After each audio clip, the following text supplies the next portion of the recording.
Hey there, and welcome to Weeb Novel Audiobook, your hub for epic fanfics, original stories, and thrilling adventures brought to life.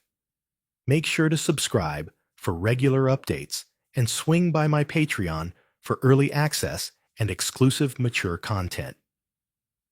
Now, sit back and enjoy the journey. Although he was reluctant for something like that to happen, it was better than the glorious House Lannister disappearing from history like the other noble houses.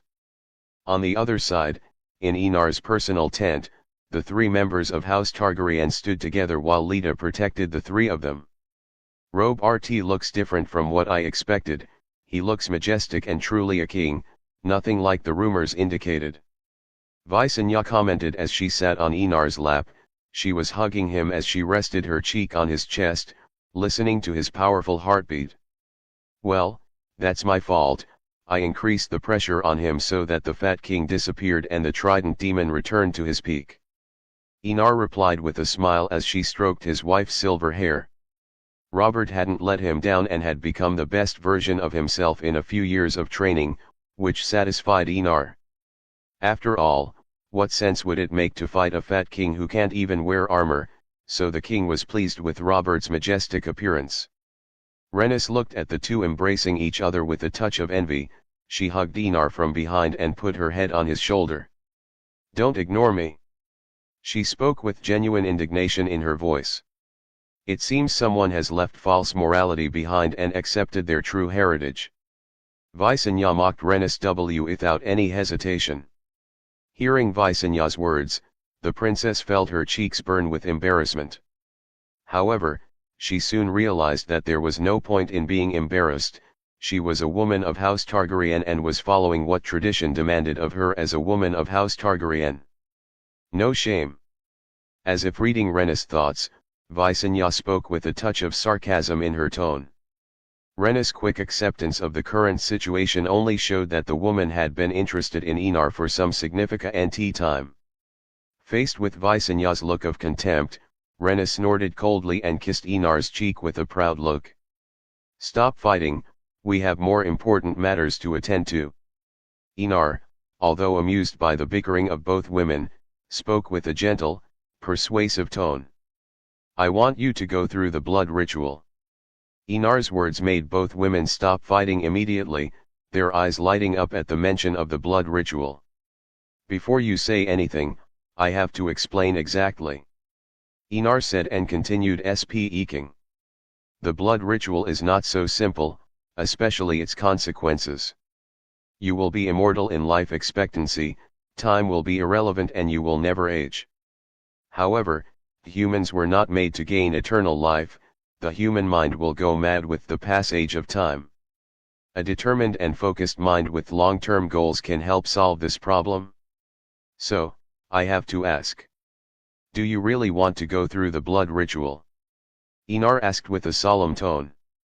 If Rhaenys or Visenya refused, he would accept her choices. Not everyone was suited to living so long.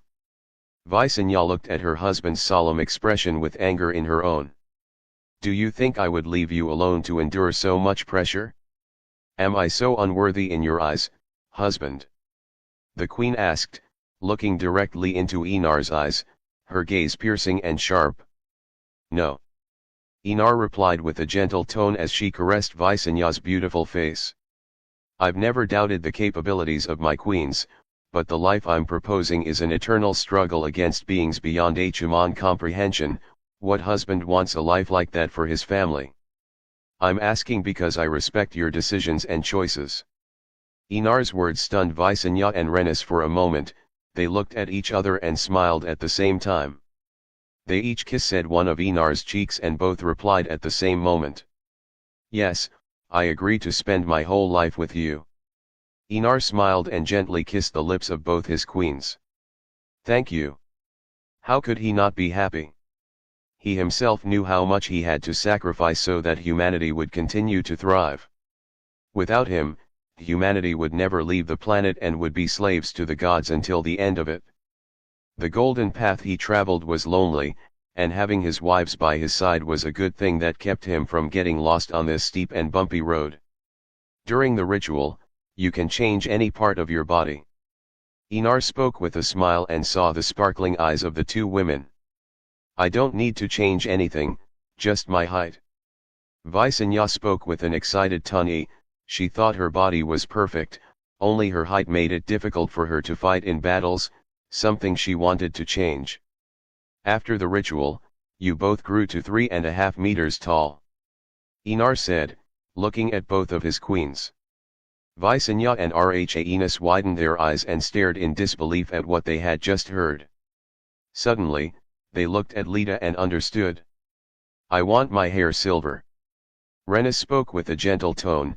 She wanted to keep her darker skin, which she had inherited from her moth but she wanted to change her hair color to look more like a Targaryen. Although she liked being a Martell, her real family was House Targaryen. Lita, don't let anyone in. Inar spoke as he stood up and placed Visenya on the floor. Lita bowed and left the tent, standing at the entrance to the tent with her hand on her sword. Looking at the two women before him, Inar spoke in a calm tone. Take off all your clothes. Visenya nodded and stood naked before her husband without any shyness. She was used to being with Inar naked, so she didn't feel much. But the same couldn't be said for Rhaenys. She took it off piece by piece with a shy look as she covered her nakedness with her arms and hands, causing Visenya to start laughing at the scene. Rhaenys looked fiercely at Visenya, but remained silent. Although she had seen Inar naked with Visenya before, she was still shy, which was normal. Inar found the scene amusing, but soon showed a solemn expression and spoke. Let's begin. Read more than advanced chapters in my Patreon. Read chapters ahead on Patreon. 2 chapters are updated every day except Sunday. p-utreon.com/gotsw, just remove the hyphen to access Patreon normally. Chapter 191, Chapter 191, The Two Queens, 2, My Golden Path, a path for humanity to reach the top of the races. God Emperor of Planets writing the Exodus of creation. Seeing the two naked women before him, Inar enjoyed the view for a moment before starting. He pulled out an obsidian dagger and pressed it into his wrist, creating the deep cut. Kneel. He spoke with a solemn tone. Visenya and Rhaenys didn't hesitate and knelt before Inar. Extending his arm above the two women, an incredible scene unfolded in the next moment. The blood flowing from the wound on Inar's wrist seemed to come alive. It moved fluidly and gradually fell on the heads of both women. Slowly and gradually, the blood began to cover their bodies, head, body, and finally limbs. In the end, both women seemed to be covered in blood. Looking at this, Inar sat back in his seat and closed his eyes, focusing completely on the transformation of both his queens. They would be his masterpiece, surpassing Lita by many degrees, as he was really striving to turn them into the most perfect beings. After 4 hours, Inar opened his eyes, showing an exhausted look. It seems that 2 people at once is still a bit exhausting for me. He muttered with a helpless look on his face, but he wasn't surprised. He was still in the growth stage and was far from his peak. Despite this, Inar looked at the 2 women with a proud gaze. Everything had gone smoothly and there had been no mistakes on his part or on the girls, who had even allowed him to change their souls. After all, he had to give them immortality in both the physical and spiritual aspects, so using the energy of the warp was essential. Of course, he simply didn't connect Visenya and Rhaenys directly with the warp, that was too risky and contained numerous dangers. Inar connected their souls directly to his soul, so that the warp's energy would be purified as it passed through him and transferred to both of his queens. In the end, all went well. Visenya and Rhaenys became goddesses of the golden lineage. Because of this, even now, Inar could feel the energy in the purifying warp becoming agitated around both women. The king wouldn't be surprised if the queens awakened their powers at that very moment, which happened the next second. Just like Lita, Visenya and Rhaenys manifested powers directly. Inar's gaze was focused entirely on Visenya, because her ability made the king look more than pleased. The space around Visenya seemed to ripple like waves on a still lake after someone threw a stone into it. Space manipulation. Worthy of being Ali's An's mother. Enar thought with her lips curved into a beautiful smile. Ali's An was special even among his sons and daughters, the girl was simply perfect to be his heir. Enar's gaze fell on Renus, little lights of different colors twinkled around his eyes stir like stars, but he himself knew that those lights of different colors were precious metals. Creation of precious metals.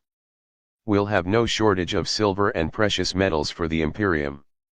Enar murmured with an equally satisfied look on his face. However, because of this, he could imagine that Renus' political power within the Imperium would be enormous. While Enar was thinking about countless things, both queens woke up and the blood that covered their bodies broke and fell to the ground. The Y stood up and looked at each other.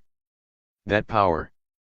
Feeling the pure power coursing through her small body, Visenya couldn't help but be shocked.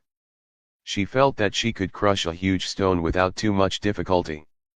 However, Visenya noticed that she was still small and didn't look 3 meters tall. Without caring about her nakedness, she walked towards Enar and sat on his lap very naturally. You need time to grow up, just like a child has to grow up. Knowing her doubts, Enar responded by wrapping his arms around her waist and speaking in a gentle tone. Visenya nodded, but soon noticed something strange. An energy coursed through every inch of her body. What is it? She asked curiously. Try to control the energy in your body. Enar encouraged Visenya with an amused smile, waiting to see her reaction. Visenya obeyed and tried to move the energy in her body, which she discovered wasn't exactly difficult, but compared to all the energy in her body, she only managed to mobilize a small fraction of this strange energy. As soon as Visenya managed to control the warp energy, the space around her hand began to ripple like waves in a lake. Visenya's eyes widened in shock at the scene before her. This is your power, a power that is yours alone to control. Aenar explained everything in a calm tone while Visenya and Renus listened with excited expressions. After all, after gaining superpowers, anyone would be happy. Renus completely lost her shame at being naked in front of Enar and sat on his right thigh while Visenya occupied his left thigh. Both women enjoyed being close to Enar, especially now that he was the one who supplied them with energy, which created a special bond between the three of them.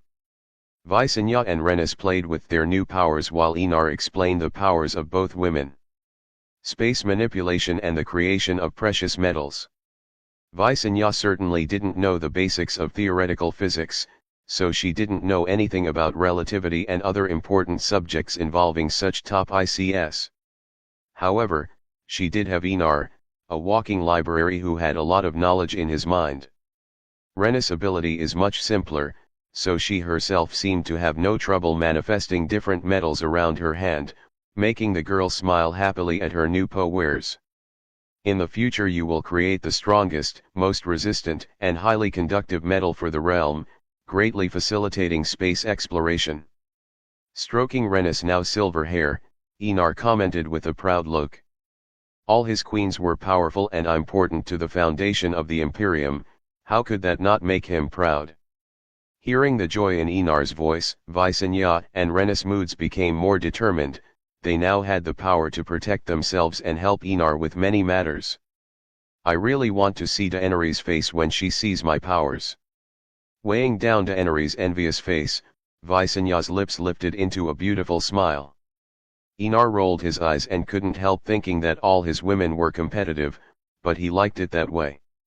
Only when people are competitive can they improve. Queens fighting among court intrigues was a good pastime in the long immortal life of House Targaryen. Husband, you talked about space exploration, but how are we going to control the nobles when they're so far away? Renus asked, remembering that Enar had said that power would be very useful in space exploration. Apart from dragons and space fleets, we'll have something simpler to control all the nobles. Enar replied with a touch of sarcasm. How could he not care now about the greedy and rebellious nature of the nobles? That's why he already had a plan to control them. First was the dragons, who could devour entire planets, only that could make the noble houses shut up and obey. The second thing was the 20 prim arches and their legions. The third thing was simpler, longevity. Yes, Enar planned to control the nobles by their longevity. With a flick of his finger, a particularly bright drop of blood floated under the surprised gazes of both women. My blood can make you immortal, just as it can make others immortal. Enar spoke with a smile. Behind his smile, there was a cold smile. Will they have powers? Visenya asked, frowning. She didn't want to share such power and immortality with the nobles.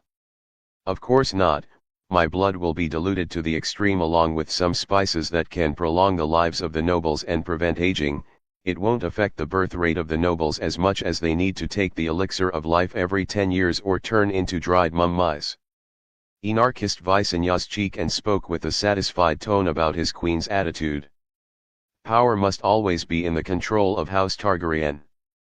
There was something else Enar didn't mention. His blood wasn't free. In addition to gaining the loyalty of the noble houses, his blood also served as a poison. A poison that usually remains dormant, and if Enar so wished, it would eat away at the traitor from the inside out. As well as being painful, the poison was extremely terrifying, creating hallucinations that would make you lose the will to live. This alone would make the nobles never think of betrayal. Visenya and Rhaenys nodded as they looked at Enar with admiration. Their husband had really thought of everything so that power would be totally centralized in the hands of House Targaryen. Note, Enar will let some nobles rebel to show what happens to traitors. After all, a weapon can only intimidate once you know the weapon's power. Read more than advanced chapters in my Patreon. Read chapters ahead on Patreon. 2 chapters are updated every day except Sunday. p-utreon.com/gotsw. Just remove the hyphen to access Patreon normally. Chapter 192, Chapter 192, Conspiracy Against a God. Death is inevitable, pain indispensable, and love a blessing. Visenya I Targaryen. After the conversation between the two kings ended, the war didn't stop. The trabucos and cannons fired non-stop day and night, the sounds of booms resounding in the sky that could be heard miles away. My king, it seems Robert doesn't want to leave Harrenhal for battle. Tyrion spoke, looking at the king, who was wearing more comfortable clothes as he sat on the main seat of the tent. It's normal that he doesn't want to leave. The longer we drag out this war, the more our army will consume resources and we won't be able to sustain the war for long. Enar ate an apple and spoke in a calm tone. Of course, he knew Robert and Tywin's thoughts. They both wanted to extend the war until House Targaryen's army Khaldee no longer sustained the enormous war machine that was the army. And Enar had to agree, that was the weakness of having such a large army in a medieval world. Even he could do nothing to correct that weakness, for it was the innate flaw of agricultural civilizations. Only industrial civilizations can sustain huge armies. What are we going to do? Tyrion, who had a large beard around his face, asked with a deep tone. Unless the king used Caraxes, he saw no way of forcing Robert to fight on the battlefield. Don't worry, my lord Hand, they're going to attack whether you like it or not. Enar spoke with a nonchalance. Although using food as a weapon was indeed effective, this was a double-edged sword that could hurt the enemy as well as itself. If Robert wanted to starve his army, Enar could do the same, but unlike Robert, Enar had the resources of a continent to feed his armies while Robert was stuck in Harrenhal, with the risk that his logistical lines could be destroyed at any moment. However, Enar wondered if Tywin was so foolish to think he could drag this war out for so long. He could see that Tywin was behind this strategy, which confused him. The Lord of Casterly Rock didn't seem like someone who would use such risky tactics with a high chance of failure, especially at such a delicate time. Enar tapped his finger rhythmically on the arm of his chair and then his eyes glowed with a phosphorescent light. Lines of time unfolded before him like gigantic, endless tunnels with infinite branches. Inar's EYES swept over countless timelines at once, but he wasn't looking for anything to do with this war. Inar was looking for something else, something more specific and divine. Found it? Inar murmured as his eyes sharpened on the timeline. It was small and just one branch among millions of them, but it was what he was looking for. Turning off his prescience, Inar pulled an obsidian dagger from the holster at his waist and looked at the dagger with a smile. On the dark obsidian blade, his reflection could be seen, but it wasn't the reflection that caught his eye, but the Valyrian runes. When the army is about to lose, he'll come down to help Jaime again, but this time, it won't be Kinvara who's dealing the blow, but myself, and my attacks aren't so easy to heal. Inar muttered to himself, his eyes narrowed with a deep, penetrating gaze. The key to ending this war more quickly was to kill the god of the seven faces or force him into a deep sleep. Only then will the continent of Westeros be his completely. At the same time, the faith of the seven will be severely damaged without their god. Tyrion, call Kinvara. Inar spoke, stowing the knife back in its holster. Yes, Your Grace. Although he didn't know Inar's thoughts, Tyrion knew that the king was beginning to plot again. He just didn't know who the target of the conspiracy was. Even with all his intelligence, Tyrion never imagined that Inar wanted to kill a god. Kinvara didn't take long to arrive and knelt before him. Inar simply held out his hand and Kinvara kissed it as if she were doing something extremely sacred. Which was in the eyes of everyone in the Red religion. Who other than Inar's wives could touch him? So Kinvara was flattered to be allowed to touch Inar again. The last time was when the Messiah was 6 years old and she met him at the River of the North. You've done a great job. The god of the seven faces has been successfully wounded and his divine blood has stained the dimension of the gods. Inar spared no praise for his favorite Priestus, he was more than satisfied with Kinvara. The woman had been a great help over the years. A fanatical look reflected in Kinvara's eyes, she simply continued to kiss Inar's hand more fervently. The praise of her god, king, and Messiah was more effective in making her happy than anything else. Inar didn't mind the woman's behavior and continued talking while his hand moved from Kinvara's lips to her hair and he began stroking the silky soft hair, as if he were stroking a cat. To make Inar more comfortable, Kinvara propped her head on his lap and allowed him to do as he pleased. This time, the god of the seven faces will try to help Jaime again, so I'll either kill him or force him into a deep sleep. Inar stroked Kinvara's hair and spoke in a calm T1. Looking at the woman with her head in his lap, enjoying the caresses, the king's lips lifted in a smile. As she enjoyed her king's caresses, Kinvara's eyes lit up. The death of a god was a rare event. As far as she knew, the last god to die was Mortihan 400 years ago, when the doom of Valyria began.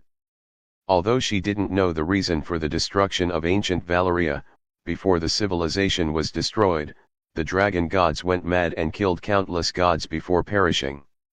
Now, another god may die in the near future, and she was closely linked to that god's death. It could be said that her name will go down in history for taking part in such an event. What do you want me to do, Messiah? Kinvara asked with a gentle tone as he narrowed his eyes comfortingly, finding the caresses in her hair incredibly good. Attack Harrenhal directly with a huge fireball, make it clear that the castle walls will never be able to protect them. Inar spoke with a malicious sneer. He really wasn't going to use Caraxes, but that didn't stop him from using magic, especially magic as frightening as Kinvara's. My power is not enough to destroy the wall of Harrenhal, my king. Kinvara looked apologetic and spoke with an embarrassed tone. In her eyes, if she couldn't fulfill the Messiah's orders, it was because she was incompetent. Don't worry, my beautiful priestess, I didn't ask you to destroy the wall, only to make the morale of the enemy army plummet. Let them know that they have no hope. Inar certainly knew that Kinvara didn't have the power to destroy the walls of Harrenhal, but he didn't want to destroy the walls, more the morale of the enemy army. So he forced Tywin and Robert out onto the battlefield to try and win a few battles to boost the army's morale. Honestly, Enar could have chosen another option, like spending months laying siege to Harrenhal and disrupting House Lannister and Baratheon's logistics lines, but that was too time-consuming and he couldn't take too long with an army of undead knocking on his door. Enar had no doubt that the Night King would be able to break the wall when he got strong enough, and when he did, it wouldn't be the north that would be the battleground, but the entire continent of Westeros. Kinvara nodded and smiled happily. As long as she was useful to the Messiah, she would be happy. Useless people are discarded and replaced, especially with Enar, who didn't tolerate incompetence in his court. The future didn't allow for incompetence, so Kinvara always tried her best to be useful and succeeded for almost 10 years. She was proud to say that without her, the Red Legion or the Sardaukar might not exist. The amount of gold, time, blood, and sweat poured in was not something an ordinary person could achieve, so she was proud of her achievements for Enar. Go on, make our enemies afraid to the extreme. Enar spoke with a gentle tone. Kinvara looked reluctant to part, but stood up and kissed Enar's hand once more, before leaving without a second thought. Gradually closing his eyes, Enar muttered to himself. It won't be long now. Read more than advanced chapters in my Patreon. Read chapters ahead on Patreon. 2 chapters are updated every day except Sunday. p-utreon.com/gotsw, just remove the hyphen to access Patreon normally. Chapter 193, Chapter 193, Conspiracy Against a God. 2. In the face of the misery of man and the world, faith is the only pillar that sustains survival in the face of adversity. Kinvara, Reverend Mother and Priestess of Humanity. The soldiers made way for Kinvara, creating a corridor, allowing Reverend Mother to walk among the army. Respect and reverence could be seen in the eyes of every Red Legion soldier. This was Reverend Mother, the herald of the Red God and the woman who controlled all religion in Essos. You could say she was legendary in the eyes of ordinary people. Kinvara ignored the stares she was receiving and walked to the front of the line. Looking at the majestic black walls before her, she couldn't help but think that the king who built such a castle was really arrogant. From the castle alone, one could see the arrogance of its creator. However, that castle would be shaken by her in a few moments. Raising both arms, Kinvara's eyes closed, the ruby on her necklace began to glow with an intense radiance. Incredible amounts of heat emanated from it, causing the air around the priestess to distort violently. Kinvara opened her eyes and the fireball appeared in front of her, between her hands. The crimson fireball was the size of a palm. Nothing too big, but it was enough to destroy any man in plate armor. However, under Kinvara's control, the fireball began to grow. From a small fireball the size of a palm to the size of a human head, it then continued to grow while the heat only increased. Within moments, a gigantic fireball with a diameter of 3 meters appeared in front of all the soldiers, lords and laddies. The natives of Westeros simply held their breath watching this magical scene.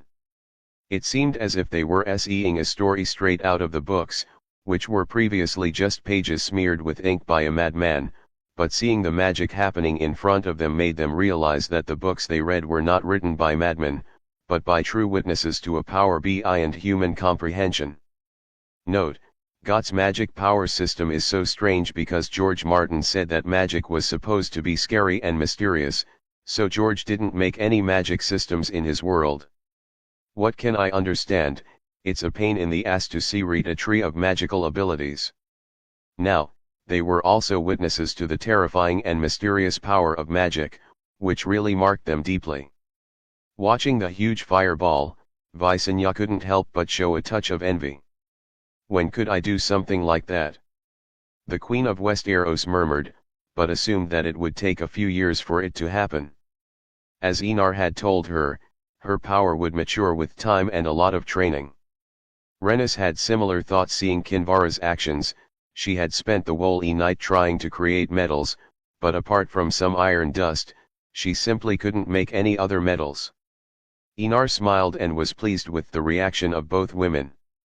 Envy may seem like a bad feeling to have, but only when you feel envious can you motivate yourself to improve and catch up with the person you were envious of before.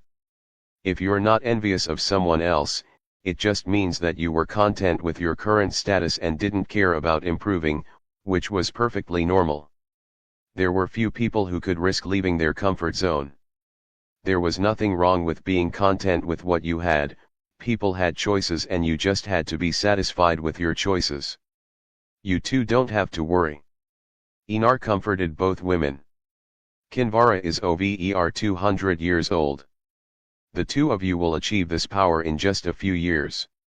Compared to the time Kinvara has trained, a few years is really not much. Although they knew that Kinvara was older than she looked, Visenya and Renis took a deep breath to hear the priestess's exact age. Now I know why the Red Faith has always been the predominant religion in Essos. Visenya commented with an admiring tone.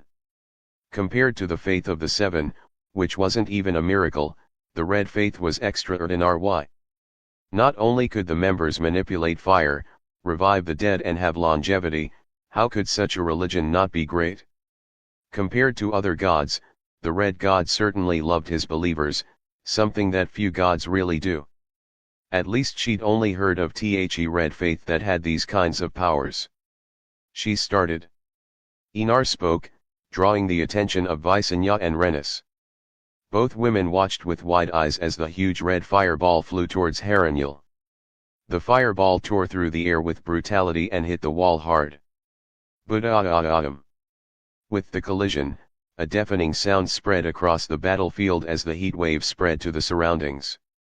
Some unlucky soldiers on top of the walls were hit and were reduced to ashes without even having a chance to cry out in pain. Incredible. Visenya spoke with a tone of awe.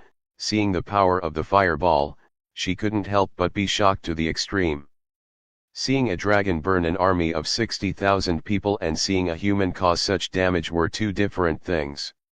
She had never imagined that humans could possess that kind of power. In her eyes, before she met Enar, only gods had such destructive power.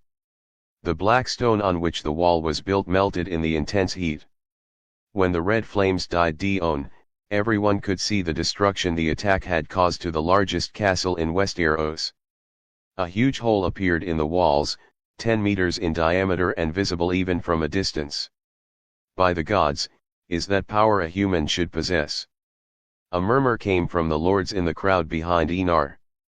If Visenya was shocked, even though she had seen even more impressive things, the nobles of Westeros were in complete disbelief at what had happened. Lords of lesser houses swallowed and showed horrified expressions. Other powerful castles could withstand such attacks, but that didn't mean that their small, fragile castles could withstand such an attack. This was the same concern that all the lesser lords had at the moment.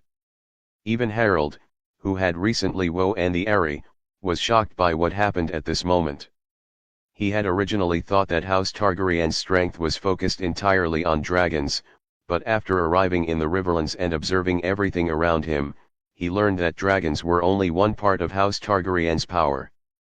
Powerful armies and witches capable of conjuring fire were equally impressive.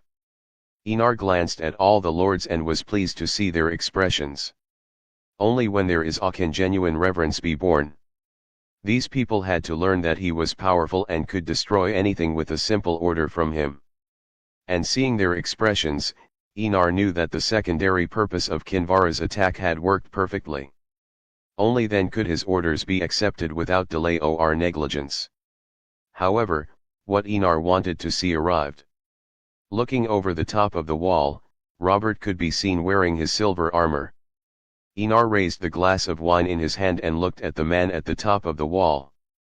Although he knew it was despicable, he didn't care. He will play fair when it comes to the fight between him and Robert. Anything other than that, he will play according to the Game of Thrones demands. Enar's sharp gaze swept over Robert's angry expression with a sense of pleasure. Again, although he knew it was a bit childish, men were always a bit childish. On the wall of Haranil, Although Robert couldn't see Enar perfectly, the glittering light of the golden goblet was easily seen and he could imagine the act Enar was doing at that moment. A feeling of fury bubbled up in Robert's chest.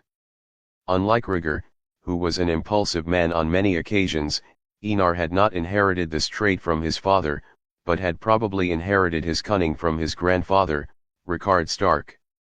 The man was a wolf, but a malicious wolf full of hidden murderous intent.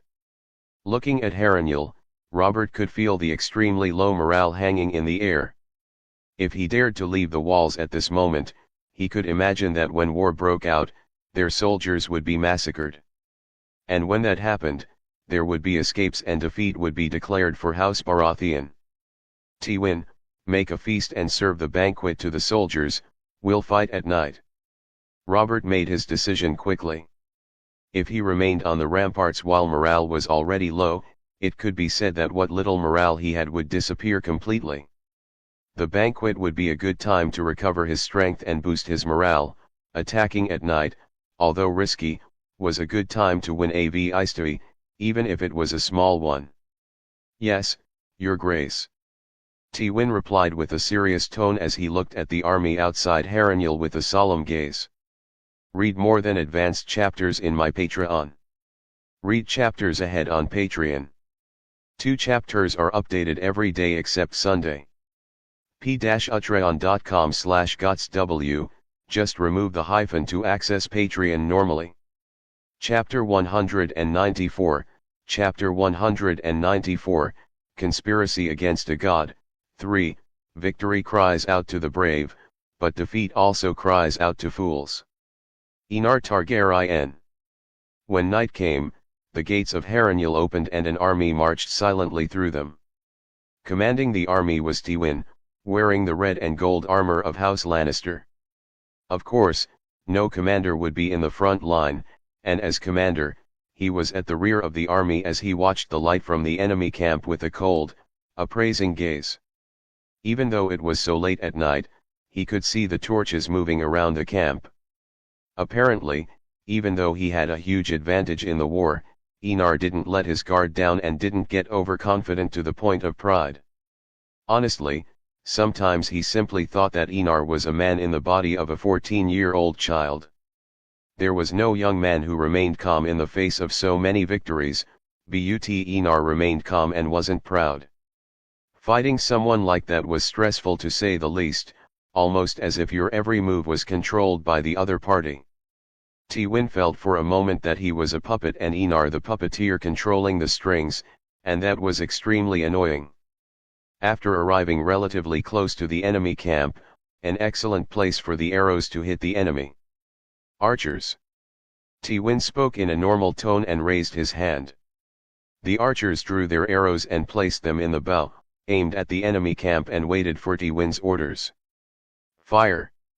Tywin spoke and lowered his hand. Shoosh. Shoosh. Shoosh. Shoosh. Tens of thousands of arrows were fired in an instant, all of which flew through the night sky and fell towards the enemy camp. A scout was looking at Harenjal with a cold gaze, always paying attention to the castle in front of him. Suddenly, his eyes caught some shadows moving slightly. Narrowing his eyes, he tried to see clearly, but the night was too dark to discover anything else. Suddenly, sharp sounds from above caught his attention and without any hesitation, the rigorously trained man swung the bell. But however competent he was in his duties, human reaction time could hardly be fast enough to dodge a shower of arrows. The moment the man swung the bell, in 3 other places similar sounds rang out, waking up the entire army. The scout, who was the first to ring the bell, didn't even have time to react when an arrow landed directly on his head, passing through Ephraim side to side, killing him in the same moment. It wasn't just him, hundreds of other people died in an instant. They might have been veteran soldiers, they were still human and humans were weak by nature. Nevertheless, the bells continued to ring, alarming the entire army. In the main tent, Enar was naked with Visenya and Rhaenys equally naked asleep in his arms. He seemed unconcerned about what was happening, but both women in his arms woke up in an instant. Rhaenys, almost jumping out of bed immediately as she held Dark Sister tightly in her hand. Her lilac eyes scanned her surroundings as she heard the loud cries in the camp. The bells ringing made the situation even more chaotic. "No need to worry, Rhaenys." Taking a seat on the makeshift bed, Enar spoke, mussing her own hair. His sleepy look only made Rhaenys roll her eyes. "We're under attack and you're comfortable," Rhaenys said, picking up her clothes and starting to dress quickly. Enar looked at the scene with a smile and enjoyed the showtake place in front of him. Noticing this, Rhaenys rolled her eyes, but her movements became more sensual as if she wanted to tease Enar even more. Visenya looked at the two of them and it was her turn to roll her eyes. She couldn't let go of what had happened a moment ago. It was the first time she had done this kind of thing with another person present and she had to admit, it was embarrassing. However, Rhaenys, despite her initial shyness, adapted quickly, like a fish entering the sea. This only reinforced that Rhaenys was a woman of Dornish nature in Visenya's eyes, shameless and lascivious to the extreme. If it hadn't been for her, Rhaenys would have surrendered her purity in that tent, which only made Visenya snort unsatisfactorily. She could allow Arianne to sleep with Enar, but she couldn't allow Rhaenys to have sex with Enar before her. Enar's first legitimate son or daughter would be hers and no one else's, not even Daenerys could take that away from her. Fortunately, Harrenhal was before her and he wouldn't have to wait long to marry Enar in front of everyone's eyes. Visenya noticed that she was becoming increasingly impatient to consummate her marriage, especially with Enar teasing her at every turn, trying to make her fall prey to the temptation of premarital sex. Looking at Visenya's annoyed expression, Enar laughed and hugged his wife tightly. He was enjoying this game of making Visenya fall into temptation. It felt like he had turned into a god of chaos, trying to corrupt his target. It was fun and interesting, especially with Visenya's ever-decreasing resistance to his touches. Shaking his head, Enar put these heretical thoughts out of his mind and got out of bed while he got dressed. Although he wasn't worried about the night attack, he still had to show up to boost his army's morale, even though his army's morale was incredibly high. Rhaenys smiled at Visenya and left with the Dark Sister in hand.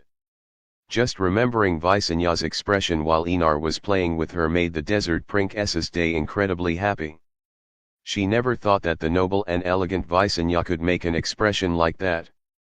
Visenya gritted her teeth and seeing the amused expression on Rhaenys' face couldn't help but narrow her eyes dangerously. Enar followed Arhanis out of the main tent with a calm expression on his face.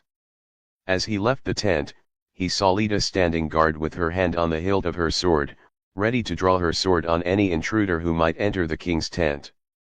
"Thank you for protecting me, my lady commander." Enar spoke to Lita, who remained indifferent to the king's praise. "It is my duty, my king." Lita replied with a respectful tone as she sarcastically watched Rhaenys and Visenya leave the king's tent. From the annoying noises she'd heard earlier, it was obvious what was going on.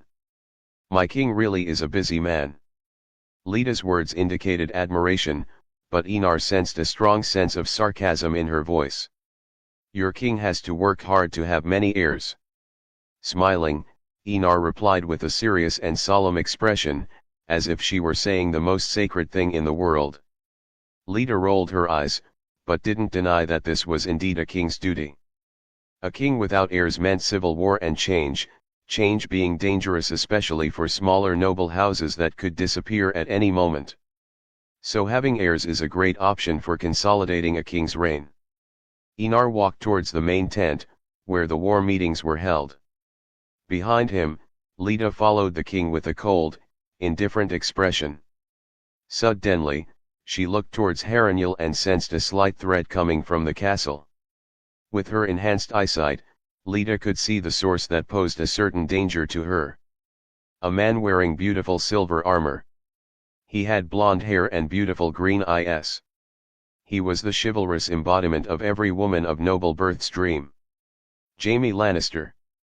Lita guessed the man's identity in an instant, the man her uncle trained and the person who tarnished the glorious order of the King's Guard by killing the king himself.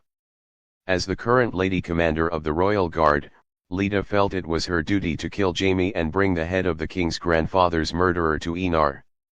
This is no time to fight him, wait a few more days.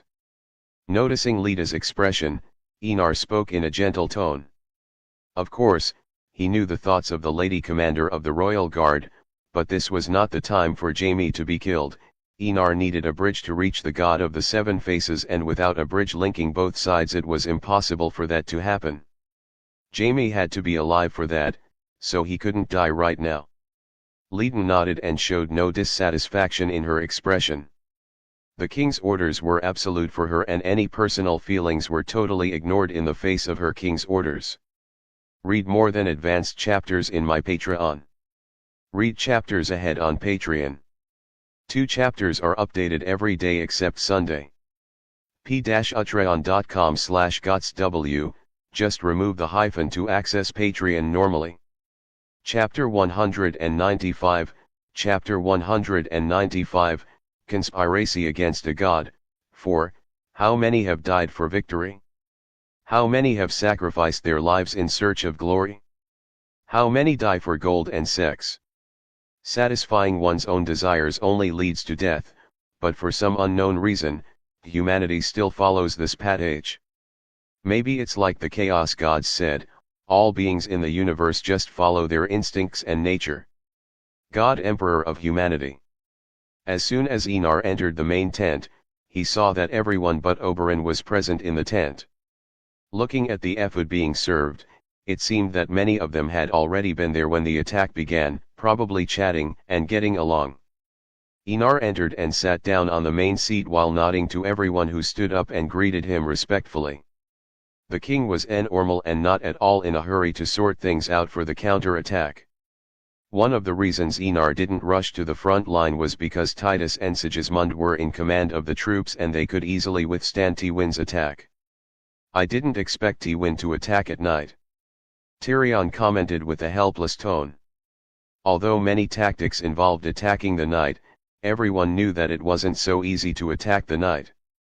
The darkness not only frightened the soldiers themselves, it was an obstacle to attacking the enemy army. Fortunately, the scouts were on watch and rang the bells the moment they realized something was wrong. Raymondari replied with a relieved tone. Being attacked at night was a terrible thing, especially because of the chaos it could cause. But it shows that Lady Kinvara's attack had the effect the king wanted. When Tyrion mentioned Kinvara, his tone showed a touch of respect, fear, and admiration. A look that everyone around shared. Although they respected Kinvara, they feared her even more. There was no way not to feel afraid in front of a person who could kill you with the wave of a hand. The stress of just being near Kinvara was enough for everyone to keep their distance from the Reverend Mother. They're looking for a victor, why, even if it's a small one. Tyrion commented with a smile forming on his face. Your Grace, I have a proposition. Speak. Enar replied, his eyes falling on the hand of the king, showing curiosity about his supposed proposal. Since Tywin wants a victory to boost the army's morale, why don't we give it to him and force him to fight? Tyrion replied with a mischievous smile on his lips. Enar showed an interested expression at Tyrion's proposal. Although there was a chance that Tywin would retreat back to the wall after this little battle, the chances of him launching an attack were greater and more likely. Pass the orders to Titus and Sigismund. Enar spoke calmly. Enar spoke calmly. Kill many enemy soldiers and then retreat, giving the impression that we were forced to retreat in the face of the surprise attack. Yes, Your Grace. Tyrion replied in a respectful tone, and just as he was about to leave the tent to inform Titus and Sigismund, he stopped and smelled the aroma of wine. If it had been in other armies, perhaps the aroma of wine would have been normal, but in the army of House Targaryen, drinking wine during war was strictly forbidden, especially by the commanders.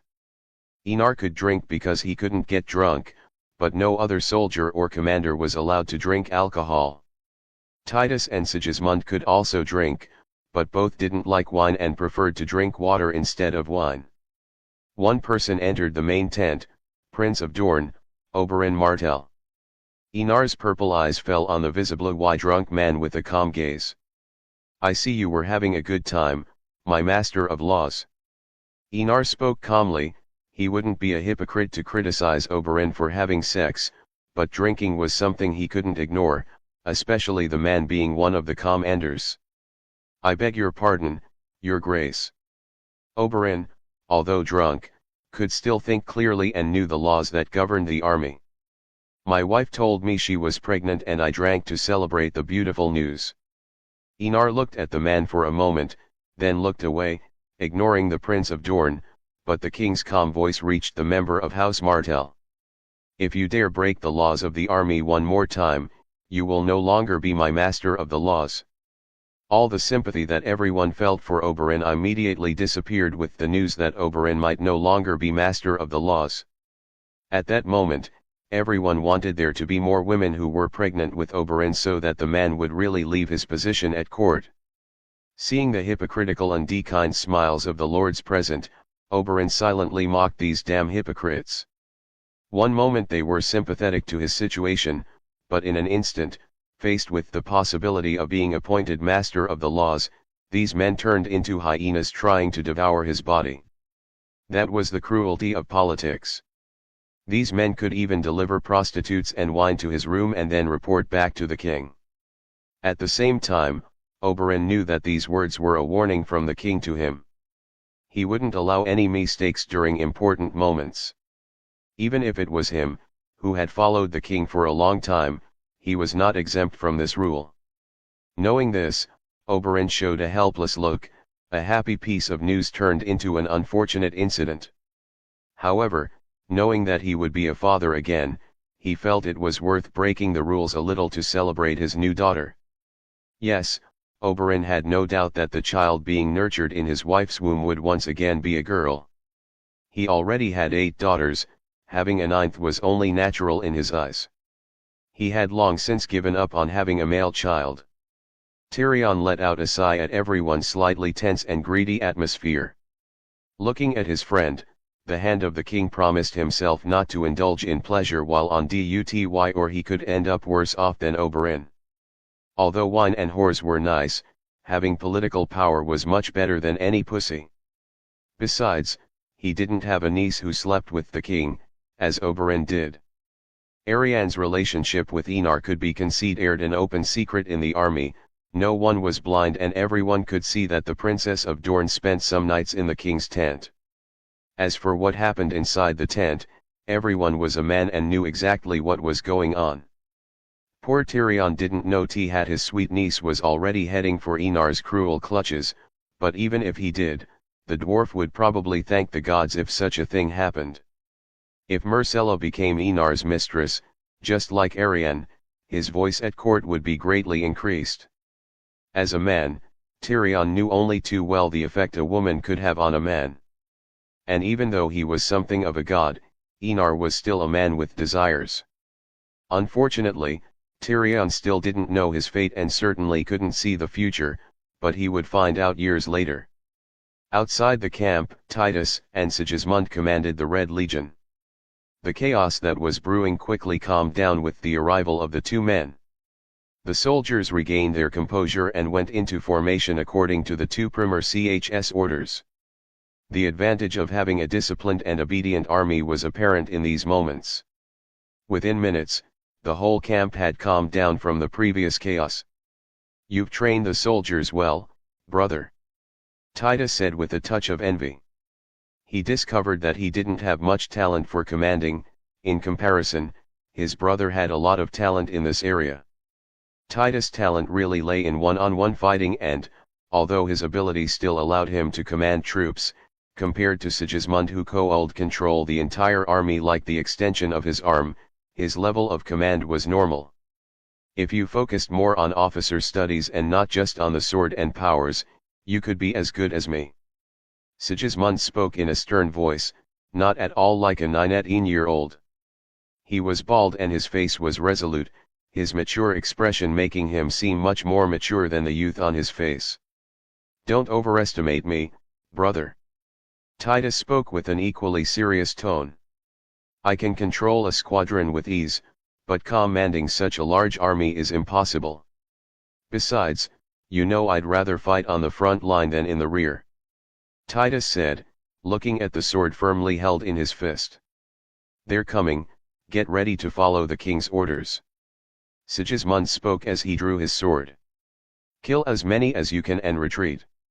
He spoke with a cold, murderous tone. Read more than advanced chapters in my Patreon. Read chapters ahead on Patreon.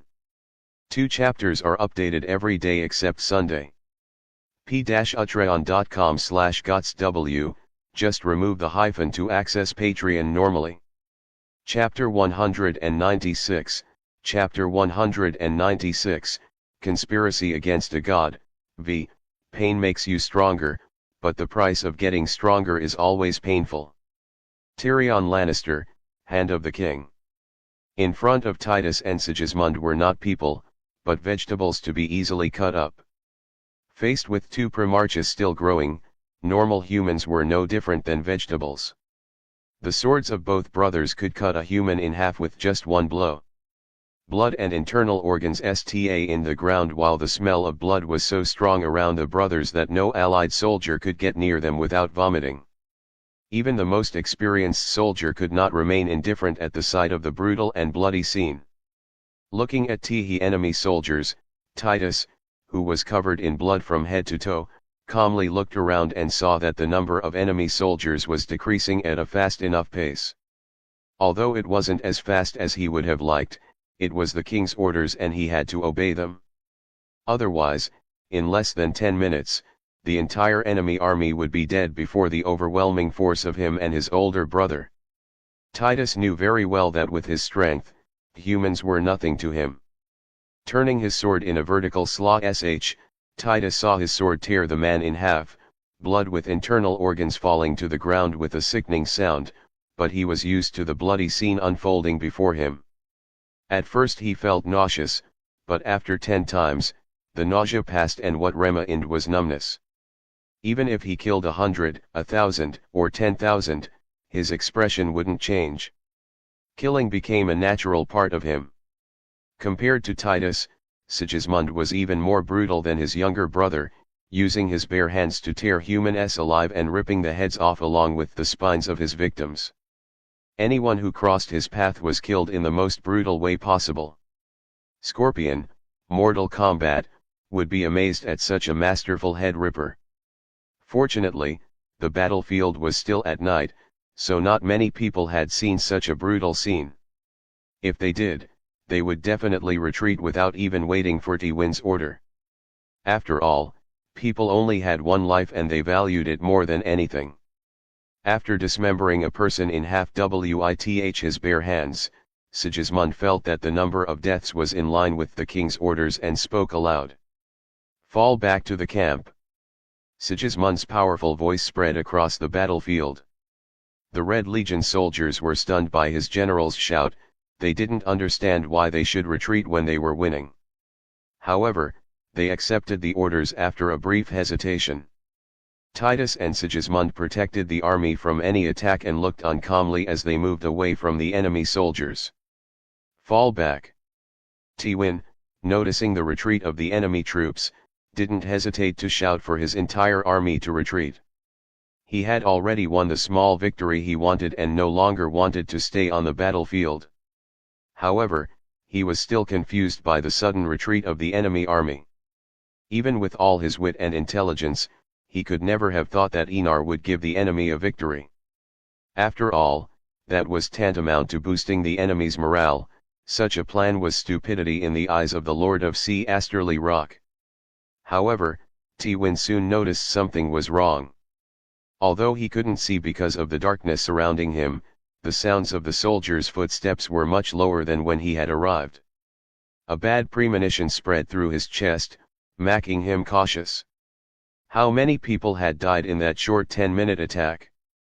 Logically, it shouldn't be many, at most a few hundred people, but it would never amount to thousands of casualties on the battlefield.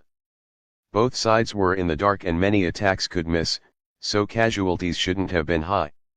Tywin even avoided using his archers for obvious reasons. He could hit the enemy camp because there was light and a place to shoot, but in total darkness, using archers was asking to shoot yourself in the foot. Even if it was to win, he wouldn't dare ask his soldiers to kill their comrades on the battlefield. Once the soldiers lost confidence in their liege lord, the consequences would be dire. After thinking for a long time, Tywin just prayed that the casualties wouldn't be too many. A tragic victory was very bad for the army's morale, especially in a war where they were already losing. No matter what angle you looked at it from, a tragic victory was a terrible thing. If it was the final battle, Tywin would accept losing many soldiers, but this was the beginning of the war and there were many battles to come.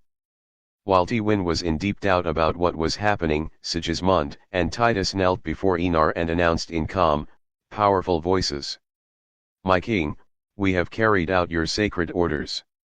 Thank you, without you two things would have been more difficult."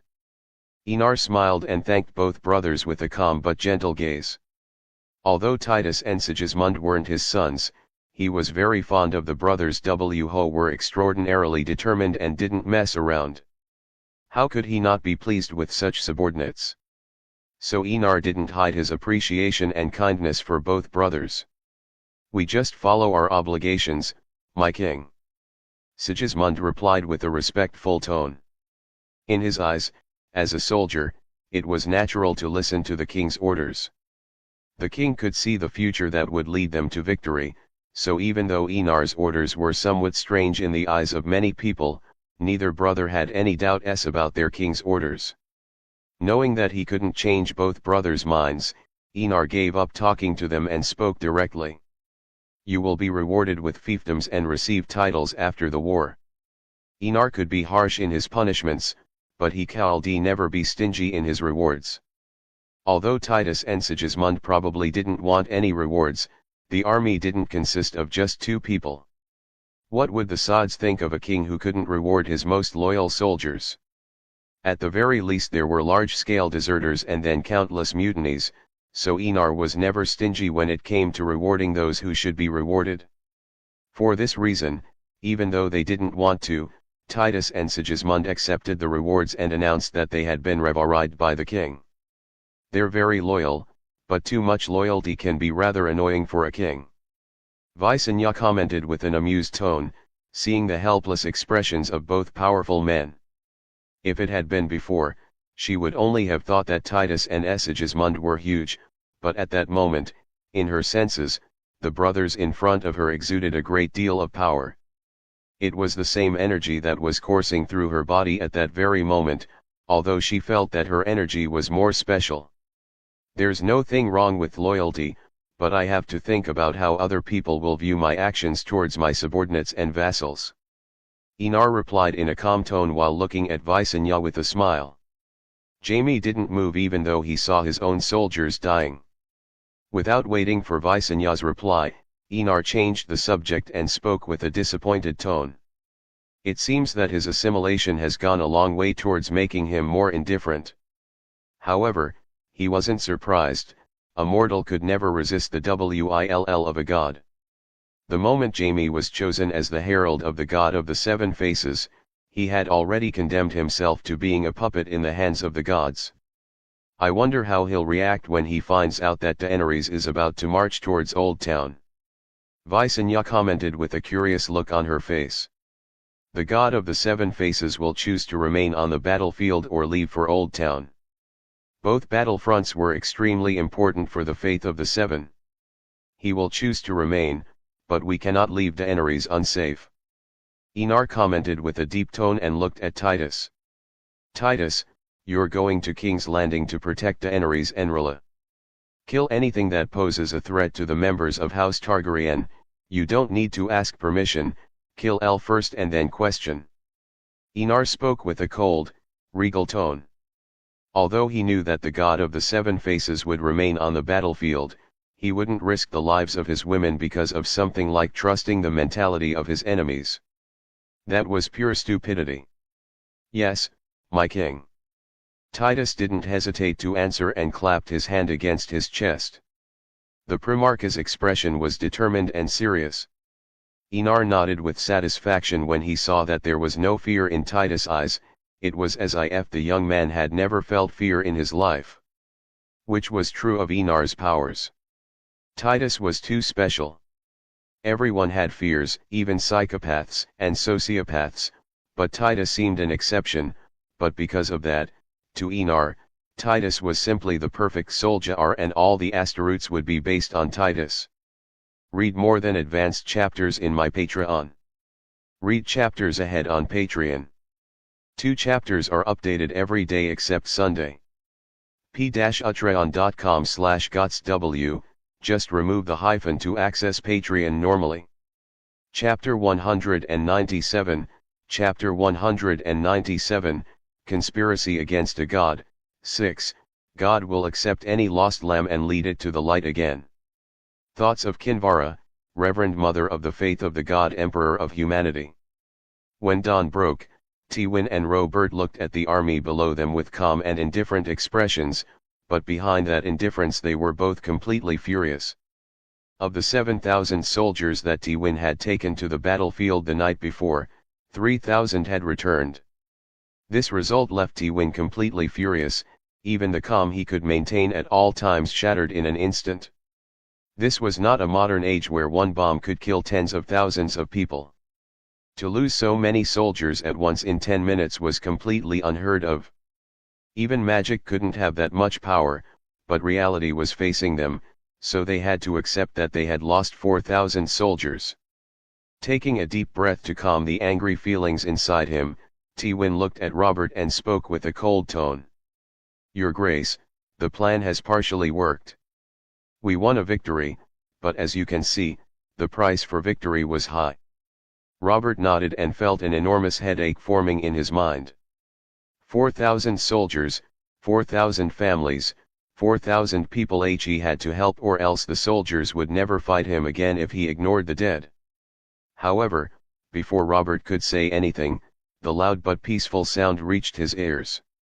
Just as the king of House Baratheon was about to ask what was going on, a soldier quickly came up to him and whispered a few words in the king's ear.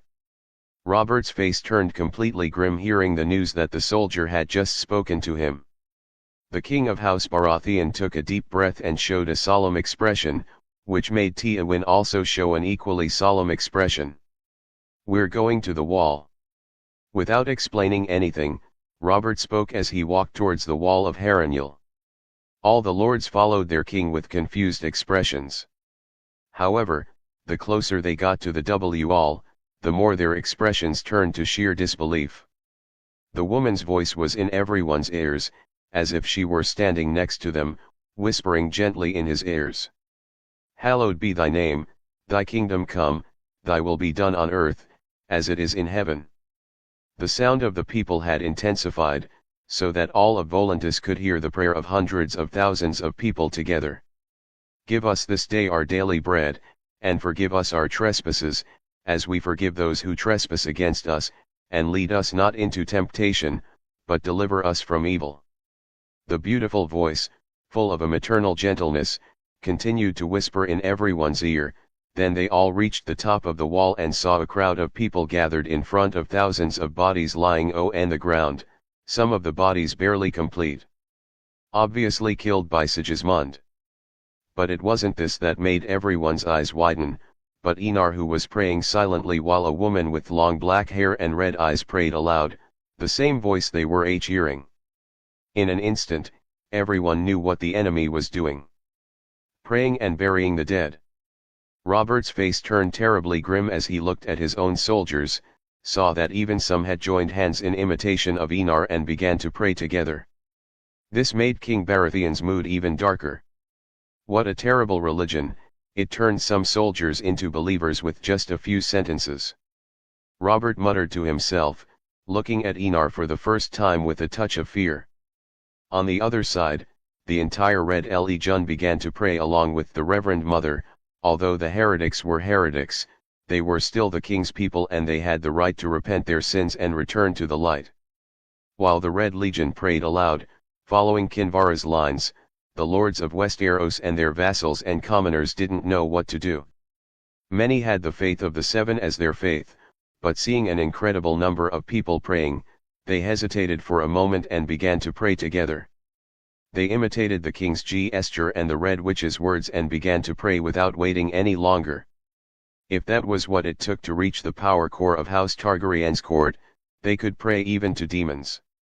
But listening to the black-haired, red-eyed woman's prayer, the anxiety that was in their hearts seemed to disappear with the beautiful prayers being said by the woman. Together with the relaxing, sacred and solemn atmosphere of tens of thousands of people praying at the same time, everyone began to pray more sincerely to the dead and to God. The commoners just followed their feudal lords and prayed even more sincerely. In his eyes, a God who could accept the souls of his enemies dead was a good and benevolent God. Along with the atmosphere in the place, many began to believe in God. Although it was a shaky and even fragile belief, it was a start. After all, everything begins with the first step. Enar and Kinvara looked at each other and saw the growing satisfaction in each other's eyes. Praying and burying the bodies of their enemies was Enar's idea, and Kinvara accepted his request without hesitation. Seeing the result, Kinvara couldn't help but admire the Messiah's thoughts. She, who was over 200 years old, never thought that showing such an act of benevolence could create so many believers for God. But it showed that she still had a lot to learn in order to be a reverend mother qualified to guide the faith of the God Emperor of humanity. When she had finished praying, Enar made the sign of the cross and ordered that the bodies be buried with the honors of a soldier, regardless of whether he was an enemy or a friend.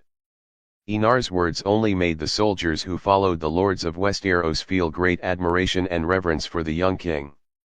For some reason, the thought of dying to such a king didn't seem so fearful.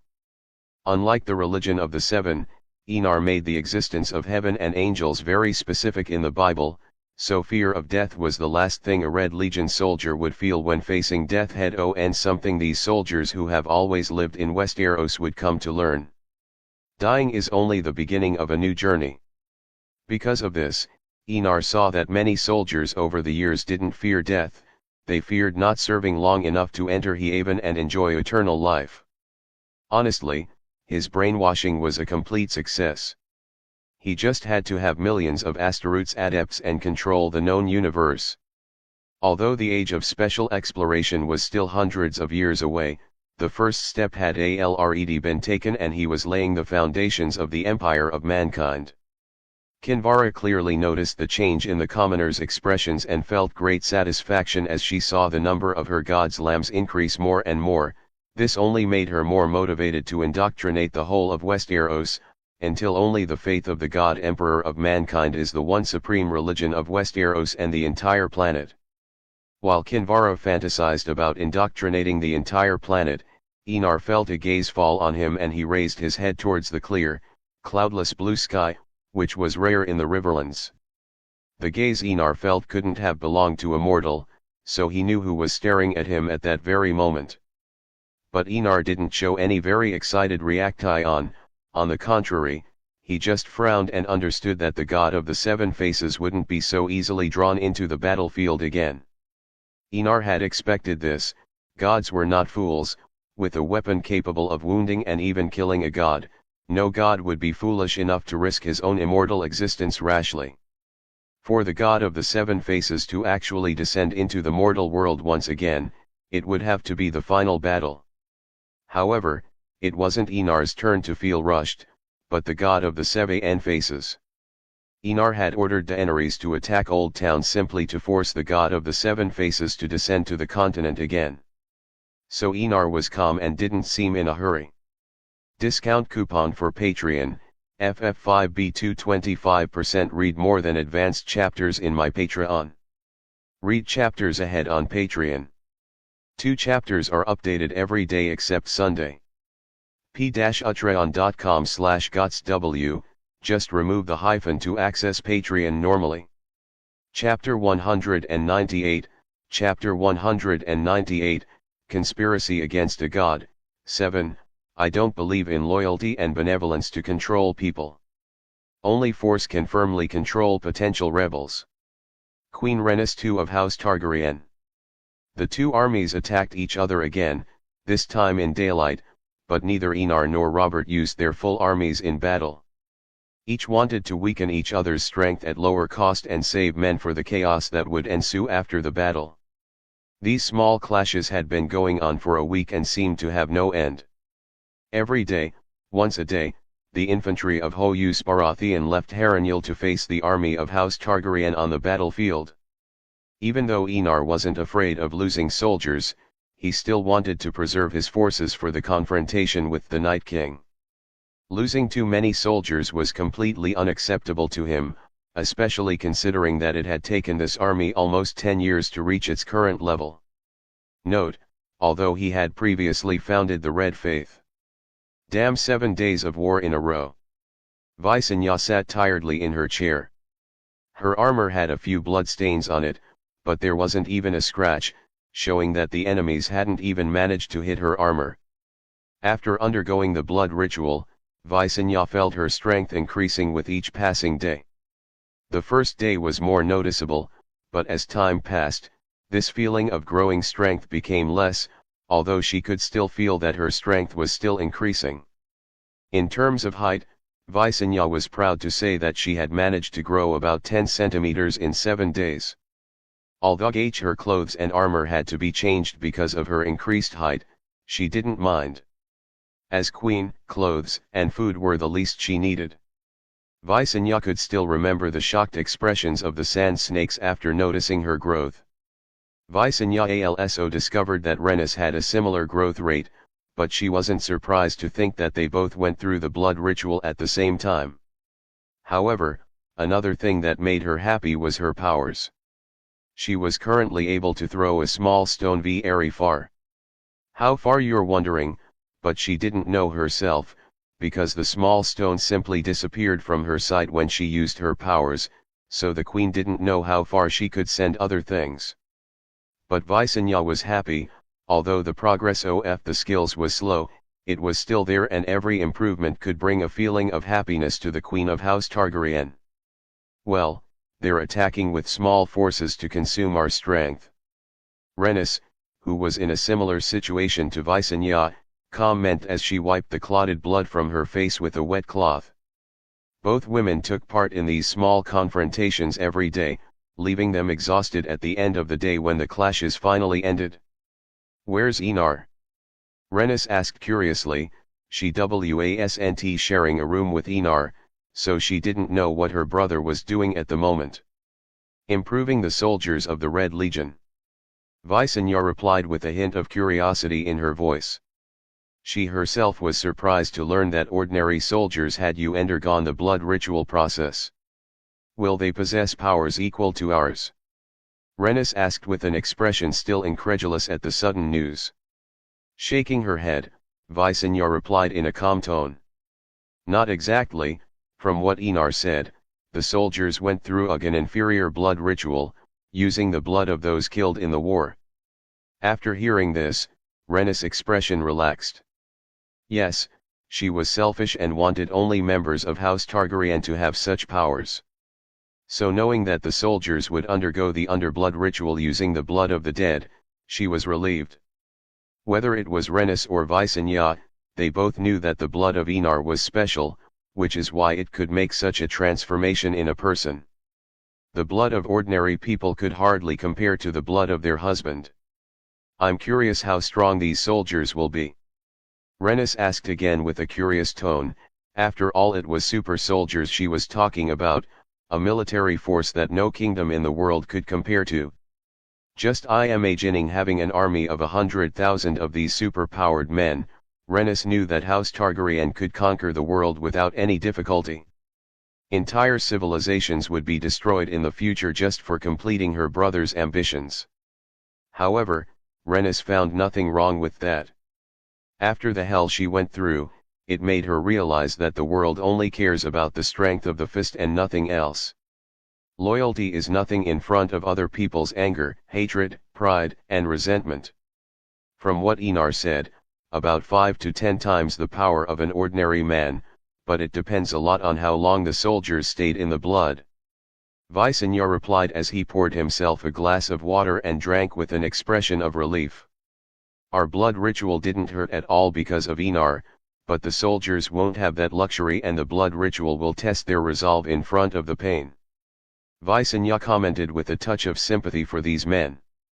Although Visenya didn't know how strong the pain would be, she didn't want to ask or even care. Just from the amused expression on Enar's face, she could imagine that it wouldn't simply be physical pain. Inside a huge tent, Enar looked at the 500 asteroids in front of him with an expression full of relief. The first version of the weakened blood ritual seemed stable and no sign of madness appeared in the soldiers. Which was great news. After all, the chimeras used by ancient Valeria didn't know how to think and followed only the most primitive instincts. They were more beast than human and had a great resentment towards anything that was alive. Although such after effects could be explained by the material used in ancient Valeria's blood rituals. Slaves. Resentment of the living was a terrible thing and caused chimeras to go mad. But there was one good thing about sacrificing living humans: the amount of lives needed to turn a person into a chimera was quite economical. In comparison, Enar used the blood of more than 10,000 people to create 500 asteroids.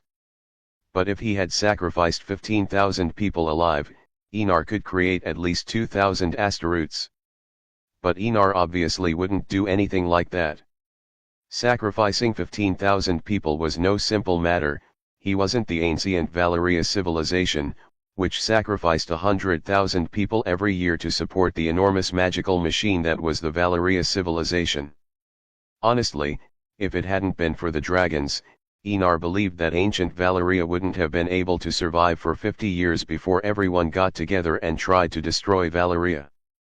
The amount of hatred that ancient Valeria had accumulated over 5 millennia could simply not be described as enormous. Everyone hated Valeria to the core. Sigismund, beat everyone up and start disciplining them. Enar ordered with a calm tone. Enar knew very well that power corrupts. He himself was an example of this. These soldiers could become arrogant after gaining too much power and start having thoughts that a soldier shouldn't have. Not that he didn't trust his soldiers, but that's just human nature. Everyone could change with power and money, and so could these 500 asteroids. Of course, Enar wasn't afraid that these asteroids would rebel. He could use the control he had over the asteroids to discipline and even kill the most rebellious, but he wanted to hide this trump card and take some deserters by surprise. The same was true of the Primarches, all of whom were under Enar's control and surveillance. In front of chaos gods who could corrupt the human mind and change a person's character and values, Enar was extremely cautious, especially with those at the core of his court. Yes, my king. Sigismund didn't know that he practically had a bomb inside him, ready to explode the moment he had any rebellious thoughts. However, even if he had known, Sigismund would not have harbored any resentment or hatred towards Enar. For it was natural to be wary in front of such powerful enemies. No betrayal could be accepted, including betrayal of himself. Read more than advanced chapters in my Patreon. Read chapters ahead on Patreon. 2 chapters are updated every day except Sunday. p-utreon.com/gotsw, just remove the hyphen to access Patreon normally. Chapter 199, Chapter 199, Conspiracy Against a God. 8, My invincible army, ready to spread my name across the galaxy and conquer worlds for the Emperor of mankind. God Emperor of humanity seeing the 20 asteroids legions in front of him. Moans of pain and agony could be heard inside the tent. Apart from Enar, Sigismund was still the only one standing. All 500 asteroids were lying on the ground moaning in pain. Some even had broken arms or legs, others had blood dripping from their broken noses. I have disciplined them, my king. Sigismund spoke as he approached Enar, his voice carrying a hint of pleasure as he looked down at the fallen soldiers. That's a good tradition. Something similar will happen every time new Astartes are created, as well as serving to show the strength of the commander to the asteroids themselves. Enar let out a low laugh and commented with a smile on his lips. Sigismund nodded. it really was a great way to discipline the soldiers and show the strength of the commander. The strong always gain admiration from the weaker, it was a natural thing engraved in human genes. Enar looked up towards the sky and couldn't help but flash a sarcastic smile. He could feel the gaze of the god of the seven faces constantly falling on him. This time it was no different, and he could sense a touch of murderous intent in the gaze of the most revered god in Westeros. He was angry. Enar could feel it, the god was angry at the creation of the Asterots. The king could understand the anger of the god of the seven faces. The creation of the Asterots had practically changed the course of the world to a degree that no god wanted to see. Humans became stronger. This was a fact that no god, no matter how much they wanted humanity to survive, wanted humanity to grow stronger. Just like Enar's thoughts, the gods knew that as humanity grew stronger, humans would stop believing in the gods. It was like the Renaissance era, where thinking gradually moved away from the divine and focused on science. With science, humans lost their innocence and finally opened their eyes to the corrupt and immoral church.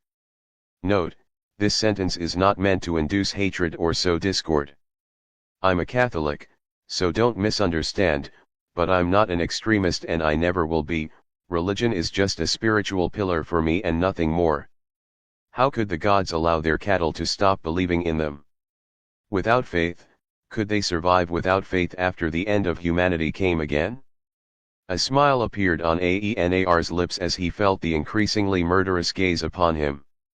Only then would the god of the seven faces descend on the world again, and when that happened, he would be seriously injured to say the least. Has something happened, my king? Sigismund noticed the cold, murderous look in the king's eyes and asked in a calm, serious tone. It's nothing, just a clown who's angry but doesn't dare fight me. Enar responded by calming down and an amused smile reappeared on his lips. Sigismund didn't ask any more questions and went back to helping the Asterots lying on the ground. Leaving the tent, Enar walked towards the main tent where the army's decisions were made. As soon as he entered, he saw Rhaenys and Visenya with blood on their armor. Besides them, Oberyn looked the most tired. The man was truly exhausted. After being reprimanded by Enar, Oberyn became the one who most wanted to work in the army. The man never missed a battle when it occurred and was always on the front line accompanied by his daughters. Oberyn and the Sand Snakes really made a name for themselves in the army, especially the Sand Snakes. Apart from Obara, who was an extremely muscular and unladylike woman, the other two serpents were beautiful women. These two women were really to the taste of the Northerners and Valley Lords, so Oberyn wasn't happy to receive so many marriage proposals from these Northern and Valley nobles. While others didn't care for Obara, Tormund seemed the opposite. Obara found herself surrounded by the loud, red-haired man. Which made Obara's sisters laugh at her and start talking about the names of the giant children she and Tormund would have when they got married. But Enar had to admit, Tormund had a peculiar taste in women. Not that he was judging, after all, taste in women was so relative that there was no point in arguing about it. Even Tyrion looked tired. The man had been fighting Tywin day and night in a deadly battle of wits. Enar didn't interfere because he knew that this was Tyrion's way of getting back at his father, and he seemed happy with a war of wits. I see you're all tired, I'm glad. Enar spoke with an amused tone, seeing that everyone was working hard and he was just relaxing. Being king wasn't that difficult, especially when you had competent ministers. At the same time, Enar was not a tyrant with a hunger for power and control. He had no problem delegating power and reflecting while focusing on the most important matters. As king, Enar only needed to point in the direction he wanted the kingdom to go, the rest would be given to the ministers to manage. He had more important things to focus on than the development of the kingdom, especially with the evil gods drawing ever closer and the chaos gods in the distant future. Visenya rolled her eyes in front of her husband's amused words. Standing erect in her chair, she asked with a lazy expression. Are the soldiers ready? Enar nodded and didn't hide it from Oberyn and Tyrion. The 500 Asterots are ready for war. Enar's words confused Oberyn and Tyrion. They didn't know of any army called the Asteroots. Without waiting for them to ask, Enar patiently explained in a calm tone, Adeptus Asteroots isn't an army, it's a rank that soldiers will receive after undergoing certain training. Oberyn and Tyrion didn't understand the rank part, but they did understand that Adeptus Asteroots were elite soldiers trained by magic. Magic was never considered a secret in Volantis. They had personally seen magic they had never even thought of seeing in their lives. How strong did they get? Rhaenys asked curiously.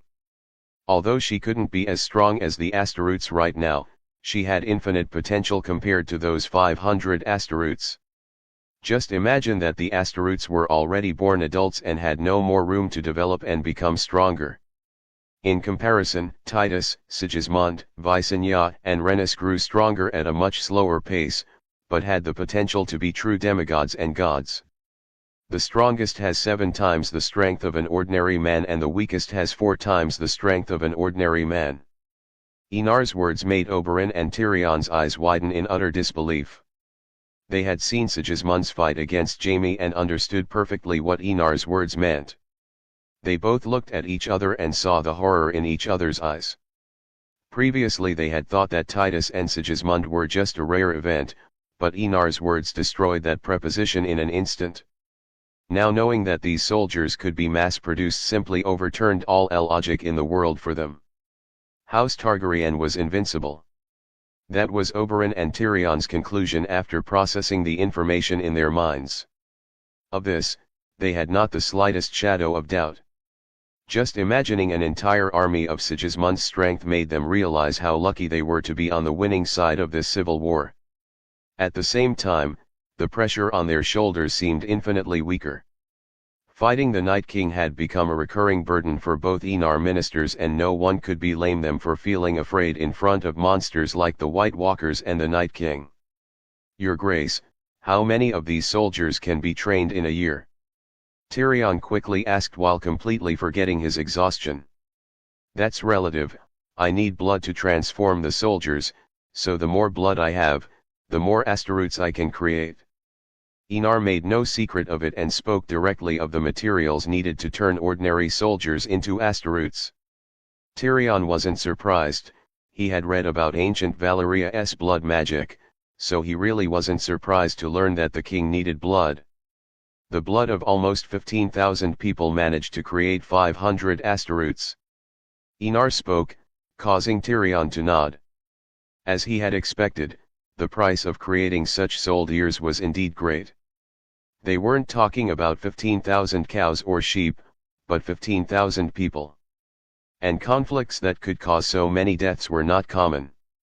Your Grace, let's delay the final war as long as possible and kill the soldiers of House Baratheon and Lannister.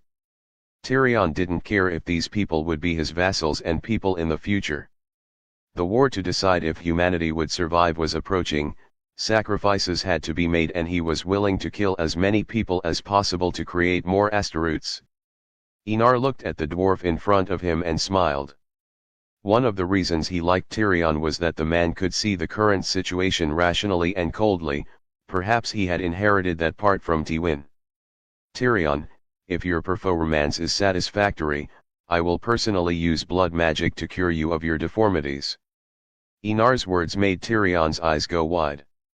However, the hand of the king soon calmed down and bowed to Enar. I will fulfill your trust in me, your grace. Tyrion's eyes were completely cold and he was ready to start a massacre. As for the rest, he didn't care and didn't even want to think about it. Right now, he just wanted to be healed and finally be a normal person in the eyes of the world. Read more than advanced chapters in my Patreon. Read chapters ahead on Patreon. 2 chapters are updated every day except Sunday. p-utreon.com/gotsw, just remove the hyphen to access Patreon normally. Chapter 200, Chapter 200, The Nexus of Time and Space, Love. How many lives have been ruined for love, but people still seek love as if it were something sacred. Including me. Enar Targaryen. Seeing that his proposal made Tyrion infinitely more motivated, Enar didn't doubt in the slightest that the hand of the king would be able to massacre all the enemy soldiers without any hesitation. Human beings are selfish, especially when it involves anything to do with themselves. Tyrion was no different, especially as he had suffered all sorts of things growing up. The man had probably dreamed of being normal for decades, and now that there was a chance of this happening, of course he would accept it without hesitation, regardless of how cruel the method might be. Revenge and interests together could make men move mountains. Never underestimate a person blinded by their own hatred and resentment. Seeing the dwarf leave, Visenya couldn't help but comment.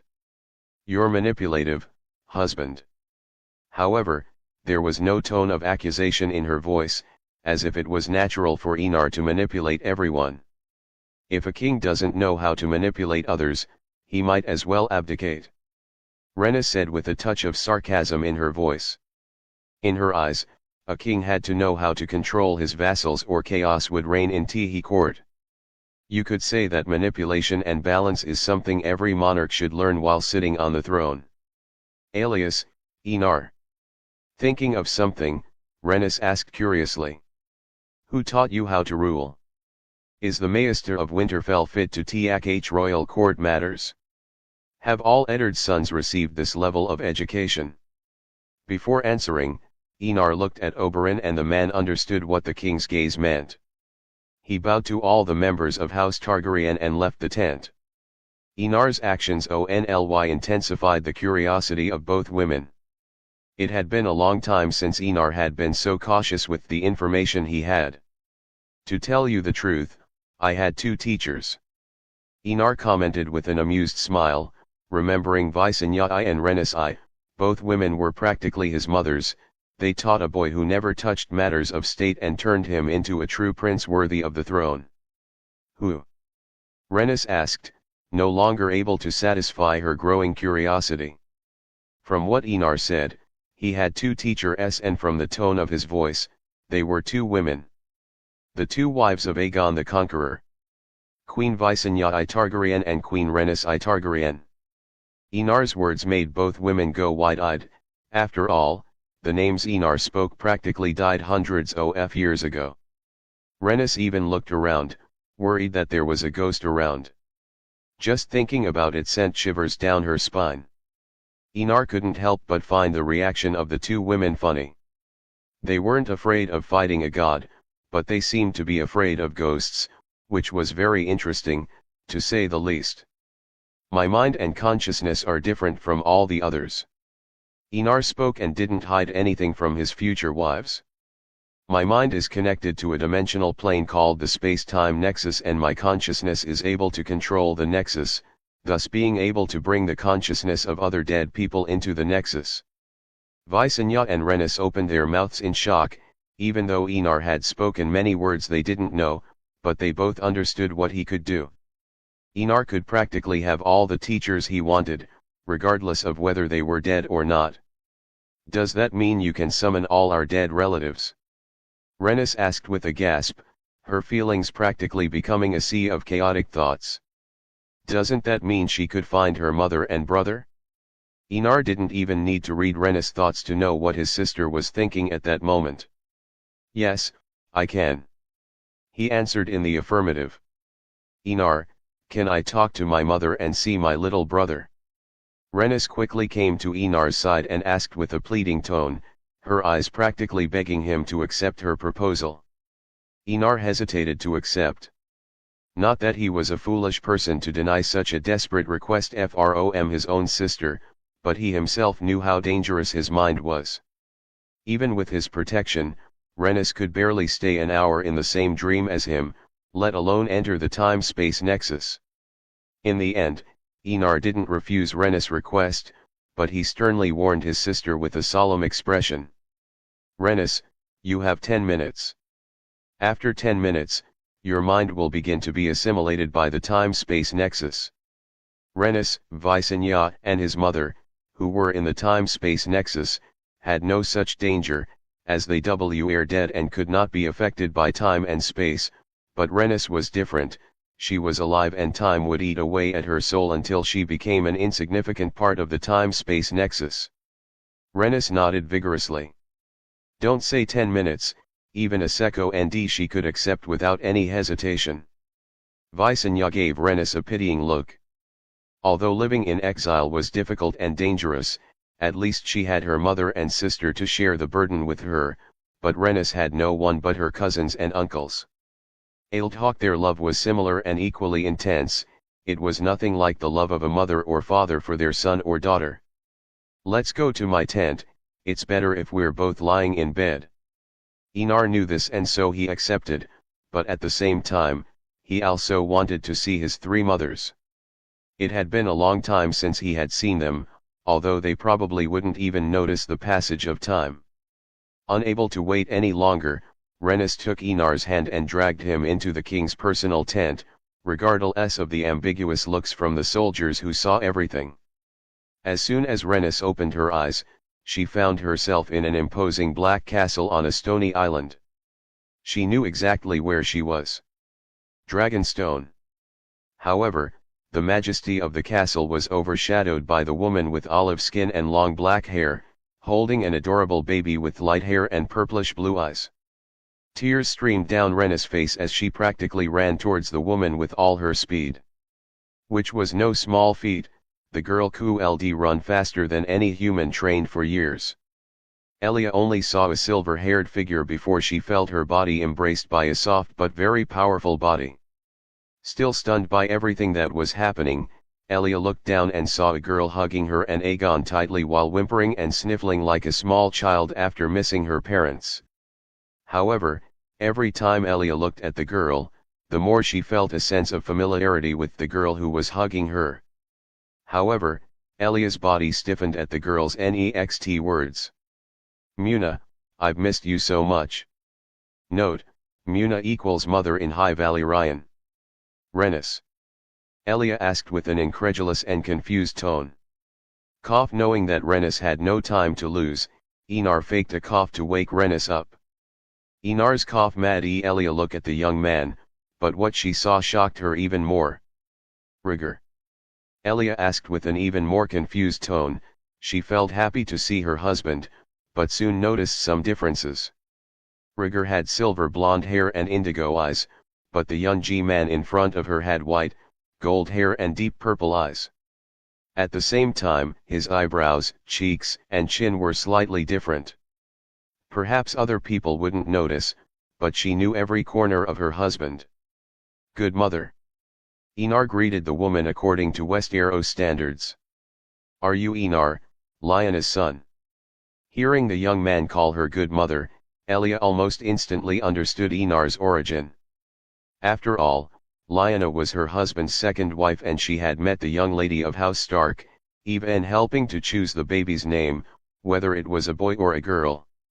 Without waiting for Elia's reaction, Enar simply transferred some information into Elia's mind to save time and give mother and daughter a chance to talk more.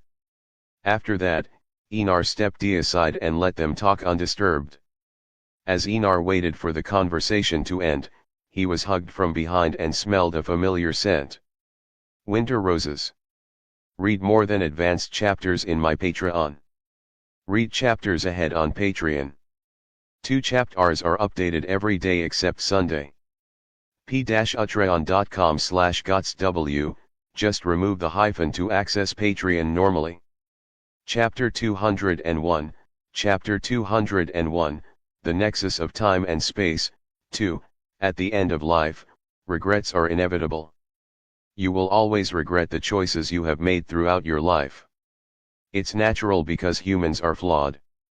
Perhaps it's our eternal sin, stemming from the wisdom we've been given. Queen Alis Anai Targaryen, the good queen. How are you, dear mother? Enar asked, knowing who was hugging him from behind. Only his mother smelled like that. I'm fine, it's only been a few hours since you sent me here. The queens were kind and took me in.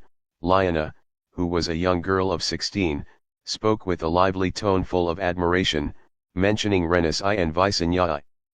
Enar laughed and thought that his mother was really lovely. As for the time Lyanna had mentioned, He wasn't at all surprised. Years had passed in reality, but inside the time-space nexus, no more than a few hours had passed. However, Lyanna soon noticed something incredibly wrong. Lifting her head, the Lady of House Stark struggled to see her son's face. Realizing something, she turned, and moving closer to her son, she realized how much he had grown. "What did Ned feed you to make you grow so much in just a few hours?" Lyanna asked with a shocked and very adorable expression in Enar's eyes. The cute, adorable teenager had completely disappeared, replaced by angular, elegant, mature, and strong features. "Well, it's been almost 2 years since we last met, Mom," Enar said with a laugh as he watched Lyanna's face turn into pure confusion. "Almost 2 years?" However, the woman simply started scolding Enar for not visiting her for so long. Almost 2 years were no different than hours for her, but she still scolded her son just as any mother would after discovering that her son had gone off somewhere and taken a long time to return. After scolding Enar for a few more seconds, she caught her breath, dropped the subject, and talked about the new visitors. This confused Enar for a moment, but he soon understood her words. Because of the holy war Daenerys was preparing for under his orders, his subconscious brought forth one of the culprits responsible for leaving hidden dangers within the dynasty for him to resolve after so long, Jaehaerys I Targaryen, the old king, and his queen, Alysanne I Targaryen, the good queen. While Enar was talking to Lyanna, meanwhile, on the balcony of the king's room, 4 people were drinking jui, 3 women and 1 man. Visenya I, Rhaenys I, Alysanne I, and Jaehaerys I. Who would have thought that the shy child from back then would become such a competent king? Visenya, with her aged appearance, commented with a touch of sarcasm, remembering Jaehaerys' youth. "Adversity makes people mature," Jaehaerys retorted, his tone equally sarcastic, not hiding the disgust in his voice for the woman before him. "Still just as weak and childish, Aenys," Visenya commented, perhaps intentionally misnaming Him or comparing him to his less regarded predecessor. "The descendants of Rhaenys are always like that, weak." Her words made Rhaenys look at her sister with an offended expression. "I literally did nothing, and you're accusing me," she thought. "I'm not weak, Visenya," Jaehaerys spoke, his tone cold, indifferent, yet regal and powerful. "A king must be cold in his decisions. Only a rational king can lead the kingdom toward greater prosperity. That's why I like Enar best. He's a good boy and will make a better king than you, brat."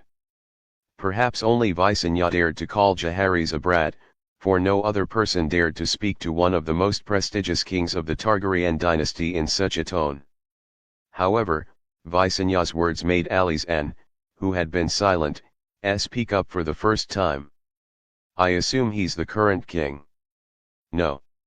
To be more precise, he is the current contestant for the Iron Throne." Visenya's words made Jaehaerys and Alysanne's expressions change dramatically. Visenya's words indicated that Enar was in contention for the throne, which meant civil war in the eyes of the husband and wife. Civil war. Jaehaerys put aside all dislike for Visenya at that moment and asked with a worried tone. He had been through a civil war and knew how terrible it was when Targaryens fought each other, especially with dragons. "It's worse than a civil war," Visenya commented, her tone cold and murderous. "The one on the Iron Throne is Robert I Baratheon." Jaehaerys and Alysanne's expressions showed disbelief as they listened to Visenya's words. "How, in the name of Bael Ryan, did House Baratheon manage to overthrow our dynasty?" Even with all the calm and wisdom cultivated over decades of experience, Alysanne asked, her tone confused, angry, and equally murderous. She could accept a civil war, because, in the end, a Targaryen would sit on the Iron Throne, but she would never allow another house to occupy it. In the Second Civil War, known as the Dance of the Dragons, all the dragons were killed, Rhaenys spoke, taking over from her sister who was about to mock Jaehaerys further, for it was the successor Jaehaerys had chosen who had brought about the fall of the dynasty. It was his useless successor who caused all this.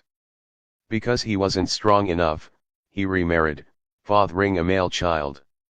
As Viserys' heir was a woman, ambitious houses joined forces with Viserys' son, Aegon II, which culminated in civil war and, consequently, the death of all the dragons, Visenya explained, her tone sarcastic and full of disdain for Jaehaerys' choice of successor. Jaehaerys closed his eyes and sat quietly in his chair, a bitter laugh escaping his flabby lips. Even though he was very old, the man seemed to have aged even more. I told you this would happen, Jaehaerys, Alysanne said, holding her husband's hand. Despite the fights, sadness, and anger the couple had endured over 50 years of marriage, they still loved each other deeply. You should have set a precedent back then and named Daenerys as heir. The impact of Viserys' daughter becoming heir would have been much less. With your help, the impact could have been lessened, and none of this might have happened. A look of pain flashed across Queen Alysanne's eyes. She had seen all her sons and daughters die or be exiled, and there was nothing more painful than a mother losing her beloved children. Jaehaerys squeezed his wife's hand but didn't respond, remaining silent as he regretted his choices over the years. Fortunately, Enar has hatched new dragons and is about to begin his conquest of Westeros again, Rhaenys said, trying to lighten the mood as she looked at her descendants with a complex gaze.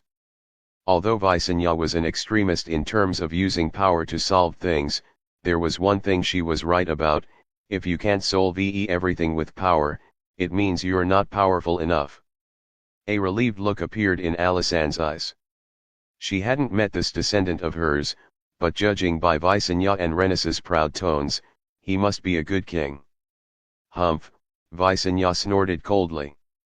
If it weren't for your inability to choose an heir, the fate of our dynasty wouldn't rest on the shoulders of a 14-year-old boy. Visenya's words made Jaehaerys even more despondent. Enar's experience was similar to his own.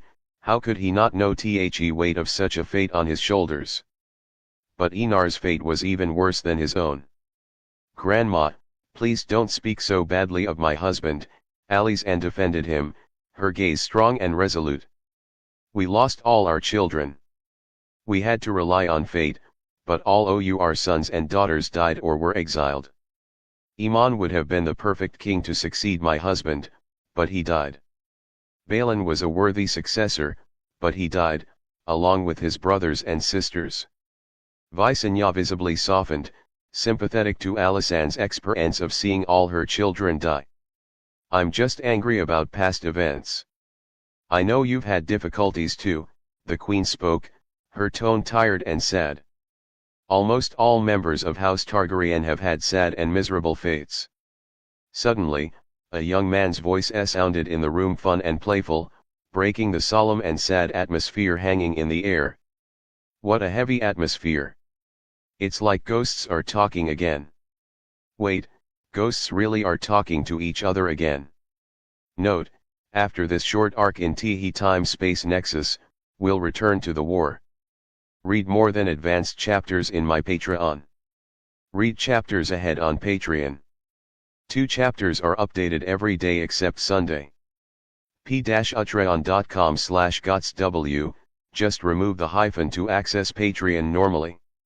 Chapter 202, Chapter 202, The Nexus of Time and Space, 3, Bereavement is painful, but knowing you caused your children's deaths is even more painful. Queen Alysanne Targaryen, the good queen, after hearing Enar's words. Jaehaerys looked at the exceptionally tall young man with surprise. The last person he had seen so tall was Maegor, and Enar surpassed even him in height. This immediately soured the old king's impression of this young king. He hated anything that reminded him of Maegor. Enar! Visenya exclaimed with surprise. Seeing how tall Enar was, she realized years must have passed outside the time-space nexus. Dear teachers, it's been almost 3 years since we last saw each other. Even after all this time, you both look more beautiful than ever, Enar commented with a smile, looking at the 2 women who had taught him everything about ruling and fighting. Rhaenys couldn't help but laugh, noticing Enar was much more natural when talking to women than before. She imagined the young G-man had likely won the hearts of countless women. I'm old. The word pretty can hardly be attributed to me anymore, brat. While saying this, Visenya's lips curved slightly in a satisfied smile. Who doesn't appreciate a compliment? However, her smile vanished as she asked solemnly, how is the war going?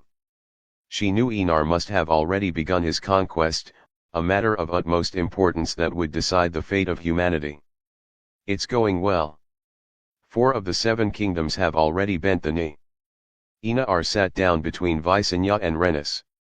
He commented with a calm smile, a glass of wine materialized in his hand, making Renis's eyes shine with an intensity that brought a smile to his face. Finally, wine. Renis said excitedly, snatching the glass and taking a long, deep sip of the purplish liquid. Seeing Renis drink for 2 full minutes without pausing for breath, Enar felt Aegon had been truly fortunate to have such a wife. But Houses Arryn and Greyjoy have declared themselves kings. House 2LLY lost its power long ago, they are merely paramounts without armies now, Enar added, making Visenya snort coldly. Burn them all to ashes. As for House Tully, since they're useless, simply appoint another house as Lord Paramount. Enar couldn't help but laugh at Visenya's direct answer, the woman was still the same as he remembered. Don't worry, Queen.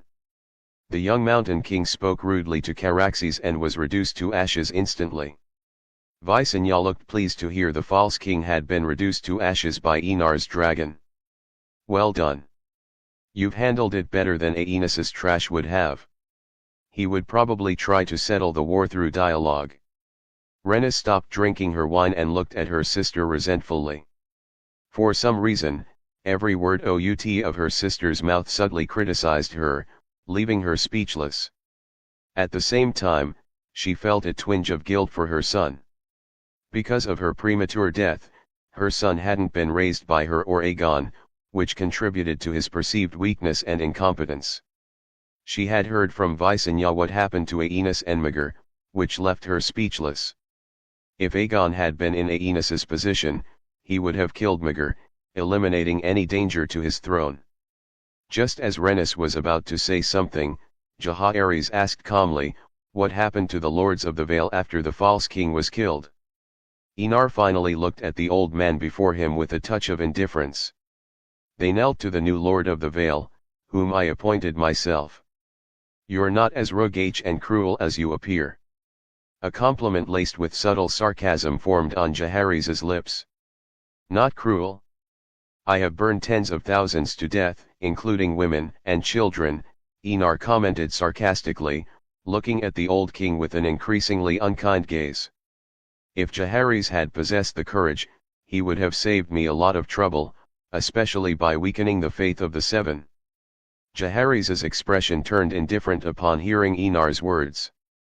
A tyrant, just like Maegor, he spoke, high tone hostile and even murderous, revealing how deeply Maegor had traumatized him. Yes, I am indeed a tyrant. Anyone who disobeys me will die, as will Houses Tully, Lannister, and Baratheon, Enar replied arrogantly, particularly enjoying Jaehaerys' slightly annoyed expression. I have killed tens of thousands, saving hundreds of thousands more lives in the process, he added, making Jaehaerys' expression turn even colder. You will rule over ashes, the old king said sarcastically. I will rule a kingdom I can mold to my desire. There will be no faith of the 7, no order of maesters. Ordinary people will be able to study and choose their own futures. The world will finally be able to progress, Enar instantly retorted. Old man, if you had possessed the courage, you would have destroyed the faith of the 7 years ago, Enar stated, adding with extreme contempt, if my wife had suffered an assassination attempt, I would have flown to Old Town and burned it to ashes. You did not do that, you cowardly Viking. Jaehaerys, however, laughed at Enar's perceived naivete. Naive boy, you despise me, but if I had done as you suggest, the entire kingdom would have rebelled. The fragile Targaryen dynasty would have been destroyed, and you would never have been born. I think you're the naive one, Enar replied coldly. You think everyone would rebel? What a joke. People value their lives more than you imagine, old man. Don't say everyone, I'd be surprised if even 30% rebelled. If I were you, I would have undermined the faith's reputation, introduced new gods, and pitted the religions against each other while subtly eroding the already weakened standing of the faith of the seven. Then finally, after decades, I would have destroyed it. You call me naive, but in my eyes, you're just an old fool who thinks dialogue solves anything in a world where force speaks louder. Every word was like a knife twisting in Jaehaerys' resolute heart. The old king's expression became uncertain and doubtful. He processed Enar's words, calculating the chances of success. To his dismay, he realized the chances of Enar's plan succeeding were very high. If Jaehaerys had done what Enar suggested, he supposed that by the end of his reign, the faith of the seven would have been nothing more than a third-rate force on the continent. Do you know the worst thing you allowed? Enar asked, his tone calmer now, looking sympathetically at the old woman beside Jaehaerys. The faith of the seven poisoned your sons and daughters. The poison itself wasn't immediately deadly, but it left the infants' bodies weak and susceptible to disease. During the nearly 300 years of our dynasty, hundreds of infants and children were killed this way. My own grandmother buried countless sons and daughters due to this weakness. The words made even the calm and serene expression of one of the most formidable women in Westeros change dramatically. Her hand trembled as tears welled in her clear, lilac eyes. Even Jaehaerys shuddered at Enar's words. The old king's lips trembled as he froze, processing the profoundly shocking and sorrowful information. Visenya and Rhaenys looked equally grim, extreme anger burning in their eyes. If they could, both women would have mounted their dragons and burned Old Town to the ground until nothing remained but ashes, all to avenge the hundreds of infants and children cruelly killed by the poison. Alysanne proved herself worthy of being one of the most prestigious queens Westeros had ever known. Despite the pain and fury raging within her, the queen composed herself. Yet, Enar could see she resembled a volcano on the verge of eruption. Holding his wife's hand, Jaehaerys whispered, his tone desolate and sorrowful, "Forgive me, wife. I was weak. I didn't realize something so obvious." Alysanne held her husband's hand tighter. She didn't blame Jaehaerys entirely, for she herself had advised him to seek peace for the realm. Thus, the fault was not solely Jaehaerys's, it was hers as well. She felt just as weak for allowing such an atrocity, and not only had her own children been killed, but also the children of all the queens who came after her. Alysanne felt like a sinner, unworthy to stand before Visenya and Rhaenys, the great founding queens of Westeros. Read more than advanced chapters in my Patreon. Read chapters ahead on Patreon. 2 chapters are updated every day except Sunday. p-utreon.com/gotsw, just remove the hyphen to access Patreon normally. Chapter 203, Chapter 203, The Nexus of Time and Space. 4. The Will, an imaginary object, but it seems to carry an enormous weight over humanity that none of us could ever imagine. King Jaehaerys I Targaryen, the Old King. How is the war going? After a while, Jaehaerys asked with an obviously calmer tone. Any hostility and enmity he had previously felt towards Enar disappeared completely at that moment. Looking at the extraordinarily tall young man in front of him, Jaehaerys showed a complex look, but soon became the indifferent, cold king he usually was. That's not to say he was angry, but he had been for decades. King's Landing was conquered by my first wife and my grandmother. They are at this very moment, with the 90,000 soldiers of House Tyrell, preparing to attack Old Town. Seeing that he had destroyed the animosity Jaehaerys had towards him, Enar gave him a satisfied look and explained the course of the war. Then he continued speaking.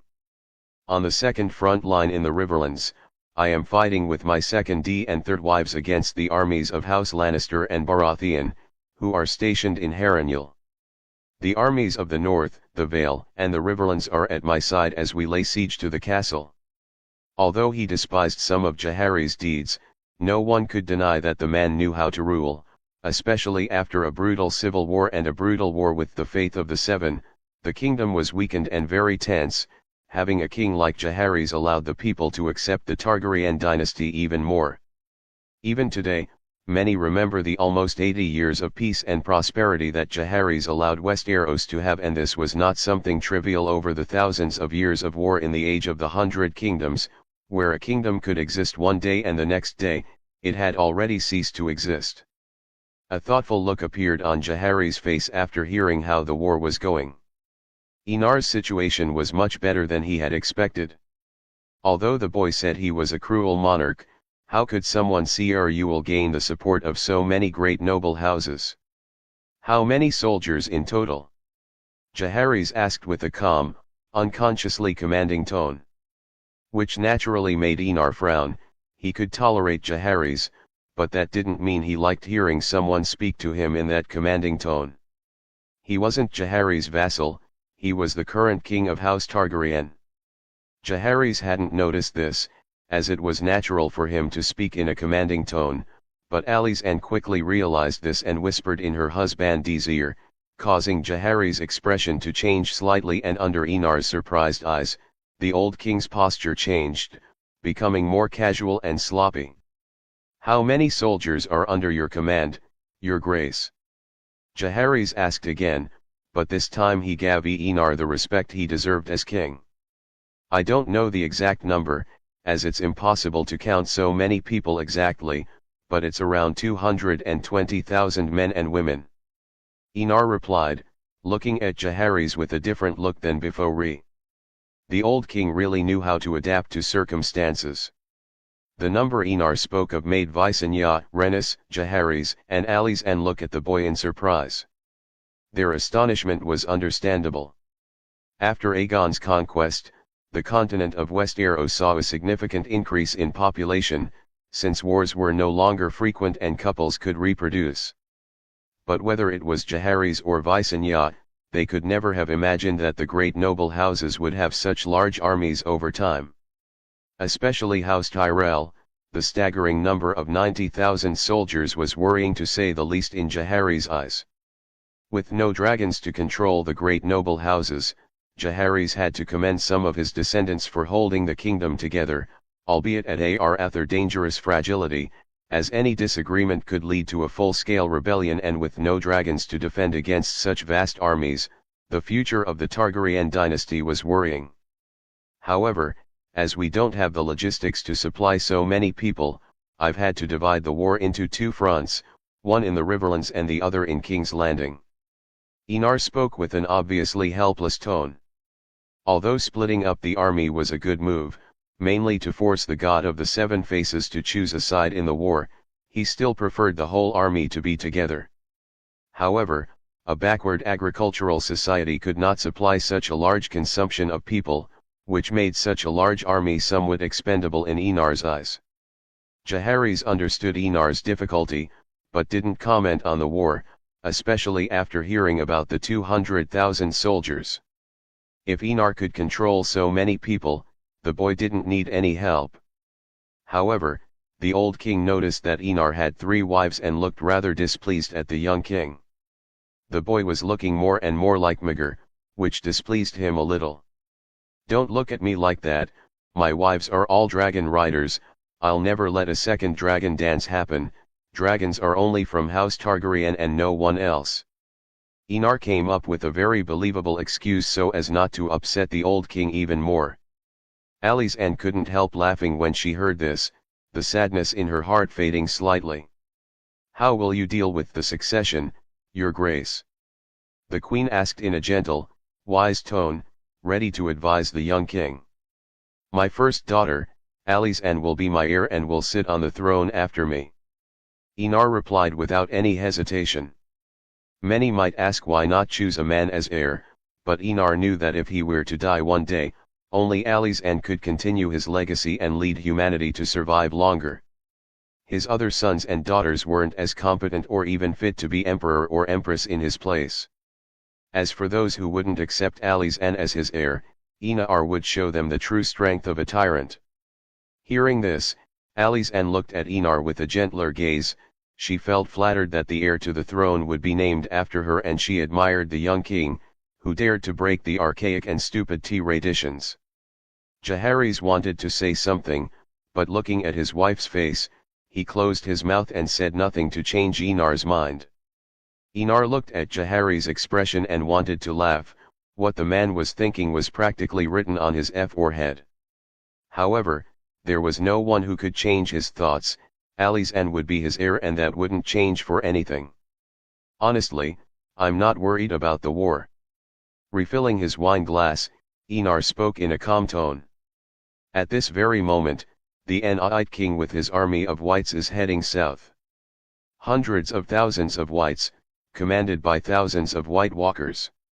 He spoke with a solemn tone. 500 asteroids was far from enough to fight so many White Walkers and then face the long Night, where monsters attacked humanity like never before. That's why Enar wanted more people to die.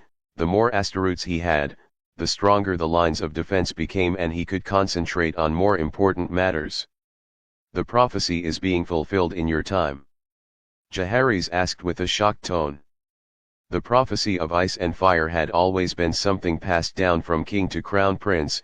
There were no exceptions, but knowing that the prophecy's time had indeed come made the old king's expression slightly nervous. It's not as complicated as you think. The problem is the gods watching me every moment. These divine bastards are too cautious. Enar understood Jaehaerys' nervousness, but in his eyes, the Night King was only a minor obstacle. Whoever was behind the Night King was really the source of the problem. Gods. Alice murmured with a complicated expression. She looked at the young man in front of her and couldn't help but admire him even more. How many people were calmed by the knowledge that he was an enemy of the gods? She had no doubt that even Aegon the Conqueror would be frightened and horrified in front of such a fact, but Enar was calm and showed no trace of fear on his face. Alice prided herself on her ability to guess people's huffs from their expressions. It had always been her gift, and she had uncovered countless conspiracies with this ability, but at this moment, she saw no signs of fear in Enar, showing that the young man really didn't fear the gods. He just thought it would be complicated. Read more than advanced chapters in my Patreon. Read chapters ahead on Patreon. 2 chapters are updated every day except Sunday. /Gots Chapter 204, Chapter 204, The Nexus of Time and Space, v. A pawn manipulated by a pawn. Honestly, a miserable fate. Enar Targaryen looking at young Griff. You're a good king, Enar. Alice spoke with a genuine tone. She could imagine any other pretender to the throne would fail miserably in the situation House Targaryen currently found itself in. There were enemies on all sides. Enar not only had to reclaim the throne, but also fight the Night King while still preparing for the long night. Honestly, she herself didn't see herself capable of accomplishing what Enar was doing at the moment. I'm not as incredible as you think, Queen Alice. I'm just a pawn in the hands of a great being. Enar didn't think he was incredible. He was a pawn used by another god and nothing more, just like the Night King. But unlike the Night King, Enar didn't plan to remain a pawn forever. He wanted to be a player on the chessboard and not just a pawn that could be discarded. So he himself didn't think he was as incredible as Alice had said, just another pawn in a great chess game the size of entire universes. Alice didn't speak and remained silent with a smile on her lips. The modesty in Enar's words only made her feel that she hadn't told a lie.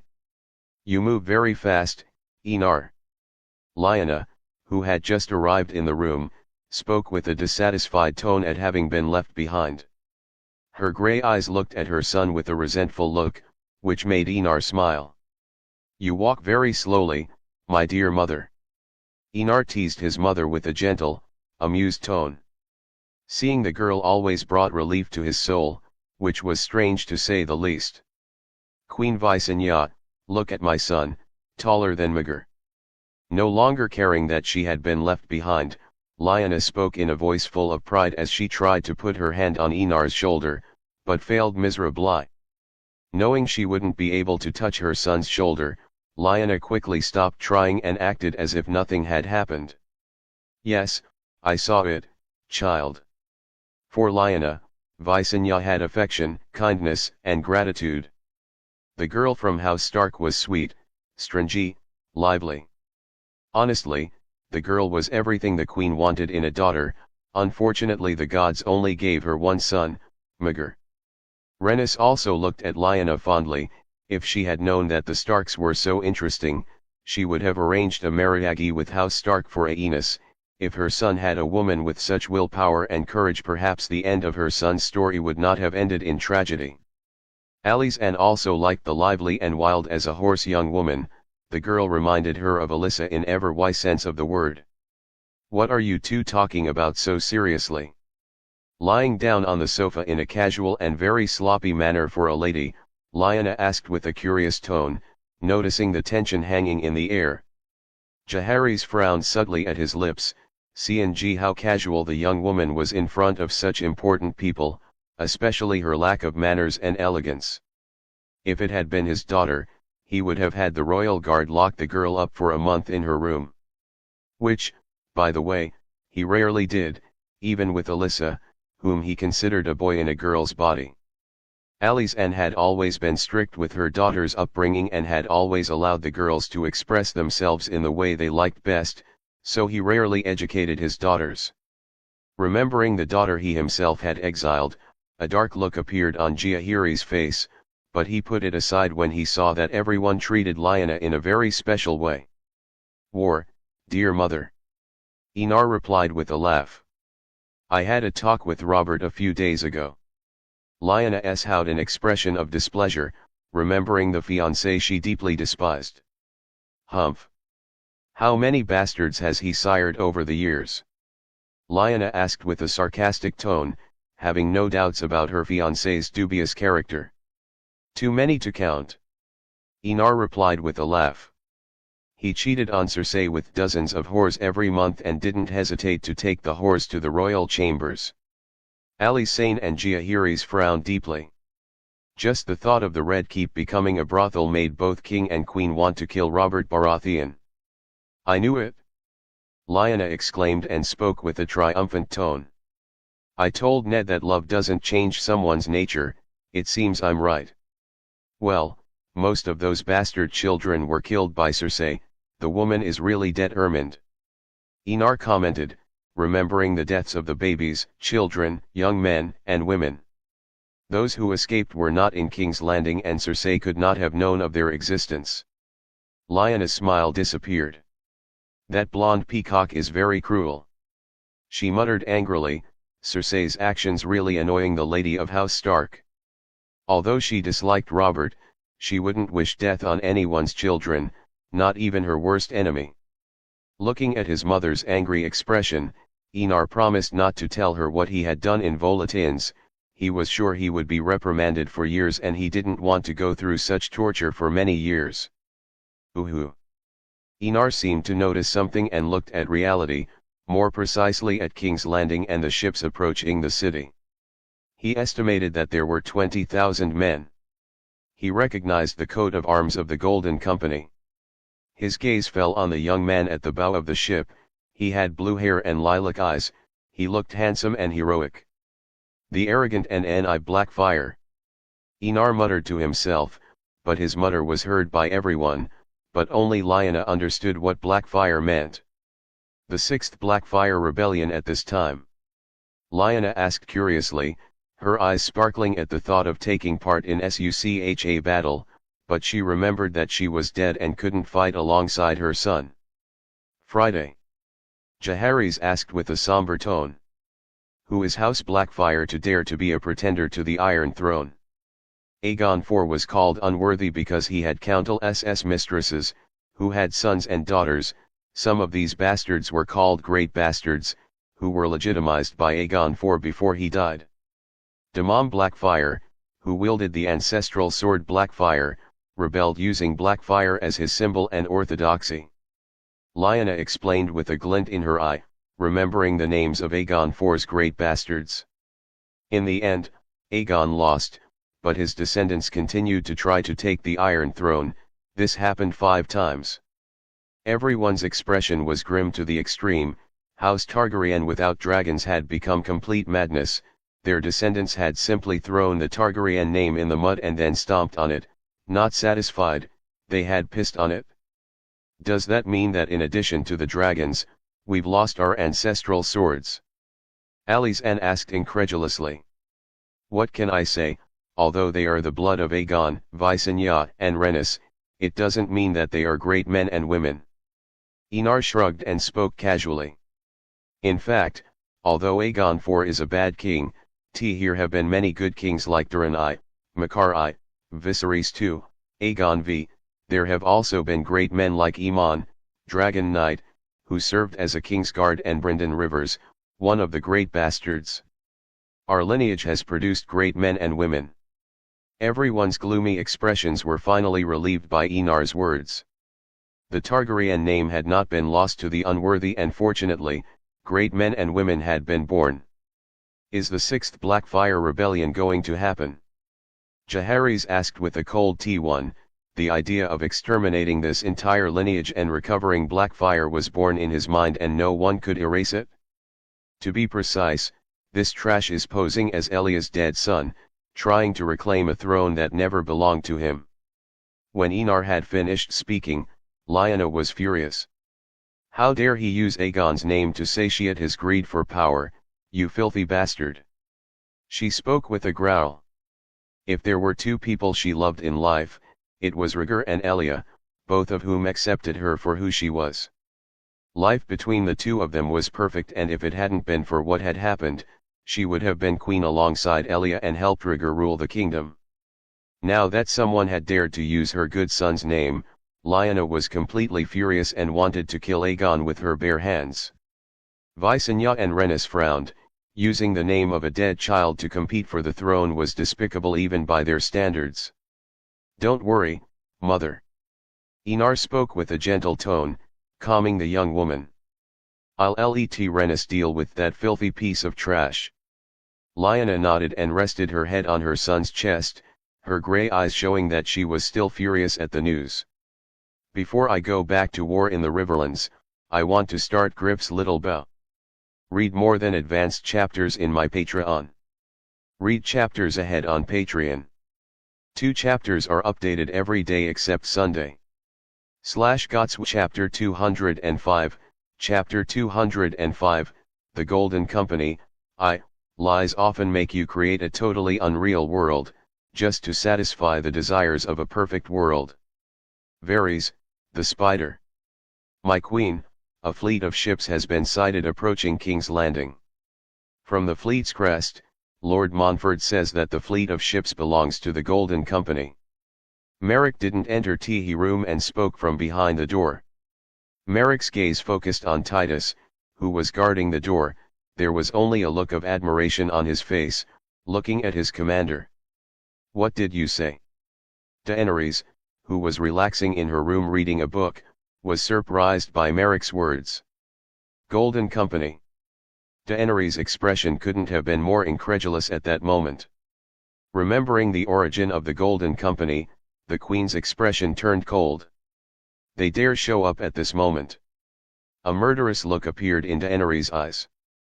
The arrival of the Golden Company showed that they considered her weak and were about to start the 6th Blackfire Rebellion. But no matter how much Daenerys searched her mind, there had been no rumors of any Blackfire in Essos for a long time, and the last male descendant of the Blackfire line, Maelys Blackfire the Monstrous, had been killed by Barristan Selmy's sword. It doesn't matter, anyone who dares to attack King's Landing must be killed. Daenerys discovered that it didn't matter who was leading the Golden Company, since they dared to attack, they must be killed. House Targaryen had finally managed to reclaim King's Landing and she couldn't afford to lose the city. However, The outbreak of a probable war actually prevented her from focusing on Old Town according to the plan Enar had drawn up with her and Rhaenys. Titus. Daenerys called out to the commander of the Red Legion. At the same moment, the bedroom door opened and Titus, with his impressive height, entered the room with heavy armor covering his body. His face was covered by a helmet that resembled a red lion. "What are your orders, my queen?" he asked in a calm, deep tone, his eyes cold with the queen's anger. "Take the soldiers of House Tyrell to the port and wait. If the Golden Company attacks, you have orders to kill anything that breathes on the ships." Daenerys was not someone to be indecisive. The girl made the decision on the spot with a massacre order without any hesitation. Just as Enar taught her, a king or queen must not hesitate in their orders. Hesitation leads to defeat and therefore death. "Yes, my queen." Titus replied in a calm tone, but Daenerys felt the temperature in the room drop dramatically. "Merrick, ask my mother, Sarah Rain, Lord Montford, Lady Olenna, Lord Willas and Lord Pakester to meet me in the throne room." Daenerys ordered Merrick, who quickly accepted the order and left in a hurry. Daenerys then called two women, both of whom served the Emperor's Daughters organization, to help her dress. In less than 5 minutes, Daenerys was wearing a long red and black dress with a crown adorned with 3 dragons of different colors. In the throne room, Daenerys was already sitting on the Iron Throne while looking at her makeshift court. "Your Grace, according to the scout ships, the Golden Company has stopped 10 miles from the city." Montford spoke with a respectful tone as he looked at Pakester with a wary eye. The Lord of House Redwine really was an excellent choice as master of ships. In the eyes of the Lord of Driftmark, he was his greatest competitor at the moment. Ignoring Montford's cautious look, Pakester spoke his assumptions. "Your Grace, it doesn't look like the Golden Company wants to carry out another Blackfire rebellion." "I agree with Lord Pakester. The Golden Company has no logistics post to support the war, which is different from the other Blackfire rebellions." Willas, the Lord of Coin, also agreed with Pakester's words. If the Golden Company really came to Westeros intent on war, they would have conquered Tyrosh and then conquered the steppes, but there was no movement in those two places. He said with a confused tone. "You've forgotten something very obvious." Olenna spoke up at that moment, drawing everyone's attention. The Golden Company was founded by Agar Rivers, one of Aegon IV's great bastards and many exiled members. They're probably coming to join the war against House Baratheon to redeem themselves and return to the continent as heroes. Olenna said with a sarcastic tone. She had no good feelings towards the Golden Company. "Daenerys, you should send a messenger and ask the Golden Company's intentions. If they've come with good intentions, it won't be a bad thing to take in these experienced soldiers for practically free." Rilla advised Daenerys with a calm look. The Golden Company were not mere soldiers, they were experienced and deadly soldiers who had lived in Essos for decades. And for House Targaryen to conquer the Golden Company is very simple, they just need to remove the punishment of exile. Honestly, it was a great offer for House Targaryen. They would practically get a large army for free. Daenerys looked thoughtful and nodded. "Do as my mother said." "Your Grace, I volunteer to be a messenger." Arrayne, who had been silent until now, knelt down and spoke with a determined tone. Montford and Willa's lips twitched slightly. Montford felt embarrassed while Willas found the scene amusing. A determined man is a capable man. Olenna said, looking at Arrayne with an amused smile. She knew the bastard of Driftmark and knew how much the boy wanted to rise in the ranks of the nobility. Daenerys looked at Arrayne and spoke with a cold tone. "Since you want to, so be it. Titus will accompany you to ensure your safety." Her previous orders and her current orders could complement each other, so she simply took the opportunity for Arrayne to be her messenger. If the Golden Company wanted to attack, then Titus would solve the problem by killing the leaders of the Golden Company, which would allow THM to completely destroy the enemy. "Your Grace, I would like to join the entourage." Varys, who had appeared from behind a pillar, asked with a gentle tone as he rubbed his abnormally white hands together. Daenerys and R'hllor narrowed their eyes, looking at the eunuch. "I don't remember calling for you, Lord Varys." Daenerys asked with a slightly colder tone than usual. The more time she spent with this eunuch, the more she realized that this man was dangerous, but he was just as useful, so she was leaving him alive. "I beg your pardon, your grace, I will not repeat the same mistakes." Varys bowed and spoke with a sincere tone as he looked at the girl on the Iron Throne. Daenerys thought of something and accepted Varys' request. Looking at the eunuch bowing to her, a shrewd look appeared in the queen's lilac eyes. On the main boat of the Golden Company, 4 people were looking at the approaching ship. The ship's ditch pushed the ship forward. The 3-headed red dragon under the black background looked especially frightening. Harry Strickland, Captain General of the Golden Company, young Griff, or as he liked to call himself, Aegon Targaryen, Jon Connington and Illyrio Mopetus. The 4 men were calm and none seemed panicked by the arrival of House Targaryen. As Pakester and Willis had guessed, the Golden Company obviously didn't want to carry out a Blackfyre rebellion. 5 wars and 5 defeats later, House Blackfyre's prestige had already fallen with the death of Meleys Blackfyre the Monstrous. Even if the Golden Company had wanted to carry out the 6th Blackfyre rebellion, they couldn't have. No one wanted to finance or help them conquer the Iron Throne. "That's good, they sent messengers and not a fleet of ships," Harry commented with a relieved smile. Although he was far from the coast, he could still see the continent of Westeros, and a feeling of longing appeared in his eyes. His desire was to return to Westeros and go back to his home, something that most of the members of the Golden Company had in sea omen. "I just hope the messenger my aunt sent isn't arrogant." Griff spoke with a worried tone. He really didn't want to argue with the messenger and make a bad first impression on his aunt. "Don't worry, my king." Jon Connington spoke gently. "I take the blame for any offense your grace may speak. As they say, love is blind." Jon loved Rhaegar, and because he was still in love with the Silver Prince, he always saw many similarities between Griff and Rhaegar. Note, it was confirmed by George Martin in an interview that Jon Connington was romantically in love with Rhaegar Targaryen. Griff nodded in thanks and glanced nervously at the ship drawing ever closer. "My time is coming," he muttered to himself as he clenched his fists in excitement for the glorious future that lay ahead. Read more than advanced chapters in my Patreon. Read chapters ahead on Patreon. 2 chapters are updated every day except Sunday. /Gots Chapter 206, Chapter 206, The Golden Company, 2. The worst thing is when the roast pig doesn't realize it's the main course about to be served on a silver platter, thought Arain Waters, as he stared at the 14-year-old boy in front of him. When Arain boarded the ship, his eyes fell on the apparent leader, a boy of no more than 14 or 15. Hair dyed blue and dark purple eyes that looked a purplish blue. He was handsome, very handsome to say the least.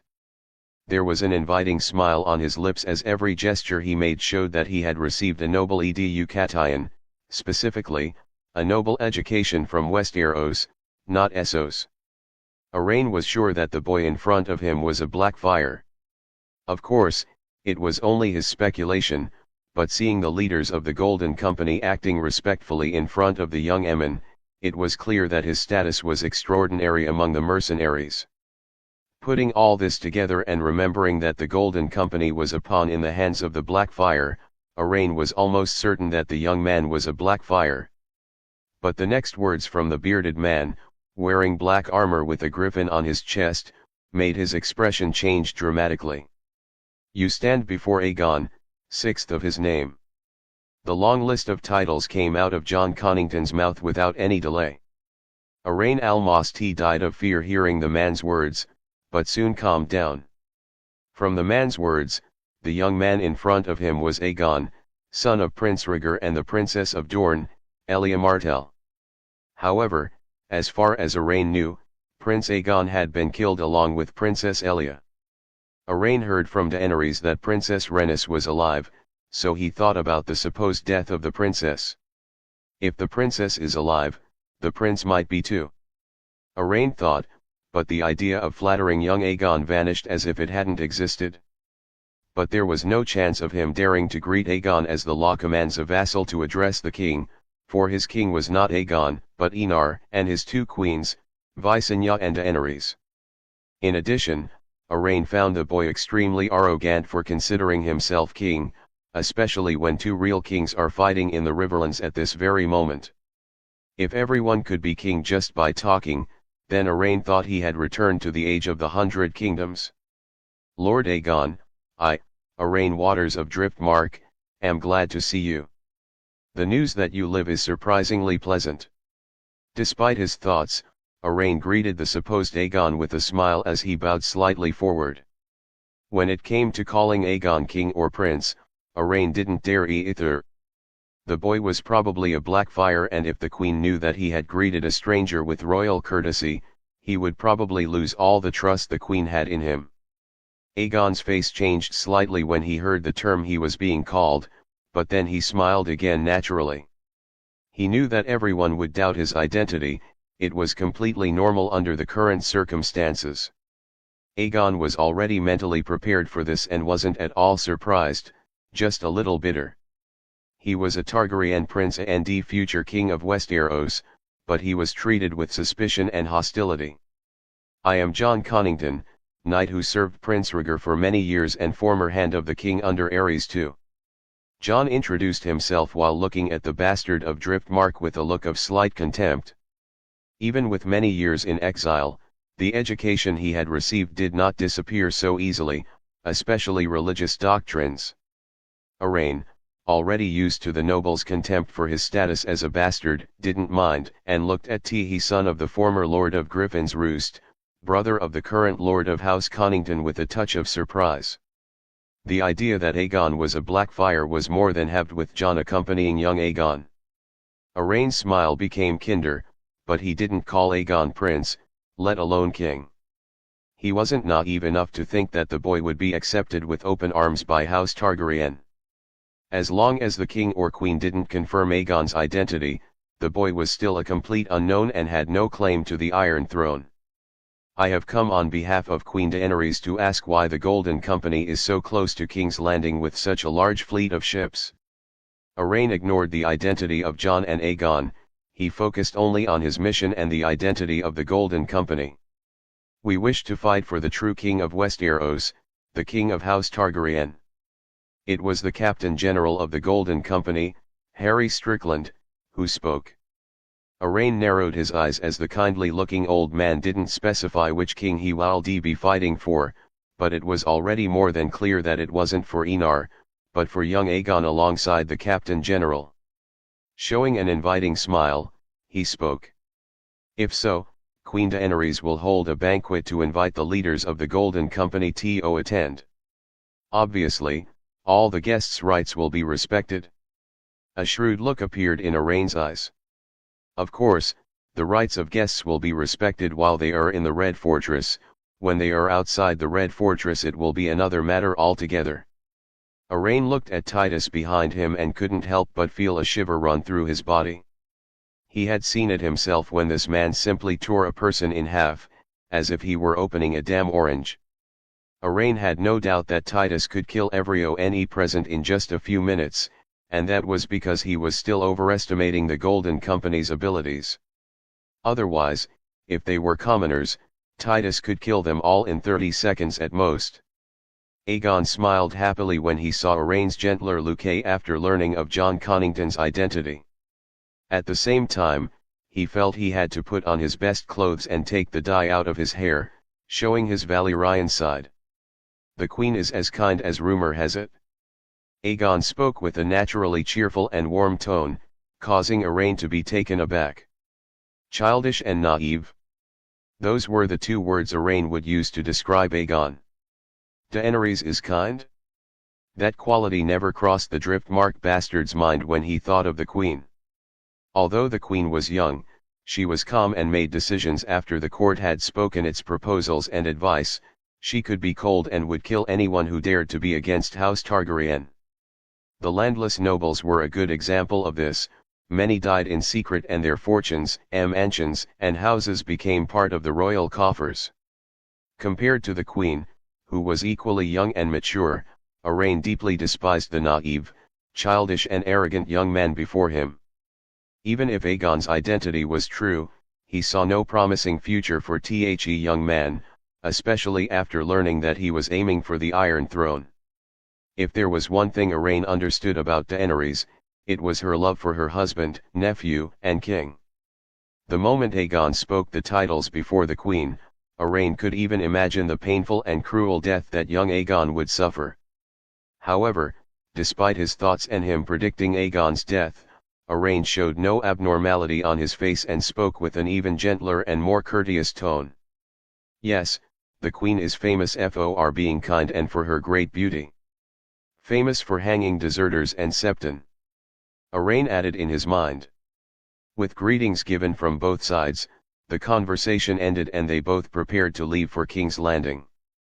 Titus looked deeply at the young man and stepped back with Arain, suppressing the urge to smash the blasphemer's head in. What Arain could think, Titus could too, just as the bastard of Driftmark, the commander of the Sardaukar, knew that the young man was already dead. It only remained to be seen when and where, which the king would decide in due course. Aegon didn't know that in many people's minds, he was already a dead man. The boy was happy and excited to finally be reunited with his family. Especially after hearing about Daenerys. An impulsive, proud feeling bubbled up in the young would-be king's chest, unaware that he was heading towards death. The queen's great beauty was known even across continents, so he knew many things about Daenerys. While in Essos, he had heard that Enar spent more time with Visenya than with Daenerys, which only made him think that the two were in a loveless political marriage. In his eyes, if he offered Enar a large fief, he could marry Daenerys if he won her heart, which wouldn't be difficult. After all, any woman would be happy to be his queen. Note, I wrote Aegon thinking of a young, warm, lively, kind, and charismatic boy, at the same time spoiled, obstinate and like most future monarchs, with an ego and narcissism bigger than planet Earth. Read more than advanced chapters in my Patreon. Read chapters ahead on Patreon. 2 chapters are updated every day except Sunday. /Gotsw Chapter 207, Chapter 207, The Golden Company, 3, She is mine, forever and ever, until the end of my days. Thog HTS of Aegon Targaryen, young Griv, after seeing Daenerys. The first thing Aegon noticed when he arrived in King's Landing was that the streets were full of soldiers. Deeper into the city, the sound of clashing metal could be heard. As someone who had lived in Essos, he recognized that there was an atmosphere of war hanging in the air. Who are you preparing to fight? Robert? Aegon asked Arain with a charismatic smile. Arriving in the main city of Westeros, the home of House Targaryen, left him feeling happy and relaxed. Arain looked at the boy with a mysterious smile and spoke calmly. Faith of the Seven. The smiles on Harry and Jon's faces froze at his words. It was as if someone punched them in the stomach, leaving them breathless for a moment. They even forgot to breathe. Even Aegon, who had never been raised in Westeros, knew exactly what Arain's words meant. Why are you attacking the Faith of the Seven? Isn't it more logical to attack Robert? Aegon asked, frowning heavily. At the same time, an idea popped into the young prince's mind. Jaehaerys was known for reconciling House Targaryen and the Faith of the Seven. If he did something similar, wouldn't he immediately gain the support of the church and the majority of commoners? Hones tly, Aegon's idea was excellent and he really could be king with the support of the church, but in the end, is it House Targaryen or the Faith of the Seven who will reign? However, something like this would only be possible if Aegon had the power to overcome Enar, which was completely impossible. Arain looked at the young Aegon, who had a smile on his lips. The bastard of Driftmark narrowed his eyes thoughtfully. Anyone with a basic sense of politics and conspiracies would have known what the boy was thinking at that very moment. But again, Arain said nothing and chose to observe the young man's death personally. "Are there any requirements I should be aware of when I meet my aunt?" Aegon asked, looking at Arain kindly, unlike the contemptuous looks the man had been receiving. The queen likes sincerity. "Just be yourself, Lord Aegon." Arain replied with an equally gentle smile while hiding the look of sarcasm and disdain in his eyes. Titus couldn't help but roll his eyes in front of Arain's blatant lie, but he remained silent, as he really wanted to see this arrogant, stupid blasphemer die. While Aegon was talking to Arain, Illyrio, Mopetus and Varys were at the back of the entourage talking quietly. "Old friend, I see you're living the good life in SOS. Varys commented, looking at Illyrio's fat, jeweled figure. The man looked like a boar in golden clothes, vulgar to the extreme. Even new nobles didn't dress this vulgarly and opulently. "I say the same, friend." Illyrio answered back with a smile, looking at his friend's plump figure in a purple robe. They both looked at each other and laughed. In everyone's eyes, they looked like old friends finally meeting again after decades, but whether it was Varys or Illyrio, they both knew that they were just all IES in this conspiracy. Illyrio's second wife, Sarah, was Daemon Blackfire's bastard daughter with a prostitute in Lys. Daemon was the brother of Meleys the Monstrous, who was killed by Meleys himself to take control of the Golden Company.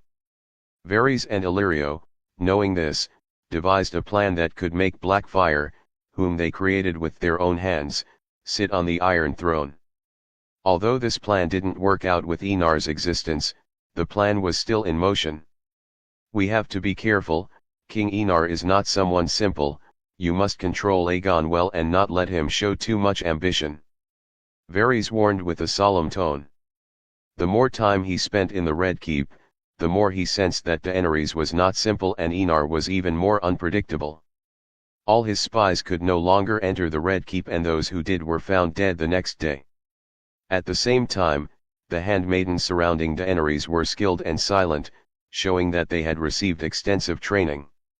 Varys came to the conclusion that T's women were part of House Targaryen's organization of spies, whom Daenerys personally controlled. As for the name of the organization, who its members were or even where the organization's headquarters were located, that was still a mystery he had to unravel.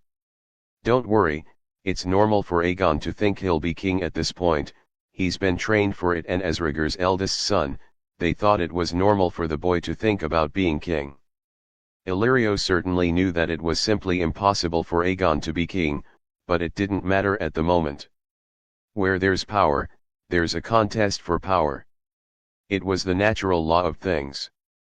As long as humans existed, they fought for power.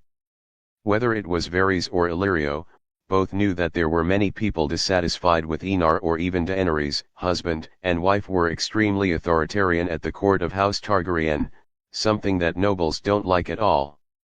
They felt inferior to the king, but in the eyes of these nobles, who hadn't gone through the centralization process, the king was just a noble with more power, but he was still a noble, just like all of them. Note: before the centralization of power, where all power rested with the king, barons, viscounts, earls, and dukes even had crowns and thrones in their respective castles. They ruled their fiefdoms as small independent kingdoms while paying tribute to the king. Varys and Illyrio wanted to manipulate these people, gradually strengthening Aegon's power. At that moment, Aegon only had to show a little of his ambition and many would gather around him. As for whether exposure to Aegon's ambitions would bring danger to the boy, they weren't worried about that. Aegon was 14 and it was perfectly normal for him to aspire to the throne as Prince Rhaegar's eldest son. No one would kill him for that, only teach him not to think about such foolish and unfounded ambitions. Besides, if Aegon dies, the biggest suspects won't be the nobles, but Daenerys and Enar themselves. Although no one could see confirm that Enar had killed or not, the rumors that he was a murderer of relatives was enough to deal a heavy blow to King Enar's prestige. Did Lord Aegon's training end well? Varys changed the subject as he looked at the many stares falling on him at that moment. His expression didn't change at all as he felt the intense gazes on him. Training worthy of a future king. Illyrio lowered his voice and spoke with a proud tone. He looked at Aegon's tall figure with a touch of fatherly affection that only a father would have for his son. Poor Aegon, he didn't know that his father had always been there for him. He continued to discuss various topics with Arain, making the bastard of Driftmark sigh in front of the potential prince's erudition. The boy could speak several languages, was a good swordsman and even played the harp, which was what Aegon said he did. If Aegon really did have these skills, Arain could see that the boy could gather quite a following, although this would be extremely dangerous, as no one wants to see a prince gaining power, especially a king. The next thing Aegon knew, he was in front of a majestic red keep. Up close, he could perfectly see the majestic home of House Targaryen. Aegon couldn't help but feel his blood boiling with excitement. Puffing out his chest to look as majestic as possible, Aegon touched Blackfyre around the waist and flashed the most perfect smile he had. "Follow me." Arain spoke with a smile as he walked towards the feasting hall, where the banquet was probably already ready. Although because he was in such a hurry, he himself didn't think it would be too lavish. Aegon didn't even notice when he reached the feasting hall, but he woke up from his reverie when he heard the herald call his name. Lord Aegon of Pentos, leader of the Golden Company mercenaries. The smile Aegon had been preparing simply stiffened at the same moment he heard himself introduced. However, he didn't have time to think about it and entered the feasting hall. The place was full of tables and there were many people seated, some of whom were already drinking. However, Aegon's attention was focused entirely on the small, delicate figure sitting in the main seat. She was wearing a long red and black dress, with a crown under her silver hair. Aegon held his breath for a moment at the sight of such a beautiful woman. Even the famous courtesans of Lys couldn't compare to the woman in front of him. Aegon didn't know if Visenya was equally beautiful, but when he saw Daenerys, he knew that Enar was a fool not to adore such a beautiful woman. Note, is this what the Chinese call courting death? Chapter 208, Chapter 208, The Golden Company. 4. Game of Thrones is cruel, it doesn't differentiate between man or woman, child or elderly, only the purest interest speaks louder in the conspiracies of the court. Olenna Tyrell, Queen of Thorns. Daenerys looked at the boy with light blonde hair and purple eyes with a trace of curiosity, but that curiosity soon disappeared when she felt his gaze. What kind of gaze was that? Lustful, possessive, and full of repressed passion. But every feeling in that gaze made her feel even more disgusted with the young man called Aegon. She was a married woman and the king's wife, how dare he look at her with Tyho's filthy eyes? Just as Daenerys was about to ignore the annoying boy, a servant approached and suddenly handed her a small sheet of paper. Looking at the contents of the paper, Daenerys' eyes underwent great changes. Incredulity, anger, and an incredible murderous feeling. Honestly, Daenerys had never felt so much anger in her life. Even if she were in front of Robert, she wouldn't feel so much anger. However, at that moment, she felt like a volcano about to explode at any moment. Looking at Aegon, Daenerys gave him a cold stare. If Aegon's death was certain before, the young man was already a dead man in her eyes. Aegon 6? What a joke. You're a Blackfyre who grew up under the conspiracy of others to seize the throne of House Targaryen. You dare steal the identity of a dead relative and still covet the Iron Throne. Daenerys wanted to laugh in front of the absurd situation, but no laughter escaped her lips, for there was no reason to laugh. There was, however, plenty of reason to stain the ballroom with blood. John Connington of House Connington and Captain General of the Golden Company. Hearing the herald's voice, Daenerys' expression turned even colder. She looked at the man in black armor with a griffin on his chest. As far as she knew, the man was a friend of her brother, Rhaegar. This was all a conspiracy in plain sight. Just as Daenerys had hoped, to save young Aegon's life, Jon Connington stepped forward and bowed in front of her. "It's a pleasure to meet you, Your Grace." Jon spoke with a sincere tone. He was loyal to House Targaryen, so he was more than happy to see Daenerys in the front seat. "Welcome to King's Landing after your exile on the usurper's orders, Lord Jon." Sensing Jon's sincerity, Daenerys nodded and greeted him back with a kinder look. Although she didn't know how Jon had been deceived by the conspirators, the man was still a loyal vassal of House Targaryen. Jon Connington gave a relieved smile and looked at all the nobles present, most of them from King's Landing, but many also from The Reach. Especially the seats occupied by Daenerys, he noticed that Lord Paramount of Mandor and his family were present. "Your Grace, I have some extremely important matters to report." Jon looked at Daenerys again and spoke aloud, intentionally raising his voice so that everyone could hear. Which worked, because everyone's attention was focused on him. "I know it will be hard for you to believe, but who stands beside me is Aegon, son of Rhaegar and Princess Elia." When Jon mentioned Elia, a trace of disdain reflected in his eyes, but he hid it. After a long silence following Jon's words, everyone's eyes widened, staring at Aegon incredulously. "Princess Rhaenys is alive, so it's only natural that Prince Aegon should be too," Jon commented after hearing the silence of the court. Honestly, with Jon's reputation and the news that Princess Rhaenys was alive, Jon Connington's words gained a lot of credibility. Olenna took a sip of wine and glanced discreetly at Daenerys and saw, for a moment, a trace of anger and an incredible murderous feeling in the eyes of the young queen, whom she had come to admire over the past few days. At that moment, Olenna knew it was a conspiracy. The Queen of Thorns' eyes fell on two people. Varys, whom she deeply despised, and Aemma dressed with such opulence that she felt disgusted. The only person who could have taken Aegon from his mother's arms 14 years ago without anyone knowing was Varys, but she thought that unlikely. Motive. A mother would never separate herself from her children at such a risky moment as that, 14 years ago. Olenna knew that young Aegon was a Blackfire and everything that was happening was a conspiracy orchestrated over decades. "I must say that this is a shocking revelation, Lord Connington, but I still have my doubts, especially when my niece, Princess Rhaenys, told me that she saw her own brother being killed in front of her.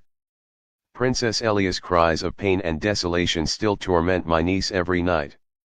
Daenerys' words made many who already believed that Aegon was a Targaryen begin to wonder whether the young man was a Targaryen or a Blackfire. After all, a sister couldn't confuse her brother, especially at that moment. "Your Grace is right, but baby Aegon has been exchanged for Lord Varys and Princess Elia." Jon Connington replied in a respectful tone, not at all unhappy that Daenerys was suspicious of Aegon's origin, as it was only natural. Especially when Aegon arrived with the Golden Company, the possibility of him being a Blackfire could never be forgotten. Then why didn't Lord Varys bring Princess Rhaenys and Princess Elia with him? Daenerys asked what most people doubted. The queen's eyes were fixed on the purple-robed eunuch. Under the queen's cold, slightly murderous gaze, Varys remained calm and bowed as he answered the question.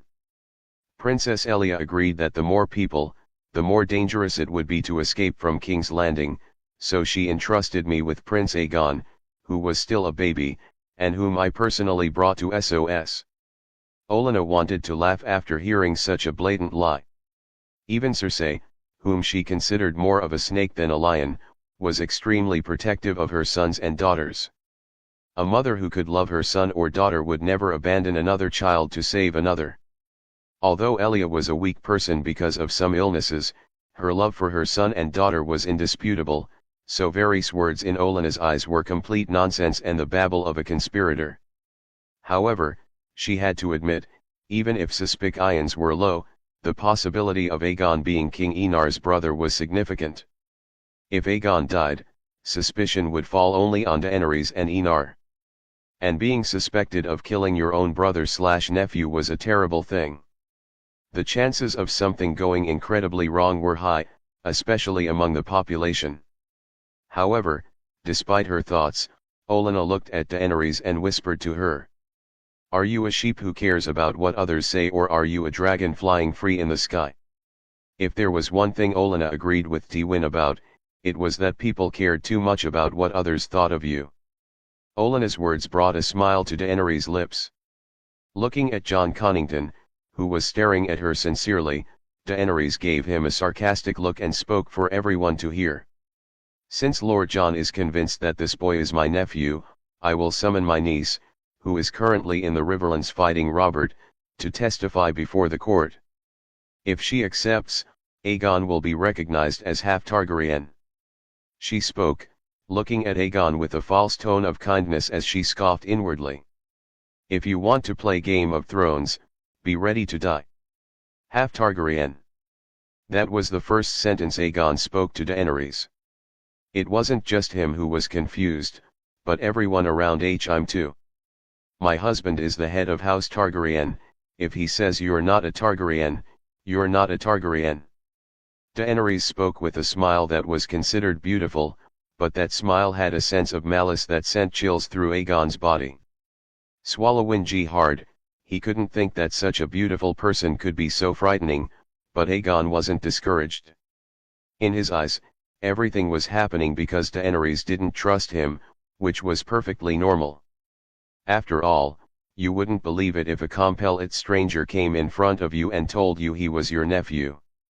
I will accept my sister's judgment without any hesitation, Daenerys. Aegon spoke aloud as he addressed the queen informally, causing the surrounding Sardaukar to look at him with cold stares. Merrick in particular wanted to step forward, but was stopped by the look the queen gave him. Note, I won't go on too long about this little arc. Rhaenys will appear in the next chapter. Read more than advanced chapters in my Patreon. Read chapters ahead on Patreon. 2 chapters are updated every day except Sunday. /Gotsw Chapter 209, Chapter 209, The False Dragon. The truth doesn't matter, the truth is always written by the victors and the powerful. Olenna Tyrell. Originally, Rhaenys wasn't going to leave the Riverlands for anything, but after discovering that she had gained a new brother, she got on Moonfire and flew towards King's Landing without any hesitation. Sensing her knight's fury, Moonfire, who was usually sweet, gentle, and inquisitive, displayed an imposing bearing that surprised even Rhaenys. Yes, we are sisters. How can you remain indifferent when a false Aegon dares to claim the name of our dead brother? Stroking the dragon's beautiful silver scales, Rhaenys whispered in a gentle tone as the fury continued to build, and when all that fury exploded, the world would truly see what a mad Targaryen was, just as Aerys once was. Not for a second did Rhaenys believe that this fake Aegon was really her brother. She remembered deeply and could never forget the scream of pain and agony her mother let out when she saw Aegon die. Even the screams while she was being raped were weak compared to the pain the woman felt when she saw her son die in front of her. Knowing this fact, how could Rhaenys believe that Aegon was alive? In her eyes, this was a Blackfyre impostor who was being manipulated into an even greater conspiracy, all with the aim of taking the Iron Throne. You're all going to die, I'm going to burn you ll. Rhaenys narrowed her eyes as she gazed at the city drawing ever closer to her. Her silver hair fluttered violently against the strong winds, which hit her face with ferocity. Originally she hadn't dared to fly so fast with Moonfire, but after undergoing the blood ritual, there were no dangers in flying so high and fast. The coldness of the high altitude could be ignored and she could breathe perfectly even in the thin air. As Rhaenys approached King's Landing, all the important people of the court were in one room, discussing the banquet that had ended the day before. They were still surprised by the events of the banquet. The boys of Blackfyre. Mace commented with a tone of extreme contempt in his voice. It was more than clear that it was all a conspiracy, but in front of such a malicious plot, no one could kill Aegon or all the blame will fall on the Queen and King. Once that happens, Mace might even see that the king's name is forever tarnished as a kinslayer. Varys really is a snake. Pakester Redwine spoke with a calm and cold tone. The man's blue eyes were deep and somewhat frightening. "What do you think, Lord Tarley?" Mace asked his right-hand man, Randall of House Tarley, considered one of the best soldiers of our time. The Lord of House Tarley held a Valyrian steel sword, Heartsbane. "If we can't kill them, we can undermine their reputation to prevent them from conquering some rebel nobles." Randall spoke with a cold, direct, and cutting tone. "Do you think Varys hasn't already thought of that?" Olenna interrupted the conversation between the men. She looked at everyone and spoke with an indifferent and sarcastic tone. "By now, Aegon is known to half of King's Landing. Don't forget that a foreign man has held the position of Lord of Whispers for decades, so don't underestimate the eunuch. But that really is a good way to stop the bastard from gaining supporters," Olenna said with a slightly narrowed gaze. In a war of whispers, she didn't think she'd lose to Varys. "Spread the rumors that Aegon is a Blackfire usurping the name of a dead prince. Let King's Landing see the true intentions of this body snatcher." Mace agreed with his mother. He flashed a proud look and glanced at all his vassals, excitement bubbling in his chest. Olenna looked at her son with a touch of surprise. She hadn't expected that an intelligent sentence could be formed in her son's mind, which really surprised her. "Usurper of corpses, that's a worthy title for a Blackfire," Pakester said with a sarcastic tone. Just imagining the angry expression on Blackfire's face would be something quite memorable. Something that was shared by everyone in the room. At dawn the next day, Daenerys was eating breakfast in her room while listening to the daily report of the Emperor's daughter's eating a piece of egg. The Queen's eyes narrowed with a touch of sarcasm as she heard that the rumors had already spread throughout the city. "House Tyrell works fast, but that's good. Having competent ministers can help Enar rule more calmly," murmured the girl as she was served by 5 women around her. She didn't even have to move while everything was being served by the 5 women. "But Varys is really bold, he dares to spread rumors without fear," Daenerys thought with a thoughtful look. "What gives him confidence that I won't kill him? Maybe because he's useful, he thinks I won't kill him? What good is usefulness without loyalty?" Honestly, Varys was a mystery in her eyes. The man had created such a conspiracy, but he didn't seem to have any interest in the throne. Varys' motive seemed like a fog that she couldn't understand, but if Enar were in her place, he could guess Varys' motive. The evolution of a stagnant society, a king benevolent towards his people and a kingdom at peace. It was a good ideal, but unfortunately there was no chance of it coming true, not before Enar was born into this world. After all, society was at a standstill because the gods wanted it to be, so how could a mortal go against the wishes of a divine being? So, without Enar, Varys' ideal world was a sick joke. After thinking about Varys' probable motive, Daenerys dropped the subject. She was curious about the show unfolding in front of her. Watching the 2 factions fight made her realize that this was the ideal way for a monarch to rule. Let the wolves fight while the dragon watches them weaken, bringing balance to the power of the court. A smile appeared on Daenerys' lips. Ruling didn't seem as boring as she had expected. The fighting and conspiracies at court was something truly interesting. Suddenly, the door was opened and Rilla entered the room to see Daenerys sitting happily eating while being served by 5 servants. Rilla wasn't surprised by this. When she was queen, she was even more exaggerated than Daenerys. She had about 10 servants and noble ladies in waiting to serve her at all times, one of whom was Joanna Lannister and the other was the mother of Doran, Oberyn, Elia, and others. Daenerys was still poor in her eyes when it came to being surrounded by servants and ladies in waiting. "What are you going to do?" Rilla sat down opposite Daenerys and asked with a serious tone. She wasn't isolated from the affairs of the court and knew of her supposed grandson's arrival. However, Rilla didn't feel very strongly about this phony, and even if by some miracle Aegon really was Aegon, she would have advised Daenerys and Enar to discreetly kill the young man. That's because Aegon was an extremely unstable figure in her eyes.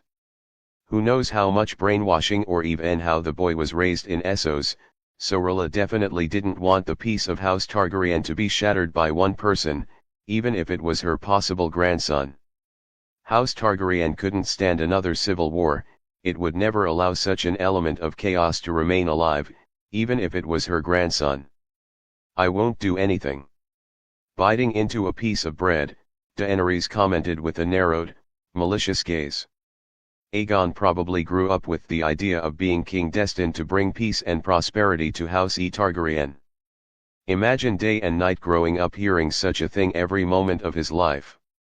I really want to see how he'll react when he finds out the truth. Will he despair, commit suicide or beg for mercy? Maybe he'll go mad with paranoia. Daenerys' words sent shivers down the spines of all the women present. Even Rilla looked at Daenerys with a little shock, but soon calmed down and didn't think it was a bad thing that Daenerys had that kind of mentality. She had always believed that good people die early, while bad people live for a long time, and what was happening to House Targaryen seemed to confirm this. Will Rhaenys be able to control herself and not kill the faker on the spot? Rilla asked with a worried tone about her granddaughter's situation. She knew the extent of her granddaughter's trauma. She could even imagine how angry the girl would feel when she heard the news. I already notified Enar the moment I received the information from Aegon. She's probably arriving in a day or two. As for whether she'll control herself, I don't care. Daenerys commented while showing a serious expression. She herself didn't know if Rhaenys would control herself when facing the impostor who dared to take her brother's identity. However, even if Rhaenys kills Aegon directly, Daenerys would never blame her niece. In Rhaenys' place, Aegon would die in the cruelest way she could imagine, and believe me, for the enemies of House Targaryen, her creativity was great. As Daenerys and Rilla were talking, a loud roar was heard. They both looked at each other and saw the surprise in each other's eyes. They could never have imagined that Rhaenys would arrive so quickly. Even flying on a dragon, the distance from Harrenhal to King's Landing was still quite long, taking weeks by horse. Even with a dragon, it would take 2 to 3 days, as the dragon rider was still human and could never withstand a dragon's top speed. Walking quickly to the window, Daenerys saw a silver shadow flying over the city with extreme speed, which made the girl open her mouth in shock. How Rhaenys could resist such speed was beyond her at the moment. But that's good, it doesn't give Aegon time to spread his influence too far among the rebel nobles. Daenerys whispered with an increasingly bright gaze. Of course, she knew that many nobles were unhappy with her, but she let them accumulate power, because no matter how much power these nobles accumulated, they would be defeated and all their wealth would fill the kingdom's coffers. When the fruit was ripe, she would harvest it with great joy. Aegon's arrival could even benefit her plan, as the rebels would gather around him, thus allowing her to meet all the rebels. Looks like that phony is my lucky star, now he doesn't seem so hateful anymore. Daenerys said as she smiled. Seeing a smile so unworthy of a queen on her daughter's lips, Rilla commented with a helpless tone. Stop smiling like that, you look like an evil man plotting conspiracies between dark, damp walls. Daenerys showed an embarrassed expression and realized that she was smiling just like Enar when he plotted against others. It's not my fault, that feeling of controlling people's lives is quite pleasant. She muttered to herself as she ordered the servants to dress her. Let's go find my lovely niece, she must be thirsty after such a long journey. Daenerys said with a smile as she left the room already dressed. Rilla let out a tired sigh and followed her daughter. She was missing her granddaughter. In the courtyard where Balerion and Vermithor slept most of the day, there was another dragon, a beautiful slender dragon with silver scales. It was Moonfire. In the saddle, Rhaenys had messy hair while the girl looked perfectly normal, even though she hadn't stopped to drink water or even eat. Climbing down from the saddle, Rhaenys' feet touched the ground after a leap. She looked at the red keep in front of her with a complex gaze full of conflicting emotions. She hated the castle in front of her, but at the same time, she loved it. Good and bad memories intertwined in her mind, like a spiral of joy and hatred. Seeing Balerion and Vermithor, Moonfire approached them both and lay down between the two male dragons, finally able to relax after flying at high speed for a whole day. "Welcome to King's Landing after many years, niece." Hearing the familiar voice, Rhaenys quickly found Daenerys' figure approaching, and behind her, her grandmother followed while staring at her tenderly. The anger and hatred in Rhaenys' heart seemed to calm down in front of that maternal love. "Auntie, Grandma Rilla." Rhaenys greeted them both with strong hugs, causing both women to show pained expressions. "By Enar, you're too strong." Daenerys disentangled herself from her niece's arms and complained loudly. "Why?" The same went for Rilla. Note, this chapter is 2,215 words long. It's a test of mine to see how my writing is going with large chapters. Read more than advanced chapters in my Patreon. Read chapters ahead on Patreon. 2 chapters are updated every day except Sunday. /Gots Chapter 210, Chapter 210, The False Dragon. 2. Don't underestimate the mind of a woman, especially the mind of a queen. Rhaenys Targaryen looking at the innocent and sweet Daenerys. Rhaenys, Daenerys, and Rhaea were in the same room, accompanied by Titus, who looked like an immovable mountain of steel, always protecting the three women. Rhaenys was silent after listening to Daenerys' entire explanation. Her eyes were completely devoid of emotion and warmth. There was only a vast coldness permeating her gaze, making it more frightening than ever. Control your emotions, don't let them control you. What's the difference between you and an animal that's driven only by instinct? Rhaenys repeated Enar's words to himself, who had taught him to control his emotions. However, Rhaenys was far from being able to control her emotions like Enar, and the girl felt herself getting angrier and angrier at the thought of being hundreds of meters away from the phony who dared to use her brother's identity. Daenerys looked at Rhaenys' inexpressive face and admired how cold the woman could be in the face of such a thing. If she were Rhaenys, she would be calm, but probably unable to control her anger. After all, if feelings were so easy to control, it wouldn't be a rare skill even on Earth, where soldiers and spies spent decades of rigorous and intense training under various situations of extreme stress, to finally manage to control their emotions. "What do you want to do?" Rhaenys asked, looking at Daenerys. Knowing the sordid mind of the girl before her, she knew that a dark plan had already formed in Daenerys' mind. "We'll destroy his heart, his mind, and then his body. We'll make him regret being born into this world," Daenerys commented while smiling innocently. However, her face soon turned serious. "I don't want to delay the attack on Old Town. I want that city and House Hightower destroyed until ashes rain down from the sky like raindrops." "And because of the Golden Compa New York?" Rhaenys asked with a cold stare. An army of 20,000 experienced men really was a great danger. Danger? Daenerys seemed to hear a funny joke. "Aegon thinks the Golden Company is his trump card, but he's forgotten something. My husband is the king and I'm the queen. I can remove the punishment from the Golden Company and make the Golden Company my army on the condition that they abandon Aegon," Daenerys said, narrowing her eyes playfully. "I'm really looking forward to how Aegon will react when everyone he trusts abandons him, when the whole world turns against him, and finally, when he becomes hostage to his own mind."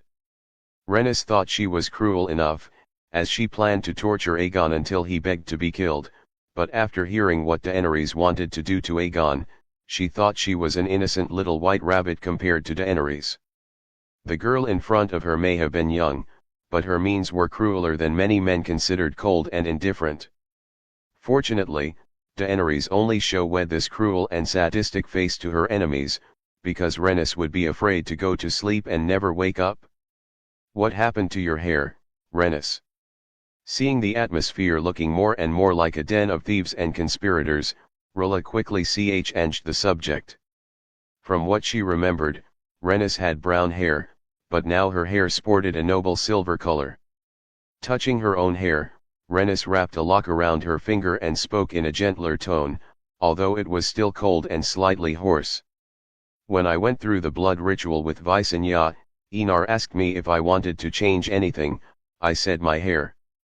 An expression of disbelief appeared on the faces of Daenerys and Rilla, who both looked at Rhaenys in shock. They had personally seen the power of someone who had undergone the blood rite. "What powers have you gained?" Daenerys asked with a tone of envy. She wanted to get back into Enar's arms as soon as possible, especially after learning that Visenya and Rhaenys had undergone the blood ritual, something she had always wanted. Creation and manipulation of precious metals. Rhaenys was proud of her powers. With these powers, she wasn't afraid of not having power in the court. After all, she was practically the one who would sustain the imperial machine while space exploration had yet to be born. Daenerys craved this power more and more. She wondered what power she would awaken by undergoing Enar's blood ritual. "You look like a complete mixture of your father and mother," Rilla commented with a gentle tone, looking at the beautiful princess with silver hair and olive skin. She could see some features similar to Rhaegar's and Elia's on the young woman. A smile appeared on Rhaenys' lips as she listened to her grandmother's words, and she touched her skin and hair with a touch of more affection, as if remembering her parents. "Let's go to the feasting hall. I want to see how things are going." Daenerys spoke, rising from her seat. Although she had just eaten, who said she couldn't go to the feasting hall to see everyone eating again? Rilla and Rhaenys nodded and got up from their respective chairs. "Titus, did you sense anything suspicious?" Rhaenys looked at Titus, who was following them, and asked with a serious tone. Before coming to Kiang's Landing, Enar had said that there was a small chance of something extraordinary happening. Although it was low, the chances were not zero. So far no trace of magic has been felt throughout the city, although the ruins of the great sept of Baelor still reek of the divine power of the God of the Seven Faces. Titus answered without any hesitation, his tone incomparably serious and calm. He was sent to protect Daenerys and Rilla. How could he allow anything foul to harm the Queen and the Dowager Queen? So young Titus scoured the whole of King's Landing for any trace of magic or divine power. In the process, he discovered some remnants of the cult of the Sparrow, which he exterminated without any difficulty.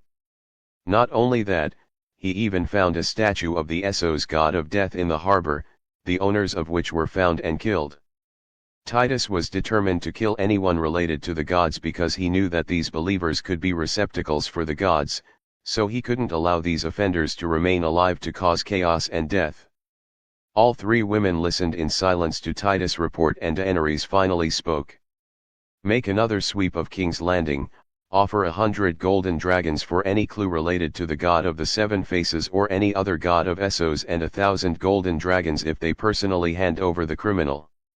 Daenerys didn't believe that people would protect and cover up these criminals in the face of such a large sum of money.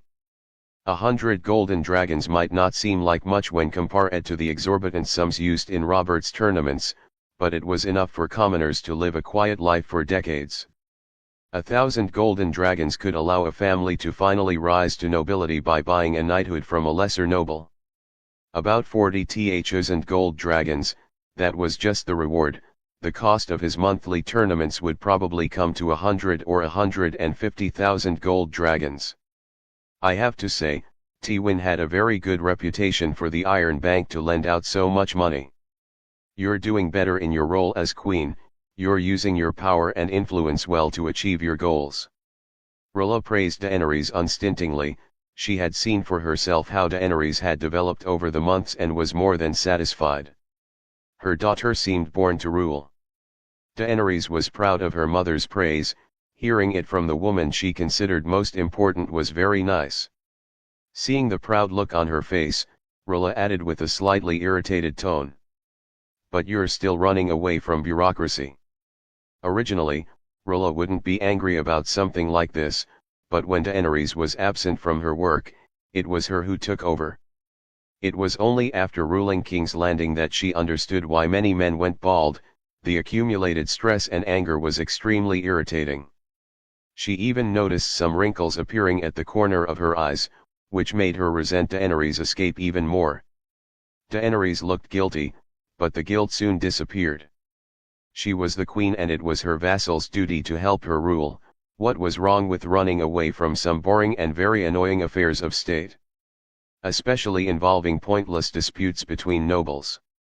"I'll help you, Grandma." Although she preferred war, Rhaenys didn't hesitate to help her grandmother, seeing that she was overwhelmed with duties. "Thank you, dear." Rilla didn't hesitate to accept her granddaughter's help with a smile and a guilty look on her face. Rilla planned to leave everything to her granddaughter and have a few days' vacation to relax. Rhaenys was unaware that she had fallen into her grandmother's trap and chatted with a slightly happier look on her face, although from the look on her face, anyone could tell that she was in a bad mood. Arriving at the feasting hall, New York lords were eating breakfast while chatting among themselves. Daenerys could see that there were many factions within these nobles, of which the strongest nobles were the leaders. These same leaders were vassals of the powerful nobles. A world within a world, a struggle for power and interests. Deaths were so common among these landless nobles that even Daenerys, in less than a month in control of King's Landing, tried at least 5 murder cases. Murders that were covered up by the fair and glorious duel between nobles. Honestly, what she saw made her extremely sick of these landless nobles. They were like parasites sucking money out of the court.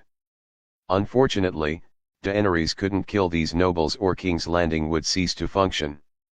Daenerys finally understood why Enar wanted to create schools to educate the children in Essos. He was creating a solid foundation for the future rule of House Targaryen. All knowledge was in the hands of wealthy nobles and merchants. Commoners couldn't even write their own names. How could she control the city with commoners who couldn't even write or count? So, even though she wanted to kill these nobles, she didn't, because these parasites were necessary for the city to continue operating smoothly. The arrival of the 3 women caught everyone's attention, but their gaze was fixed on the young woman with silver hair and olive skin. Unlike Rilla and Daenerys, who had a slender, delicate beauty without many curves, Rhaenys was the opposite. Her body was a sight for eyes for all the men present, especially her full breasts. Noticing this, Rhaenys, who was already in a bad mood, drew her dark sister and walked towards the main table with a somber expression. Looking at the Valyrian steel blade, the lustful and covetous glances disappeared in an instant. Although seeing a beautiful woman was pleasant, being alive was more important. Seeing that her actions had the effect she wanted, Rhaenys put Dark Sister back in its sheath and sat down in one of the seats next to Daenerys. House Tyrell, who had seen the silver dragon arrive in King's Landing, knew that the princess had arrived and had given up the seat on Daenerys' left, where Mace had originally been sitting. "You look like your mother, princess," Olenna commented when she saw the exotic appearance and body that didn't resemble any conventional Targaryen. "Are you the famous Queen of Thorns? Enar speaks very highly of you." Looking at the small, harmless old woman in front of her, Rhaenys really couldn't imagine that a seemingly harmless old woman would have such a prestigious reputation in Westeros. Just a fragile reputation in the face of overwhelming power. Olenna replied with a sarcastic smile. Rhaenys nodded. Olenna was talking about the dragons, but the princess herself knew that the greatest strength of House Targaryen was not the dragons, but Enar himself. "It seems the corpse snatcher has arrived." Rhaenys' expression turned cold as she heard Daenerys whisper in her ear. Note: read more than advanced chapters in my Patreon. Read chapters ahead on Patreon. 2 chapters are updated every day except Sunday. /GOTS Chapter 211, Chapter 211, The False Dragon. 3, let the curtains open for the show to begin. Daenerys looks at Aegon with a cold smile. Rhaenys' eyes fell on the leader of the entourage that had just arrived. He was a young boy, no more than 14, although compared to the height of Enar, who was the same age, the young man was a dwarf. He had pale blonde hair and deep purple eyes, almost blue. He was handsome, but just that, handsome, nothing like the inhuman beauty of Visenya, Daenerys, and Enar. Rhaenys couldn't help but feel sickened by the look of genuine joy on the boy's face. He seemed genuinely happy about her arrival, which showed how much this young man had been raised as a puppet over the years. Even if this young man really was her brother, Aegon was just a pawn in other people's conspiracies. Rhaenys estimated that if it were Aegon, she wouldn't kill him, but she was sure she could never fully trust him, as she trusted her family. With the arrival of Aegon and his entourage, including some nobles from Westeros, everyone stopped eating and watched the show that was about to take place with great expectations. In a world without much entertainment, polemics were what drew the most attention, especially polemics from the royal family. "Sister!" Aegon exclaimed as he looked at the beautiful figure sitting next to Daenerys. There was a genuine look of joy in his expression. The boy had seen the silver dragon flying over King's Landing and knew that this was his sister. However, the next few words made Aegon's smile stiffen completely. "Don't call me sister, my brother is dead," Rhaenys said with disgust and surprising coldness. Although Aegon seemed hurt by Rhaenys' words, he soon recovered and showed a determined look. He knew it wouldn't be easy to convince Rhaenys of his truth, but he wasn't worried about it. After all, blood is thicker than water. Especially the blood of House Targaryen, where fire and brimstone ran through his and her veins. "I know it won't be easy for you to accept me, but I won't give up so easily." Aegon spoke with a determined tone while displaying a confidence that made many wonder if the boy had a problem in his mind. Anyone could see the extreme disgust in Rhaenys' eyes, and it could be said that the princess not killing Aegon on the spot was the biggest concession they could imagine. If it had been them in the princess's place, Aegon would long since have been turned into a corpse and thrown into a random ditch. "Believe in what? A phony who uses my dead brother's identity." Rhaenys looked at Aegon and spoke with a sarcastic tone. She seemed to hear the funniest joke on the planet. "A Blackfire talking about trust is like believing that a scorpion has no venom. Princess, I can confirm that the Blackfire lineage has ended with Meleys." Harry stepped forward and spoke with a sincere expression. As Captain General of the Golden Company, he knew better than anyone that House Blackfire was extinct. There were no male or female descendants, as both genders were protected by the Golden Company. The last male descendant was Meleys the Monstrous and the last female descendant was Alyssa, the mother of Daemon and Meleys. Everyone agreed with Harry's words. There had been no news of House Blackfire for decades, which was simply impossible. Rumors circulate faster than wind and everyone would know if there were any Blackfire in Essos, but after Decades, there hadn't been even a single rumor of anyone who considered themselves a Blackfire. House Blackfire was truly extinct according to that logic, a logic that everyone believed to be true. Rhaenys knew this, but he didn't believe a word the man said. Although as he had said, the last male and female descendants had died out, but what about the illegitimate children? The children sired by the prostitutes of Lys and the other free cities? And the bastard children? Who can say that mercenaries like you have never visited brothels or raped a few women? Can you confirm that you've never left an illegitimate child behind? Who knows that Aegon is a son of one of those descendants? Seeing that things were getting more and more tense, Daenerys added with a touch of malice in her voice, although everyone thought it was just sincere doubt in the queen's tone. Harry wanted to open his mouth and say that this was absurd, but he didn't dare contradict his only hope of returning home, even if it was to Aegon, whom he considered a nephew. Besides, Daenerys was right, he himself couldn't claim that he never left bastard children behind. Mercenaries were the most lustful men in the world, not because that was their innate nature, but because they were constantly in danger of dying. The stress was enormous.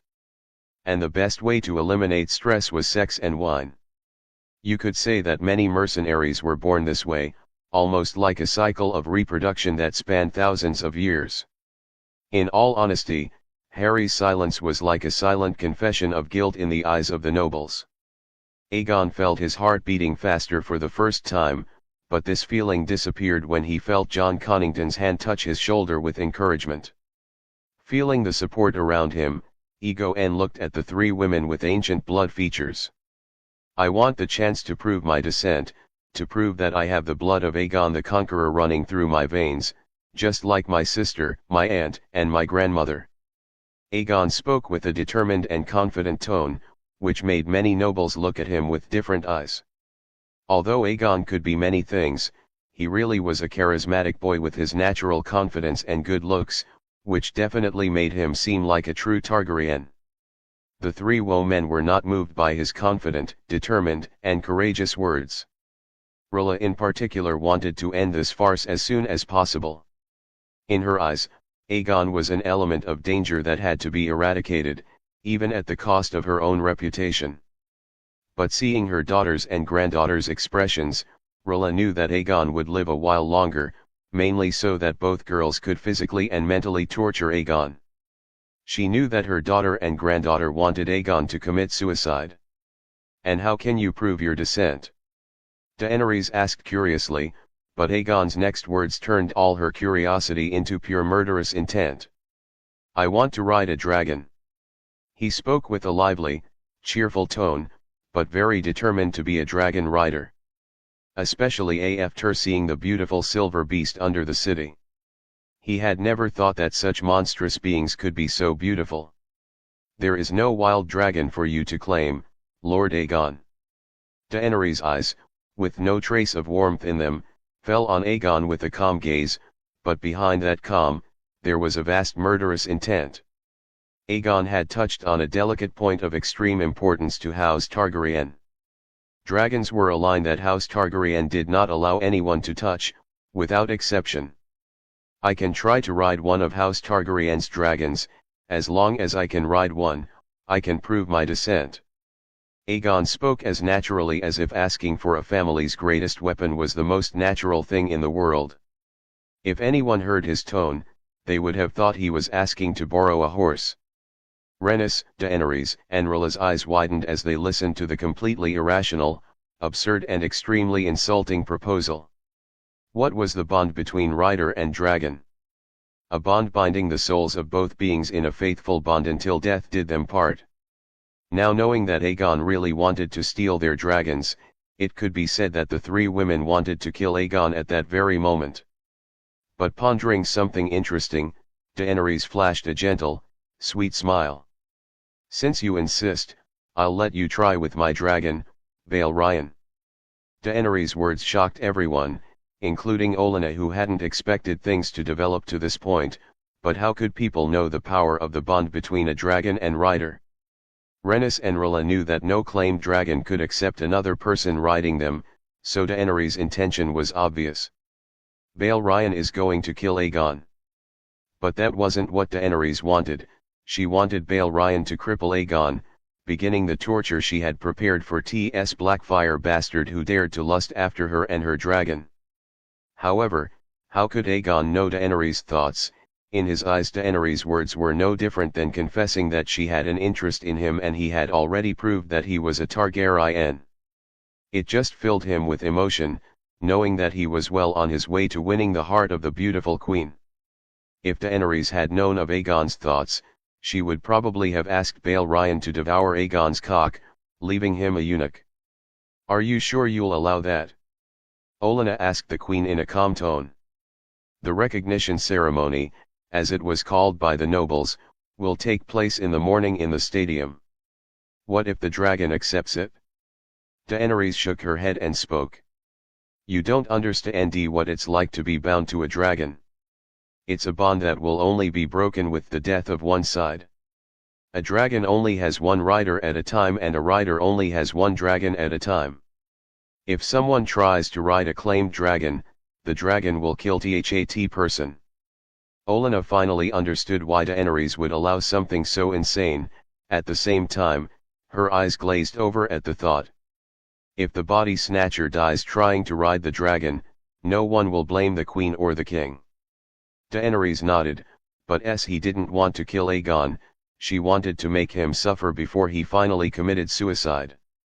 Varys is dangerous, my queen. Olenna spoke, the meaning of her words obvious. Kill Varys. I know, he'll die when this farce is over.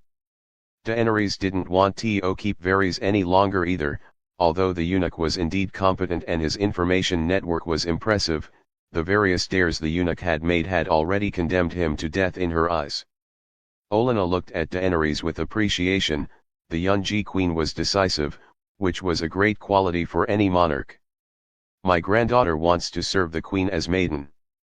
Olenna said, making Daenerys look at her with a smile. I'll take her on, I hope she enjoys spending her precious time with me. Daenerys said in a fun and playful way, which made Olenna roll her eyes, but she nodded seriously. Daenerys looked at the harmless-looking old woman and narrowed her eyes thoughtfully. It wasn't unusual for lattice from the great houses to serve the queen, it was quite normal. Those who served Rilla were Joanna Lannister and the mother of the current Prince of Dorne, Doran Martell. But Margaery was rather annoying in her eyes, especially the pretended innocent and hypocritical appearance of the girl of a similar age. Olenna really trained the girl to be the perfect lady, whether in etiquette, acting or seduction. However, Daenerys didn't want to refuse Olenna's request. The woman had truly been a teacher to her during that time, especially when it came to looking after the affairs of the court and the affairs of state of King's Landing and all the surrounding cities. Olenna helped her avoid many mistakes that she would only learn after years or decades of governance. In another room. Aegon, you were too impulsive. John Connington commented with a tone of helplessness at how quickly things were unfolding. In his plans, they would have had to wait for months to try to subdue one of the dragons. But now, with Aegon's words, the plan had practically turned to ashes and could no longer be carried out. Don't worry, John. Aegon put his hand on his shoulder and comforted him with a naturally cheerful and positive tone. I'll be able to ride a dragon and we'll go to the Riverlands to help my brother fight Robert. A smile appeared on John's aged face. He looked at the young man before him and couldn't help but think of his father, the man he loved deeply. Both were essentially different. Rhaegar had a melancholy aura around him and always seemed to be thinking deeply. Aegon was the opposite, always looking cheerful and sunny, optimistic about everything and everyone. May the gods help us with such an anxious king. John commented with a smile as he sipped his wine. It had been a long time since he had been so relaxed. Aegon laughed at John's words. Note, some of you are concerned about the future, especially when entering the space age, but keep in mind that I don't want to cause you any discomfort, readers. I'm striving to make things as natural as possible. The nobles you are currently seeing will be placed in space, only with advanced technology. Just think of it as a space Game of Thrones. All your favorite characters will still be alive and with descendants, showing other points of view. I'm striving to create a world that you can recognize and not find strange. Some of you may not know Warhammer or Dune, but don't worry, things will be explained so that everyone understands. The reason I'm writing this is because we are approaching the end of Phase 1 of the book. Sincerely, Prince. Read more than advanced chapters in my Patreon. Read chapters ahead on Patreon. 2 chapters are updated every day except Sunday. /Gots Chapter 212, Chapter 212, The False Dragon. 4. Ignorance is a curse that no one should have, but human beings were naturally born to be foolish and submissive. Enar Targaryen, God Emperor of the Imperium of Mankind of the known universe. Although I don't know dragons, remember to show courage. Varys looked at the boy wearing armor before him and said with a gentle tone. He hesitated for a moment, but still spoke. If you see that you're not going to make it, don't hesitate to walk away. Even among the Targaryens, there are examples of some not getting a dragon. Varys said. We can use that in case the claim fails. Illyrio spoke with a much more relaxed tone after hearing Varys' words. Varys nodded, but still warned firmly. We have to go in angry, the queen may be calm, but I know she's furious. Don't worry, Lord Varys. Aegon spoke with a confident tone. Daenerys is in love with me, otherwise how could she leave her dragon to me?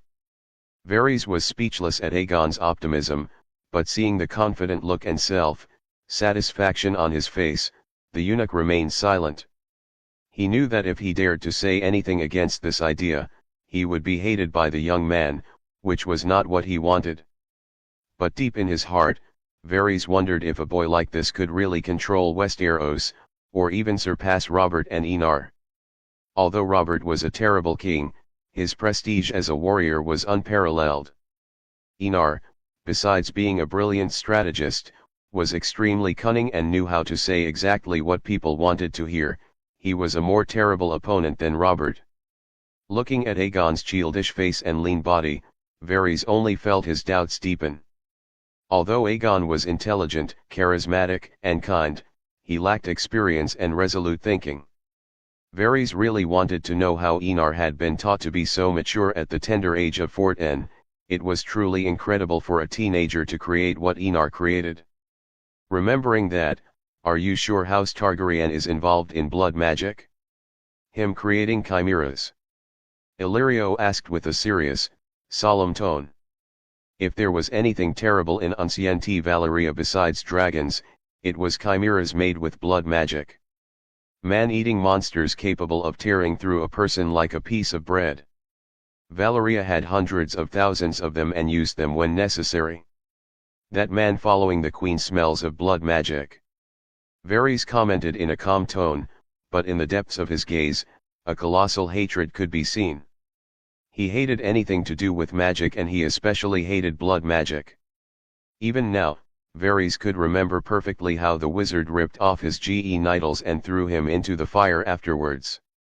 The pain, the anger, the resentment allowed him to stay alive even after being left in a dark alley to almost die, but staying alive left great scars on his mind and left him with a gift capable of sensing mag-I see-through smell. Left in a dark alley almost dying, but staying alive left great scars on his mind and left him with a gift capable of sensing magic through smell. Titus, who protected the queen, smelled of the disgusting scent of blood magic, of that he had not the slightest shadow of doubt. That could be good for us, especially if the population gets wind of it. Illyrio commented with a cunning and malicious look. Although using blood magic is not a crime, especially for rulers, the example of what happened to ancient Valyria was still relatively recent, just over 400 years old. The people knew the end of Valyria, which could be a good tool to fight against King Enar's strong influence in King's Landing. Rumors have also started to spread in the city. They call Aegon the corpse snatcher. Varys spoke with a calm tone. House Tyrell acted very quickly. I myself didn't expect anyone to pay attention to the city while all the chaos was going on. Aegon's face turned livid when he heard that he was being called the corpse snatcher. Even though he was young, he could imagine that even if he became king, this title would accompany him for life. And if one day he did become king, his political enemies would use it to undermine his interests and those of the entire court. If before Aegon's attitude towards House Tyrell had been one of indifference, now it had evolved into extreme disgust. He had only just arrived in Westeros, but rumors were already circulating in King's Landing. I'm going to destroy House Tyrell, he said with a look of anger on his face. The title of corpse usurper will tarnish his reputation even after his death. How could it not infuriate him? Lord Aegon, House Tyrell has 90,000 soldiers and Lady Margaery, daughter of Tehe Lord Paramount, is unmarried and of marriageable age. Varys spoke in a gentle tone as he looked at Aegon with an appraising gaze. The anger on Aegon's face disappeared completely at Varys' words. 90,000 soldiers and the Lord Paramount's daughter is unmarried. There were no words more beautiful than those to his ears. But Aegon's expression soon showed doubt. He wanted Daenerys, not Margaery. And even if House Tyrell was powerful, it was nothing compared to House Targaryen. Poor Aegon, House Targaryen was powerful, but it was powerful because of Enar. If you take away Enar, Caraxes, and the Red Legion and the Sardaukar, House Targaryen would only have 3 juvenile dragons and no army. Without Enar, with such strength, it was really hard to compare with House Tyrell. Suddenly, applause rang out outside the stadium, indicating that the Queen had arrived. Daenerys has arrived. Aegon forgot all about his unhappiness as he walked towards the tunnel exit. As soon as he crossed the final light of The tunnel, Aegon's eyes ignored everyone and focused on the royal box, where only the royal family and important guests could sit. His eyes settled on Daenerys, who was smiling happily at the nobles. Taking a deep breath, Aegon walked down to the lower cabin and knelt in front of it. Looking directly into her eyes, he said, "I won't let you down and I'll make the world recognize me." Daenerys' lips curled at the words of passionate admiration in front of a married woman like her. If Aegon wasn't so stupid, he really thought the idiot was using words as a weapon to tarnish her honor. Daenerys looked coldly at Aegon and assumed that there was something very wrong with Aegon's head. The boy was simply difficult to describe in human words. But since he wanted to suffer, Daenerys was willing to be a good hostess and fulfill Aegon's dying wish.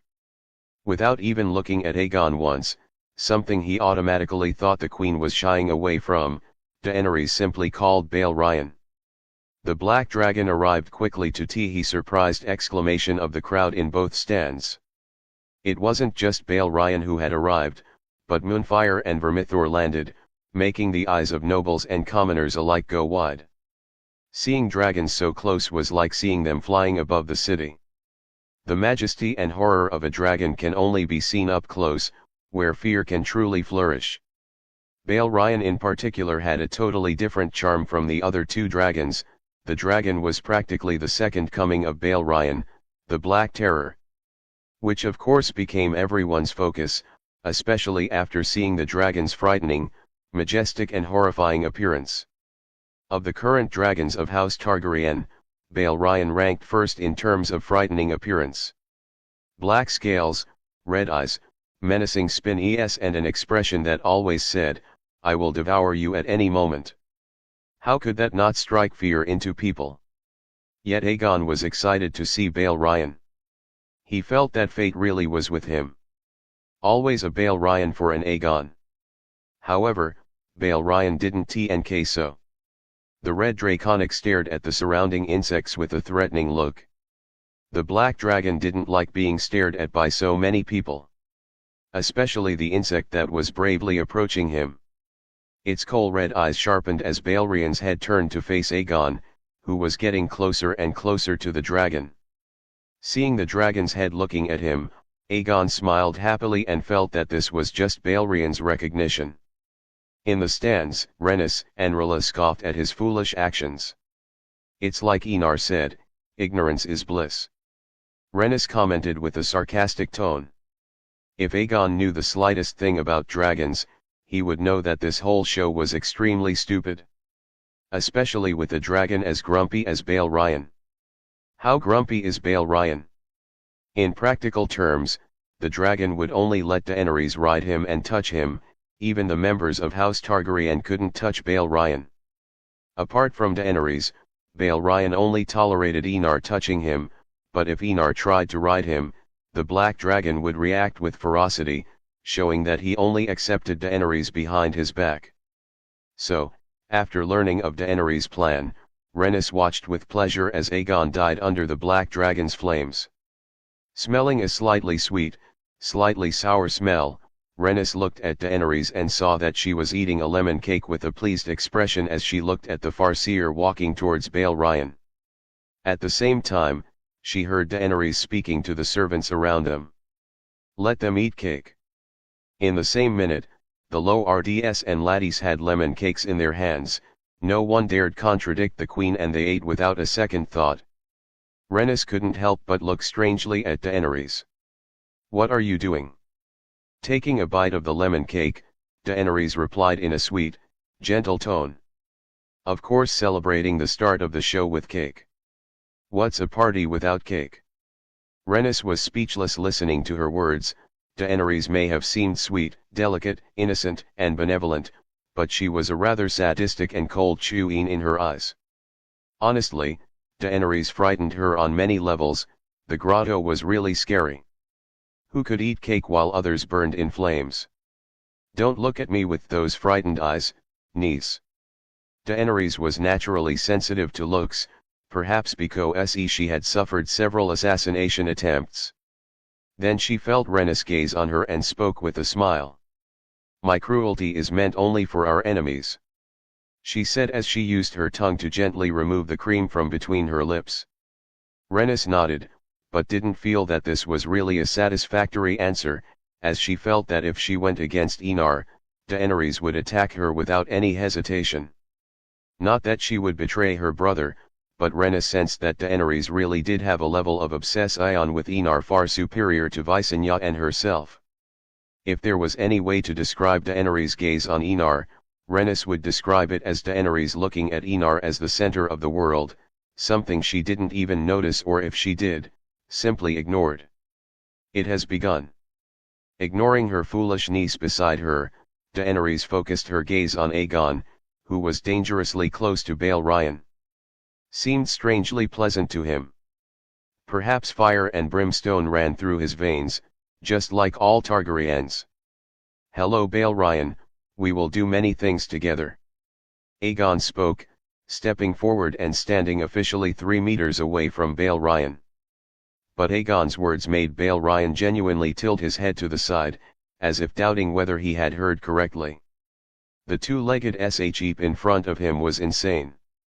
That was the only thing Balerion could think after hearing Aegon speak to the High Valyrian bastard and ugly.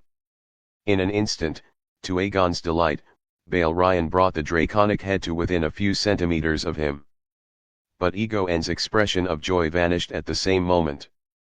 Balerion opened his mouth, revealing sharp teeth, but deep in the dragon's throat, black and red flame could be seen building up. Aegon's desperate face was illuminated by the black and red flames. Fuck. Note, there will only be one more chapter of this little arc and we're going to kill a god. Read more than advanced chapters in my Patreon. Read chapters ahead on Patreon. 2 chapters are updated every day except Sunday. /Gots Chapter 213, Chapter 213, The False Dragon, v. Betrayal truly hurts, but what hurts more is being abandoned by everyone in the world. Varys, the spider. Perhaps by luck, perhaps by reflexes, perhaps just because he dodged in time, Aegon managed to throw himself to the ground while the funnel of black and red flames passed a few centimeters from his body. However, the intense heat still made the armor on his body heat up like never before. He was practically cooking himself inside the armor. Burns began to appear under his skin, making the boy start to let out a scream of agony. Note, the Iron Bull torture was not famous for being gentle. Arg. Aegon's agonizing scream spread throughout the place, making nobles and commoners alike turn completely pale at such an agonizing scream. The audience recoiled in fright as the funnel of black flames with red streaks hit the ground, slowly melting the sand and gravel. Many women and men exclaimed in fright, seeing the terrifying scene. What would happen if the fire hit a human directly? They had an idea, seeing Aegon and the ground itself gradually becoming crystallized. It's a little too sweet.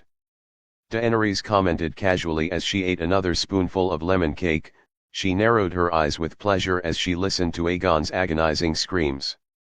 She was not at all surprised by the result. If there was one person who knew Balerion well, it was her. Her dragon was simply the personification of bad temper. There was no more irritable and tyrannical dragon than her sweet and adorable dragon. In the box, everyone watched Daenerys eat cake and talk casually while listening to the screams of agony with a touch of fear. Yes, fear. They felt fear for such a young girl, who hadn't even turned 60 and to be considered an adult in the eyes of the world. Olenna, in particular, looked at Daenerys with admiration. She could see that this was the image Daenerys wanted others to see of her. Only when there is awe will respect and reverence be born. Do not confuse fear with awe, both are two completely different things. Honestly, if Enar didn't exist, Olenna saw no problem in kneeling to Daenerys, the girl really knew how to manipulate and control people. It must hurt. Rhaenys commented with a sarcastic tuyuk as she listened to Aegon's scream of agony. She seemed pleased that he was in so much pain. Of course it must hurt, he's cooking inside the armor. Daenerys replied with a smile as she watched Aegon thrashing on the ground, rolling in the sand and gravel. By his expression of extreme pain, he was truly suffering at that moment. Eating another piece of cake, she couldn't help but narrow her eyes with pleasure, feeling the taste sweeter than ever. Aegon, still thrashing on the ground, knew he couldn't stay any longer or he would die. So, even though his body protested, he dragged himself, praying to the gods that Balerion wouldn't pursue him. Balerion, seeing the two-legged sheep dragging himself away, sharpened his eyes again, and when he was ready for a delicious meal, he closed his mouth and looked at Daenerys with a pitiful look, like a child who was prevented from eating ice cream before dinner. But mother. But, seeing his rider's firm expression, Balerion let out a dissatisfied trill, and not long after, the black dragon could be seen flying in the air, disappearing from everyone's sight.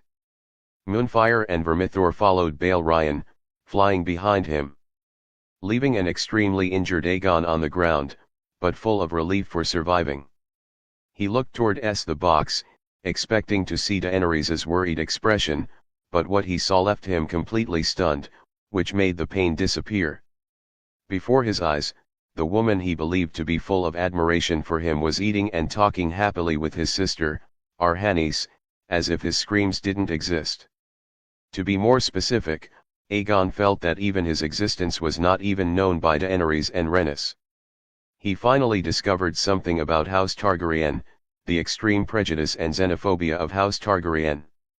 For a noble house that marries among themselves, it can be said that the cohesion of House Targaryen was quite great. Anyone who wants to enter House Targaryen really needs to be accepted, and that's not so easy, as no one will accept anyone for no reason. Enar saved and helped Daenerys, Visenya and Rhaella for many years, showing that he truly cared about House Targaryen, but Aegon simply arrived, calling himself a Targaryen, as if it were the most natural thing in the world, like an unknown relative coming to join the family for Christmas. An example of this is Rhaella. Although she hated Aerys, she loved him as a brother and never wanted him to die, because in the end, he was just a sick man in her eyes. At that moment, the physical pain was completely insignificant compared to the mental pain. He felt a pain in his heart that he had never felt before. In the end, he laughed. Ha ha ha ha ha ha ha. Everyone fell silent as they listened to the increasingly loud and hysterical laughter. For some reason, many people remembered the laughter of King Aerys too, the Mad King. Daenerys rested her face in her palm and looked at Aegon with contempt. Although she estimated that he would be easily broken, she didn't expect him to be like glass, broken at the slightest tuyuk. It seemed that he really hadn't seen the cruelty of the world. But if you haven't seen it, let me show you how cruel the world is, especially when you participate in the Game of Thrones. Daenerys felt no pity for Aegon, she even began to despise him the moment he started laughing. She lived and saw many things over the years, but pain did not make her bow before fate, but fed her, and like any food, it made her stronger instead of weakening her. Enar once said that the environment shapes how you will be in the future, and Daenerys deeply agreed with that. A flower grows in the greenhouse safely, but when the cold northern wind comes, the flower dies. Grass, on the other hand, survives despite the adversities of the harsh and deadly winter. Daenerys just let out a low laugh as she watched Aegon's mental state with interest. Don't go crazy so easily, it won't be interesting. Rhaenys looked at Daenerys and rolled her eyes at the cruel Queen of Westeros. She truly felt sorry for Daenerys' political enemies. At this age, she was already a terrible adversary to face, much less in the future. Just imagining Daenerys, an experienced and veteran queen, made Rhaenys feel a shiver run through her body. Aegon stopped laughing, and with John Connington's help, okayed at the box, where he saw Daenerys smiling at him, but her smile didn't reach her eyes, making her eyes particularly cold and full of mockery at his laughable performance. Those eyes were like a sword piercing his heart, waking him up to the reality before him. He was not a Targaryen, even if he truly was one. He was not part of this family, he was a complete stranger. A stranger and nothing more. A bitter laugh escaped his dry and slightly burned lips. Half of Aegon's face was partially burned by the heat of Balerian's flames. Half of his face was still beautiful and young, but the other half looked dry, with blood between the cracks in his skin, looking extremely frightening. If his face was like this, you can imagine the state of his body at that moment. Aegon, are you okay? Jon asked with a worried and anxious tone. The scene of what happened a few minutes ago was still fresh in his mind. The son of the man he loved almost died a few seconds before him. A look of anger passed across Jon's face, remembering the queen's innocent and laughing expression. The exiled knight felt a huge wave of anger pulse through his veins. His eyes stared at the queen in the box with a genuine look of someone who had just suffered a great betrayal. "I'm fine, take me to a maester." With a hoarse and expressionless voice, Aegon commented with a painful look on his face. The injuries began to hurt even more at that moment, making his face contort with all the pain he was enduring. "Come with me," Varys said in a calm tone. Minutes later, Aegon was placed on a bed while many other men surrounded the bed. All members of the Golden Company. They looked at Aegon's state with concern, and some showed complex looks, as if they were weighing something very pertinent. An old maester looked at Aegon's state and spoke in a calm tone. "Bring plenty of water, clean cloths, and bring something for this child to bite." Jon nodded, and after long minutes, screams of agony were heard coming from Aegon's room. As time passed, the screams only became more intense and full of rage. Inside the room, the maester was removing Aegon's armor, but the moment the metal left his skin tore, and blood dripped, showing exposed muscles. Throughout the process, Aegon thrashed on the bed while fiercely biting a piece of wood. The rage in Aegon's eyes became increasingly evident, especially after remembering Daenerys's appearance. "How is it going?" Varys appeared in the room and asked about Aegon's situation. Many areas of his body were burned by the heat of dragon fire, and his muscles were exposed. The maester said he would have to amputate one of his legs, the damage was too great, and if it continued, it could necrotize. Jon spoke with a tone full of regret and indignation. He still couldn't believe that Daenerys could do something like this to her own nephew. "That damned queen is too cruel," he said through clenched teeth while his expression was dark and slightly murderous. Yes, in Jon's eyes, Daenerys was to blame for everything that happened. From the beginning, Jon felt Daenerys already expected this to happen. Knowing this, how could he not blame the queen? "Control yourself, Lord Jon," very severely warned Jon Connington. "Walls have ears." He knew very well the skill of Daenerys' spies. None of his little birds could have such skills and discipline. After all, they were beggars and thieves. Even if they received training, it was difficult to compete with a properly trained army. Fuck it if she hears, she knew this would happen and still allowed Aegon to almost die. Jon shouted, not caring about anything else. He ignored the frightened eyes of the main members of the Golden Company and continued to shout in anger. "She's cruel, didn't you see her eating cake and laughing happily while Aegon was agonizing? She's mager with breasts. Daughter of the Mad King." With each scream, the main members of the Golden Company became more frightened and trembled at the last insult. "Shut up." Harry, the Captain General of the Golden Company, shouted at Jon with an angry expression. What if Daenerys punished the Golden Company after hearing Jon Connington's words? Wouldn't they be exiled again? "If you dare to insult the Queen again, I will cut out your tongue." Harry spoke with a furious and angry tone. He finally had the chance to return home. How could he be indifferent to the possibility of being exiled again? All members of the Golden Company seemed to agree with Harry's words. they also didn't want to leave Westeros because of one man's anger. Don't forget that you swore loyalty to Aegon. John Connington spoke with a cold and murderous tone, seeing everyone's calm expressions. The Golden Company is loyal to the king who sits on the Iron Throne and nothing more. Harry opened his arms and spoke with a smile, not caring about John Connington's extremely dark expression. Although Harry felt a little ashamed to break an oath, nothing is more important than returning to Westeros. And if that happened, if he betrayed Aegon, he would do it without any hesitation. Before coming to Aegon's room, he remembered the letter he received from one of Queen Daenerys' servants. Those who kneel will prosper, those who refuse to submit will die under dragon fire. Daenerys' words were more than clear. Harry knew that the queen wanted him to betray Aegon. After some hesitation, he accepted the proposal. He pledged loyalty to House Targaryen, but never specified which monarch he would serve. As for Aegon, Harry no longer cared. It was more than obvious that the queen, the king's sister, and the king's grandmother did not recognize Aegon's identity. Even if Aegon truly was of House Targaryen, it no longer mattered at that moment. "Sorry, John." Harry spoke in a calm tone. "The ancestral duty of the Golden Company is more important than anything else." Having said that, he didn't wait for John's reply and left the room.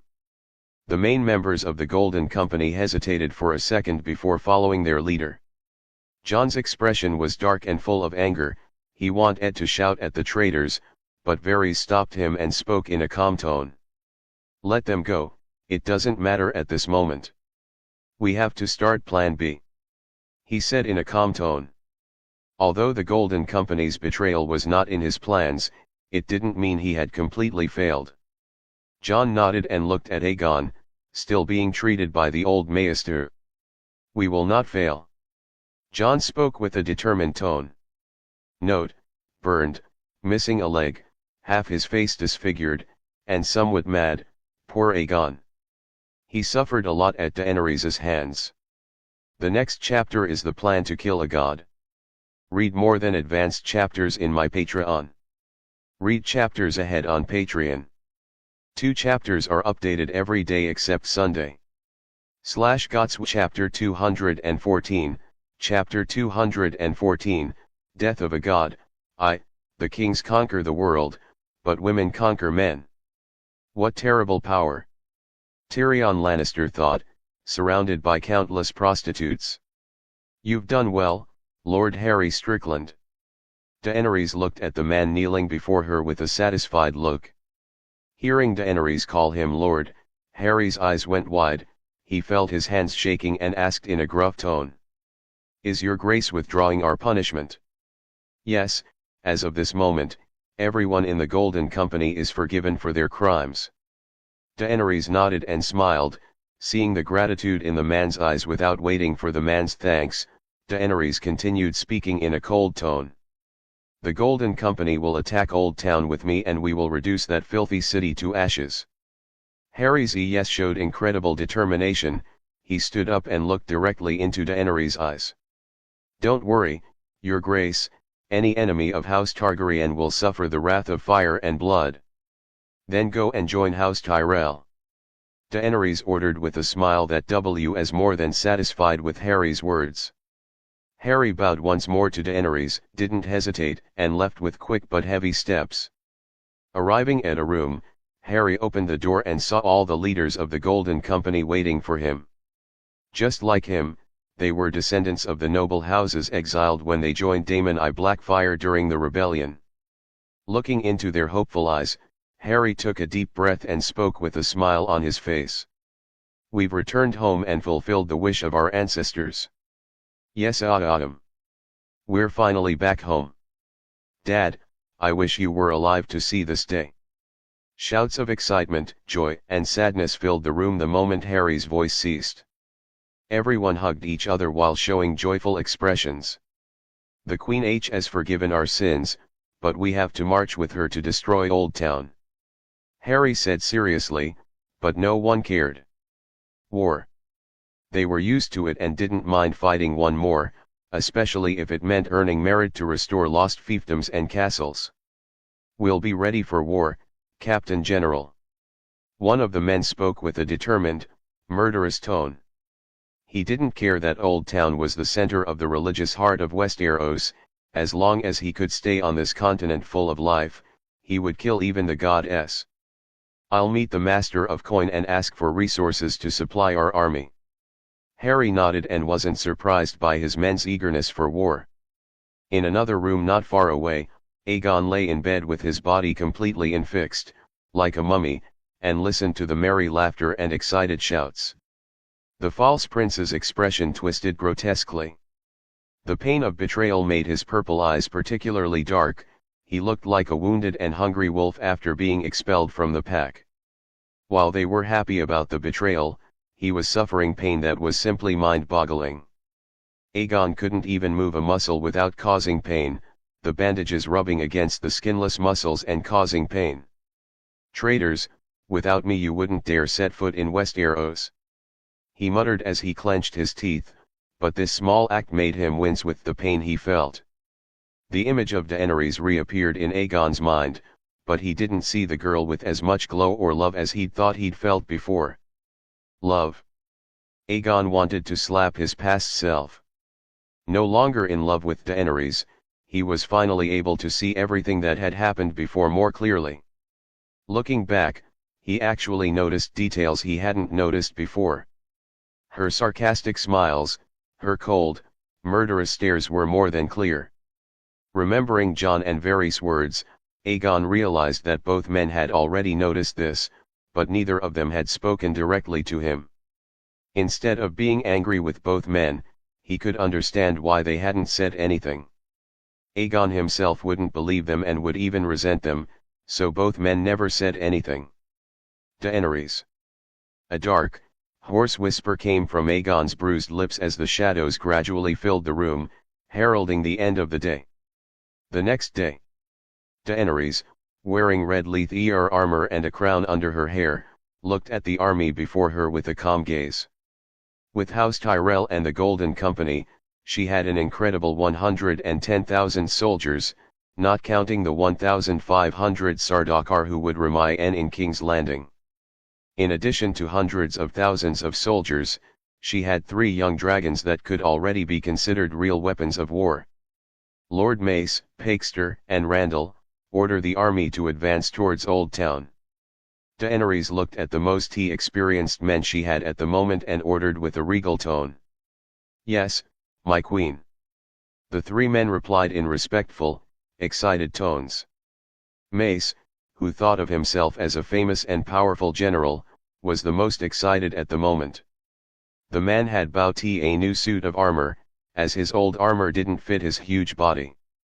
Another funny thing was that as a general, Mace wasn't riding a horse, but was in a carriage. The poor horse that Mace had tried to ride earlier was still recovering from his injuries.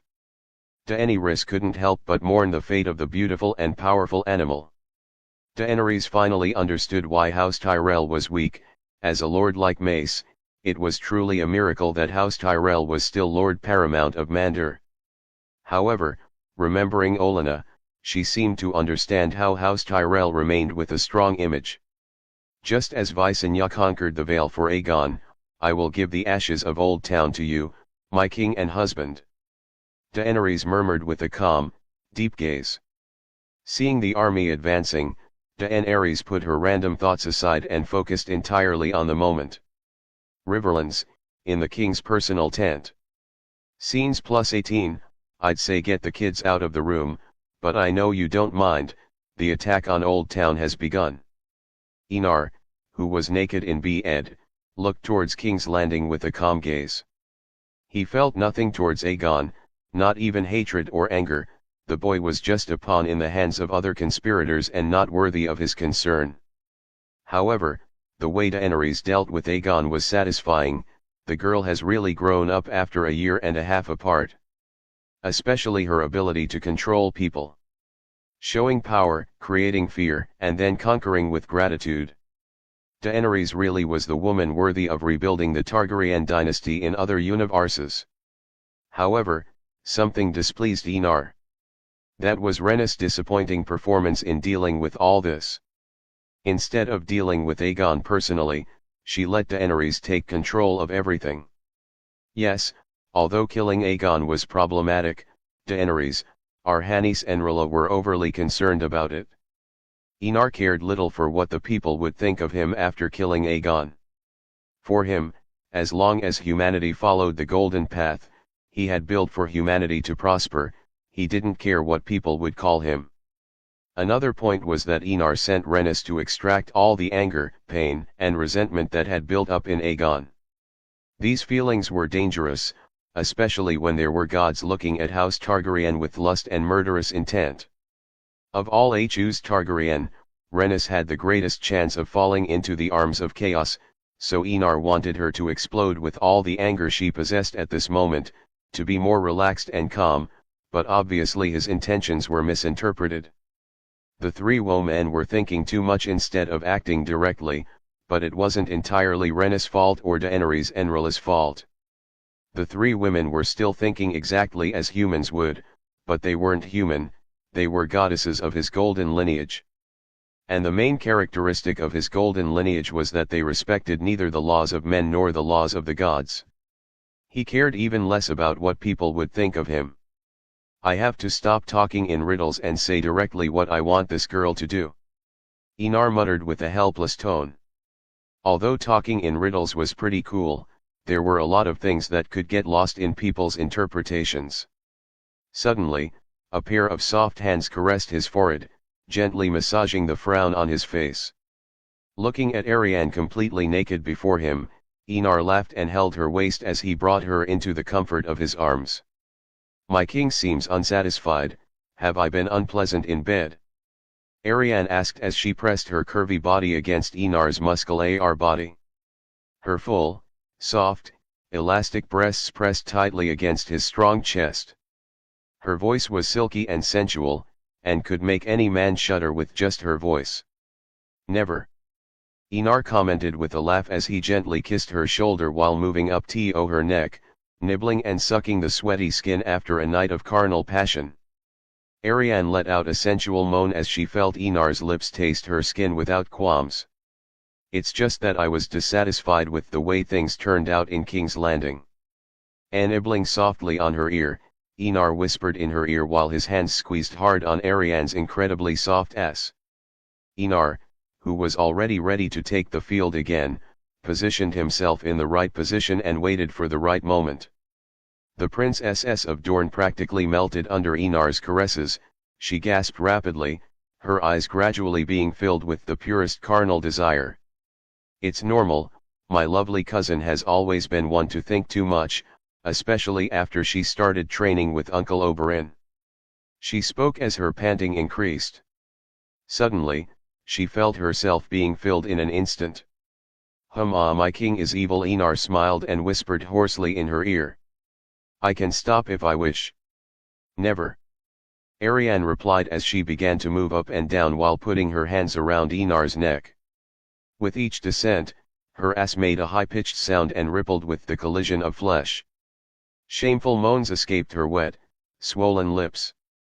Sex was as good as she'd hoped, even if she hadn't done it before, she didn't regret it, because the pleasure she was feeling made up for all the years she'd never experienced it. It's not just Rhaenys who has to understand, but Daenerys and Rhaella too. Enar spoke with her breathing still normal as she experienced the pleasure with a calm yet completely relaxed gaze. "They need not worry about what others think of me, for House Targaryen does not respect the laws of men or gods." Enar spoke as he pressed Arianne against the bed and began to penetrate her hard. Arianne seemed astonished by Enar's words and spread her legs as wide as possible to make things more comfortable for her king. The girl looked small compared to Enar's size, but she still resisted Enar's onslaught with a pleasurable expression as she moaned at the top of her lungs, not caring if anyone heard her shameful moans. Their bodies mingled as sweat dripped down Arianne's glistening body and stained Enar's body, but neither cared. On the contrary, it only made their bodies slicker, increasing the feeling of pleasure for both of them.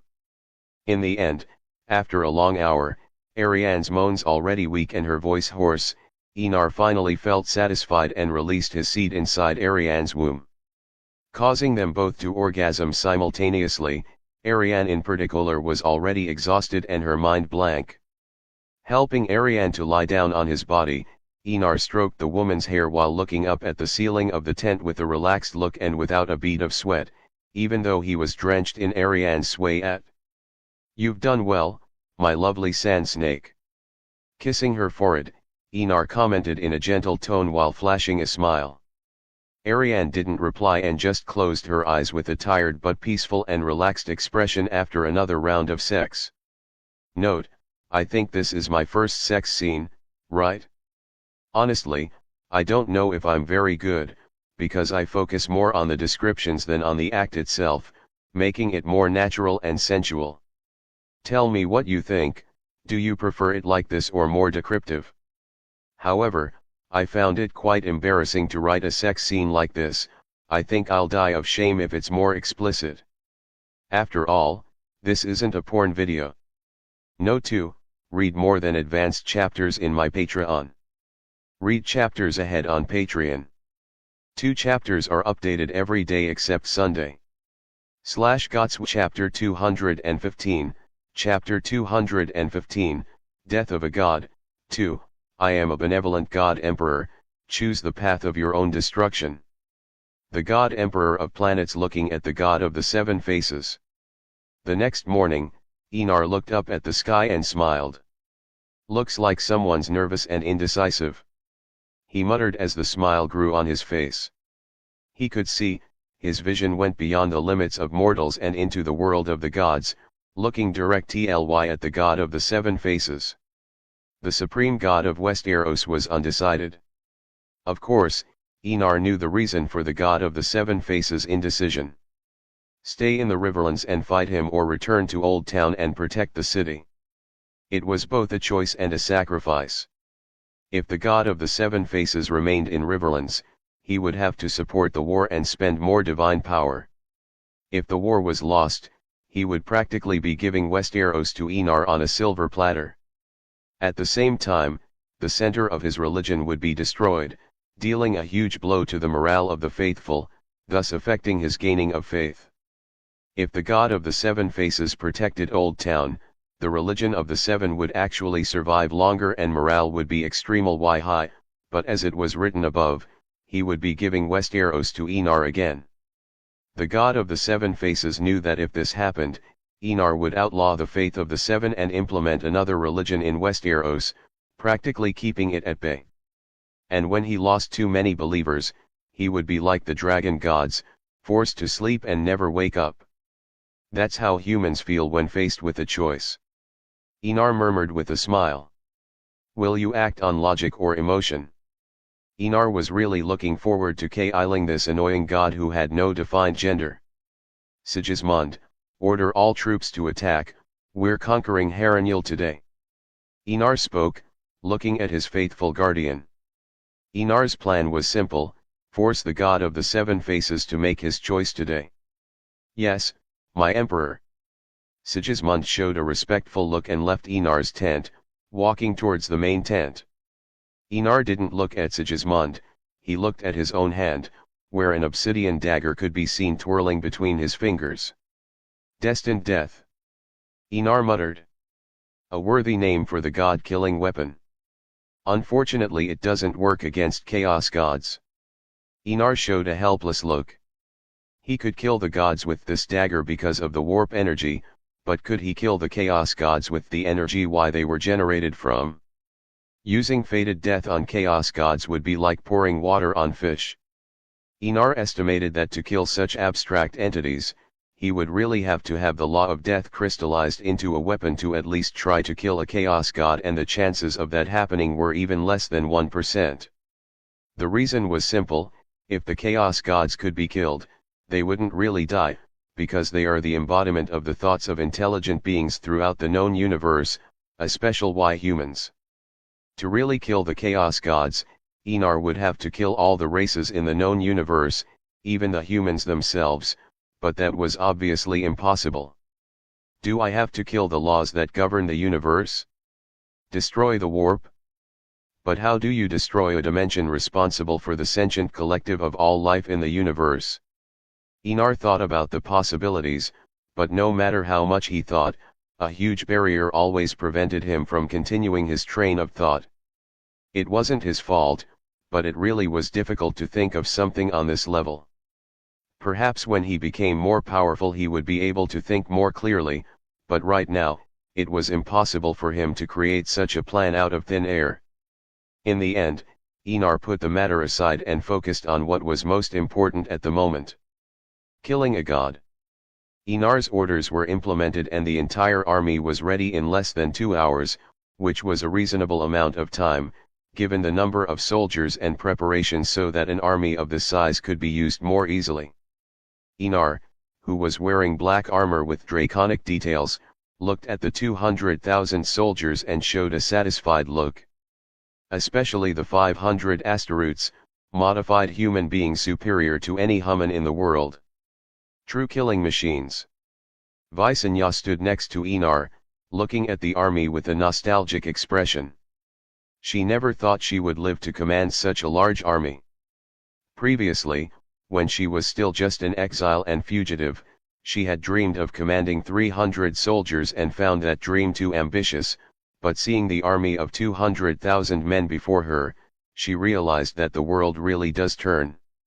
One day she was fighting to survive and the next she was in Westeros fighting to regain her home. Don't get distracted, this battle is important.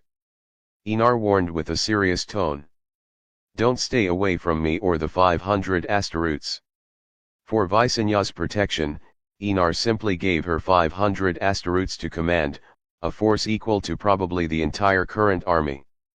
Honestly, if the Astaroths had the right technology, Enar wouldn't even need to use such a large army, maybe 2 or 3 Astaroths would be enough to decimate the entire army of House Baratheon and Lannister. Note, WHNR Astaroths needed to conquer the Earth. 1. 2. Don't worry husband, I still want to get married in Harrenhal. Visenya didn't feel irritated by Enar's words. On the contrary, she seemed happy about it, because in the smallest details she could see how much Enar cared about her. Enar rolled his eyes, only Visenya could think of getting married on such a warlike occasion, but he liked this warlike side of his wife. He would 1,000 times rather have a woman accompanying him on the battlefield than a pretty vase used only to satisfy his carnal desires. Passion could fade, love disappear, but companionship was truly precious in his eyes. Don't worry, even if I have to kidnap you, we'll get married in this burnt-out castle. Enar spoke with a serious and solemn tone, as if he were saying something full of justice. This time it was Visenya's turn to roll her eyes. She looked at her husband speechlessly, but she liked his words, it showed that he was determined to marry her. What about your fight with Robert? Visenya asked, slightly worried. She knew that Enar wouldn't use his powers and fight Robert man to man. Enar didn't answer and looked at the endless timelines, but then cancelled the use of his powers and answered in a calm, deep tone. It won't happen today, but it won't be far off, maybe in 2 weeks or a month. Honestly, he wasn't surprised by this. According to the previous plan, he would have had to stay in Harrenhal for a year before the final battle began, but after the creation of the 500 Adeptus Astaroths, that time had been shortened countless times. Especially after the holy war that was about to begin in the Reach. What was supposed to last a year was shortened by more than 11 months, showing that choices in the present could drastically change the future. In Enar's eyes, a person's future was like a long rope. In this same rope there were knots in it, each of which represented an important choice in a person's life. When a person made their choice, fate would practically create another rope out of thin air. Just imagine 2 possibilities. In one life you choose to be a bandit, the choices in that life will be based on that initial choice. If in another life you choose to be an honest worker, the trajectory of your life will be completely different from the life you chose to start as a crook. Each knot in the rope is a similar choice.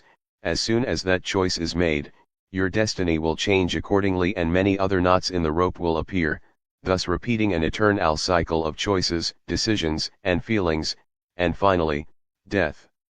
Note, did you understand? I really don't know if you will.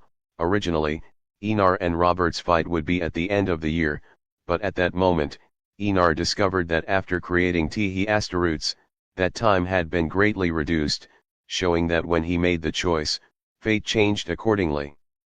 Visenya wasn't relieved by those words, but she was slightly worried about Enar's safety. Although she hated to admit it, she had to reluctantly admit that Robert really was a great warrior. If it was Enar with powers, she had no doubt that Enar could tear Robert in half with his bare hands, but if Enar fought without powers, how could Enar not guess what the girl was thinking by looking at her expression?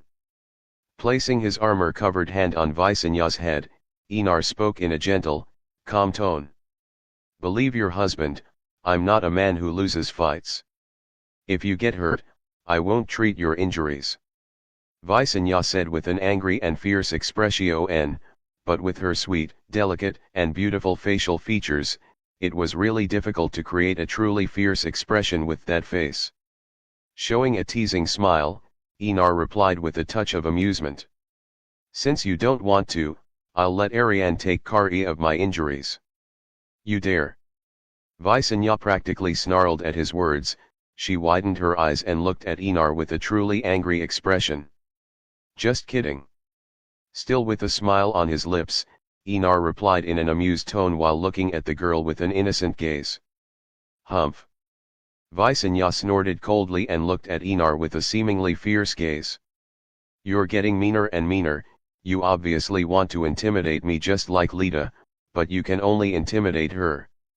Lita, who was standing behind Enar, pursed her lips tightly, looking at Visenya with a resentful gaze. Visenya's words practically encouraged Enar to provoke her instead of Visenya herself. However, as it was the queen herself saying these things, the words that were ready to be said to Anyon, could not be uttered to the queen. In the end, Lita looked at Enar with resentment, as if she blamed him for everything. Which was true, he was to blame for everything.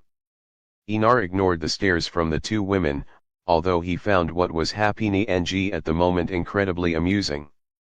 His human nature became a little stronger at that moment, showing that the path he had been thinking about was correct.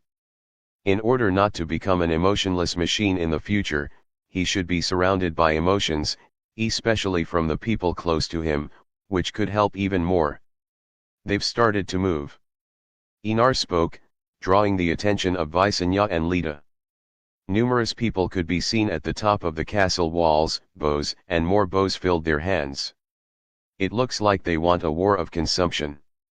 Enar commented with a smile. It was a good strategy at the moment, but in the end, being trapped in Harrenhal would be Tywin's fault. For the gates of Harrenhal themselves are not invincible.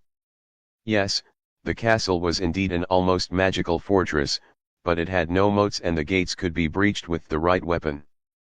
So staying inside Harrenhal was rather stupid in Enar's eyes. But Enar didn't underestimate Tywin's intelligence, the man was more cunning than an old fox. Let's start the war. Enar spoke as he drew Lady Lya from her scabbard and held her firmly in his hand.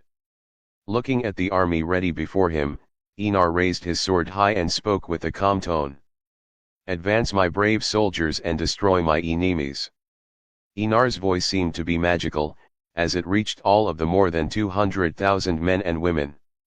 The next moment, shouts rang out throughout the army. For the king. For the Messiah. To House Targaryen. Note, 2 chapters of 2K words each, 4K words in total. Read more than advanced chapters in my Patreon. Read chapters ahead on Patreon. 2 chapters are updated every day except Sunday. /Gots Chapter 216, Chapter 216, Death of a God, 3, Decisions change lives, whether for better or worse, but we must be able to accept our choices and not regret them, because regret is a poison that eats away at your resolve and kills you little by little. Enar Targaryen. When the war began, Harrenhal became a veritable hell on earth. Flaming arrows rained down from the sky, looking like comets leaving trails of fire behind them. Shields. A man shouted as he positioned the shield above his head, waiting for the impact, which came in the next second. The sound of arrows hitting the shield echoed across the battlefield. However, the arrows still hit hundreds of people, killing some and injuring others. At the same moment, the fire seemed to come to life, turning into a huge wave of fire and crashing into the majestic walls of Harrenhal. Some unlucky people were caught in the fire and turned into charred corpses. It was Kinvara and Makoro who had acted and counterattacked using magic. The lords who were watching it all opened their eyes wide, horror and disbelief on their faces. They sensed that this was a legendary battle that had been written in the pages of books about an ancient and powerful era. Which, if you think about it, wasn't exactly wrong, as this really was a battle that would decide the death of a god. Incredible. Visenya commented as she saw the wave of flame colliding with the castle walls. It was a sight so magical and incredible that it could make even the calmest of men feel awe at magic. You'll be stronger. Enar replied with a smile as he released the arrow from his bow, hitting a man on the ramparts, killing him instantly as the arrow hit his eye. Visenya nodded, a happy smile on her lips, obviously pleased with Enar's words. Which was understandable, who wouldn't want to become so strong? Unfortunately, she couldn't use her powers, otherwise she would show her force to the whole army. Suddenly, a squadron of thousands of people was advancing towards the gates of Harrenhal. However, what was striking was the object they were pushing. A battering ram, the huge wooden log with the pointed end coated in metal looked like a monster made of wood and steel. With a loud and powerful bang, the battering ram collided with the solid and firm gates, which didn't move or even show any sign of damage, showing just how massive the gates were. Seeing this, Enar estimated that in half an hour, the mighty gates of Harrenhal would fall, and he was proud to say that he didn't use dragons. However, he also knew that Tywin would not stand idly by in the face of such an obvious attack. Just as Enar had expected, stones struck his men, hitting some and killing others. Their deaths were brutal and bloody, spreading blood and brain tissue on the ground. However, faced with the atmosphere of war, which turned the gentlest of men into animals who only knew how to kill, the death of these men aroused no feeling, they simply attacked with more ferocity. As the battering ram struck the gates again and again, on the 100th blow from the wood and metal monstrosity, the gates of Harrenhal were already severely damaged. Suddenly, Enar looked up and saw a blond man with green eyes jumping off the wall and falling to the ground. Looks like someone can't wait any longer. Enar commented with a smile, knowing that Jaime would only move on orders from the god of the seven faces. Which was just as well, showing that the god was extremely indecisive at the moment. Stunning. Jaime fell to the ground with his knees bent while holding his sword with both hands. The young lion wasted no time and ran towards the squad that was using the battering ram. In an instant, he was already in front of the squad of Red Legion men, brandishing his sword. It was a massacre, even though they were highly trained humans. The Red Legion was nothing compared to a blessed one who had received the blessing of a god. However, Jaime's massacre didn't continue for long, as Sigismund had just arrived and punched the knight extremely hard. Jaime used his arms to defend himself against Sigismund's punch, but was thrown away by the force of it. The sound of bones breaking echoed unexpectedly loudly in his surroundings. Looking at his swollen and broken arms, Jaime couldn't help but realize that it wasn't just him who had gotten stronger, but that his enemy was getting stronger too. But the wounds were soon healed by the blessing of the seven-faced god. Enar, seeing that the fight was on, ordered the cannons to start firing at Harrenhal. He also had some catapults, although there weren't many, no more than 3, as it was difficult to move with such siege weapons, but he still ordered them to start firing as well. The thunderous sound of the cannons rang out across the battlefield as stones wet with highly flammable liquid tore through the air with violence and brutality. striking inside the castle itself. Inside the castle, Tywin was wearing his red armor. The Lord of Casterly Rock stood in the middle of all the soldiers as he watched the gates shake with each impact of the battering ram. Closing the visor of his helmet, Tywin shouted loudly for all to hear. As soon as the gates fall, don't hesitate to advance. We'll be like an arrow through the enemy army. Isn't it better to surrender? As soon as the man's words were out, the place was completely silent. Tywin looked at the lords of the Westlands, who said this with a cold expression from behind his closed helmet. Without any hesitation, Tywin brandished his sword, and at the same moment, the man's head separated from his body. The headless body fell to the ground as a pool of blood formed beneath it. Does anyone want to surrender? Tywin's cold voice was transmitted from soldier to soldier, causing morale to recover a little. Honestly, if it had been anyone else, the lords would have already bent the knee to Enar. Their lives and the continuation of their homes were the most important thing. But it was Tywin Lannister who was commanding the armies, the man with more prestige than Robert Baratheon himself. No one dared answer Tywin's question. The example of the lord who had just died was right in front of them. No one wanted to be the next to lose their head, and certainly wouldn't say anything. Seeing that none dared to answer him, Tywin looked calm and returned his focus to the gate that was about to be destroyed. Looking to the side, at the army not far away, Tywin could see Robert even among the soldiers, the king's armor and height too perceptive. Tywin had already constructed a plan almost so that the battle would be lost. Robert would return to Casterly Rock and wait for the chance to fight again. However, there was a deep disappointment in his gaze. Jaime had become a puppet in the hands of the gods and would never be able to free himself. Tywin himself feared that if he made Jaime heir, Casterly Rock would become a church for the Seven. However, he had no other options. Give Casterly Rock to Cersei? Such an absurd idea never crossed his mind. He could burn down the whole castle rather than name his daughter as his heir. As for Tyrion, Tywin didn't have a son called Tyrion. Tywin, who was worried about House Lannister when he died, heard a loud crash, and under everyone's shocked eyes, the gates that had defended Harrenhal for almost 400 years, collapsed before him. Attack! Tywin shouted as the whole army followed him forward. The first to face House Lannister was the squadron using the battering ram. There was no suspense in this first fight, where everyone in the Red Legion was killed in the face of the sheer numbers of the enemy. But even outnumbered, the Red Legion squadron killed a considerable number of enemies before dying heroically. Tywin didn't have a chance to breathe before House Targaryen's army arrived in full force. Get into formation and attack! Tywin shouted before taking a step forward himself. In an instant, the two armies collided in sheer brutality. The front line practically became a grinder of human flesh, swords, and spears trying to kill each other. Taking advantage of the fact that the Lannister and Targaryen armies were fighting, the Baratheon army left Harrenhal and joined the fight. The increase of 40,000 men brought the battle to a standstill. 110,000 men versus 200,000 men.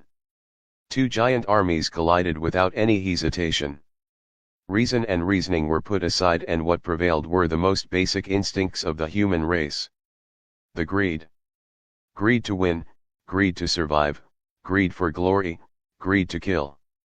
With each person who fell, another stepped forward and took the dead person's place. They stepped on the bodies of their dead comrades and killed even more people. Looking at the brutality before her, Visenya felt a chill in her stomach, but she didn't fear it or even feel afraid. She had been born to fight and would fight until the end of her days, until his body finally stopped breathing. Taking a deep breath, Visenya looked at the 500 Asterots beside her and felt calmer than ever. There was no way she could lose this epic battle that would be remembered until the end of humanity. Forward! Visenya closed her helmet and spoke in a voice muffled by the helmet. The 500 Asterots obeyed Visenya's orders and advanced towards the front line. As Visenya advanced across the battlefield, Sigismund and Jaime's fight reached frightening levels. Their every move created craters and made the ground shake, like earthquakes. Tremble Sigismund's fist, covered in a blue aura, struck Jaime squarely in the chest, but the swordsman also attacked at the same moment, his S-word slicing through the general's thick armor, making a vertical cut across his body. Blood splattered in the air before the two were forced back 5 steps. Both men were breathing heavily as they stared at each other with coldness and incredible murderous feelings. In an instant, both men collided with each other again. If the fight between the armies was brutal, the fight between the two men was even more so, especially with Jaime's super regeneration. There was so much blood splattered around that it could easily have belonged to hundreds of ordinary humans. There were even some of Jaime's own arms. The regicide. The false knight who desecrated his blade with the blood of the king he swore to defend. Sigismund spoke, looking at Jaime with a cold, calm gaze. His voice couldn't have been more sarcastic at that moment. Jaime narrowed his eyes as a cold, murderous look was reflected in his gaze. He hated that damn epithet, he'd rather be called many things, but not Kingslayer. He saved 500,000 people, but no one knows or even cares to ask. But now, he's nothing more than a dog fighting for a god, a puppet who in the end is destined to be thrown away when he no longer serves. Sigismund continued as he landed a punch on Jaime's defined jaw. Spit and blood a tooth on the ground, Jaime spun in the air with supernatural agility and his sword struck Sigismund's shoulder. I say the same, you're nothing but a dog to the Targaryen king with your sick religion. Jaime commented as he stepped back again, looking at the wound on the man's shoulder with a hint of pleasure in his eyes. Unlike you, I feel honored to be the king's dog. Sigismund looked at his wound with indifference. Are you proud to be a dog of the god of the 7 faces? Sigismund's words were more painful than being punched by the man.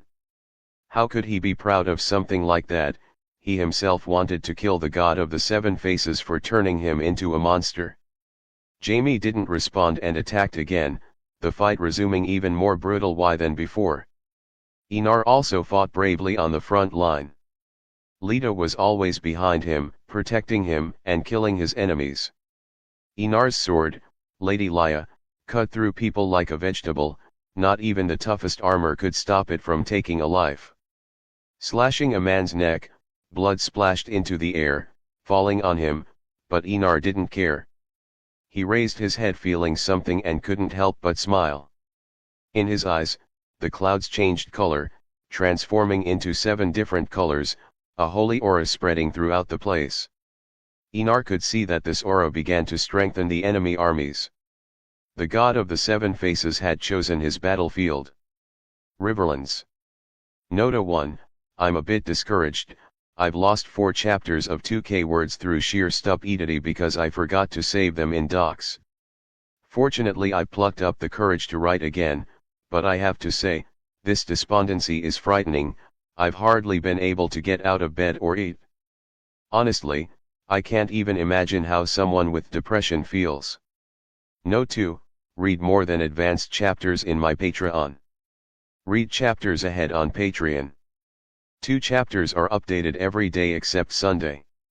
/GOTS Chapter 217, Chapter 217, Death of a God, 4, to err is normal, but I cannot err, my mistakes could cost the lives of millions of people. God Emperor of Humanity. Enar acted in an instant, he used his own magic to balance the divine energy of the god of the 7 faces. A red light rained down from the sky and fell on the soldiers of House Targaryen, but unlike the light of the 7 which could not be seen by mortal eyes, the red light could be seen even by animals.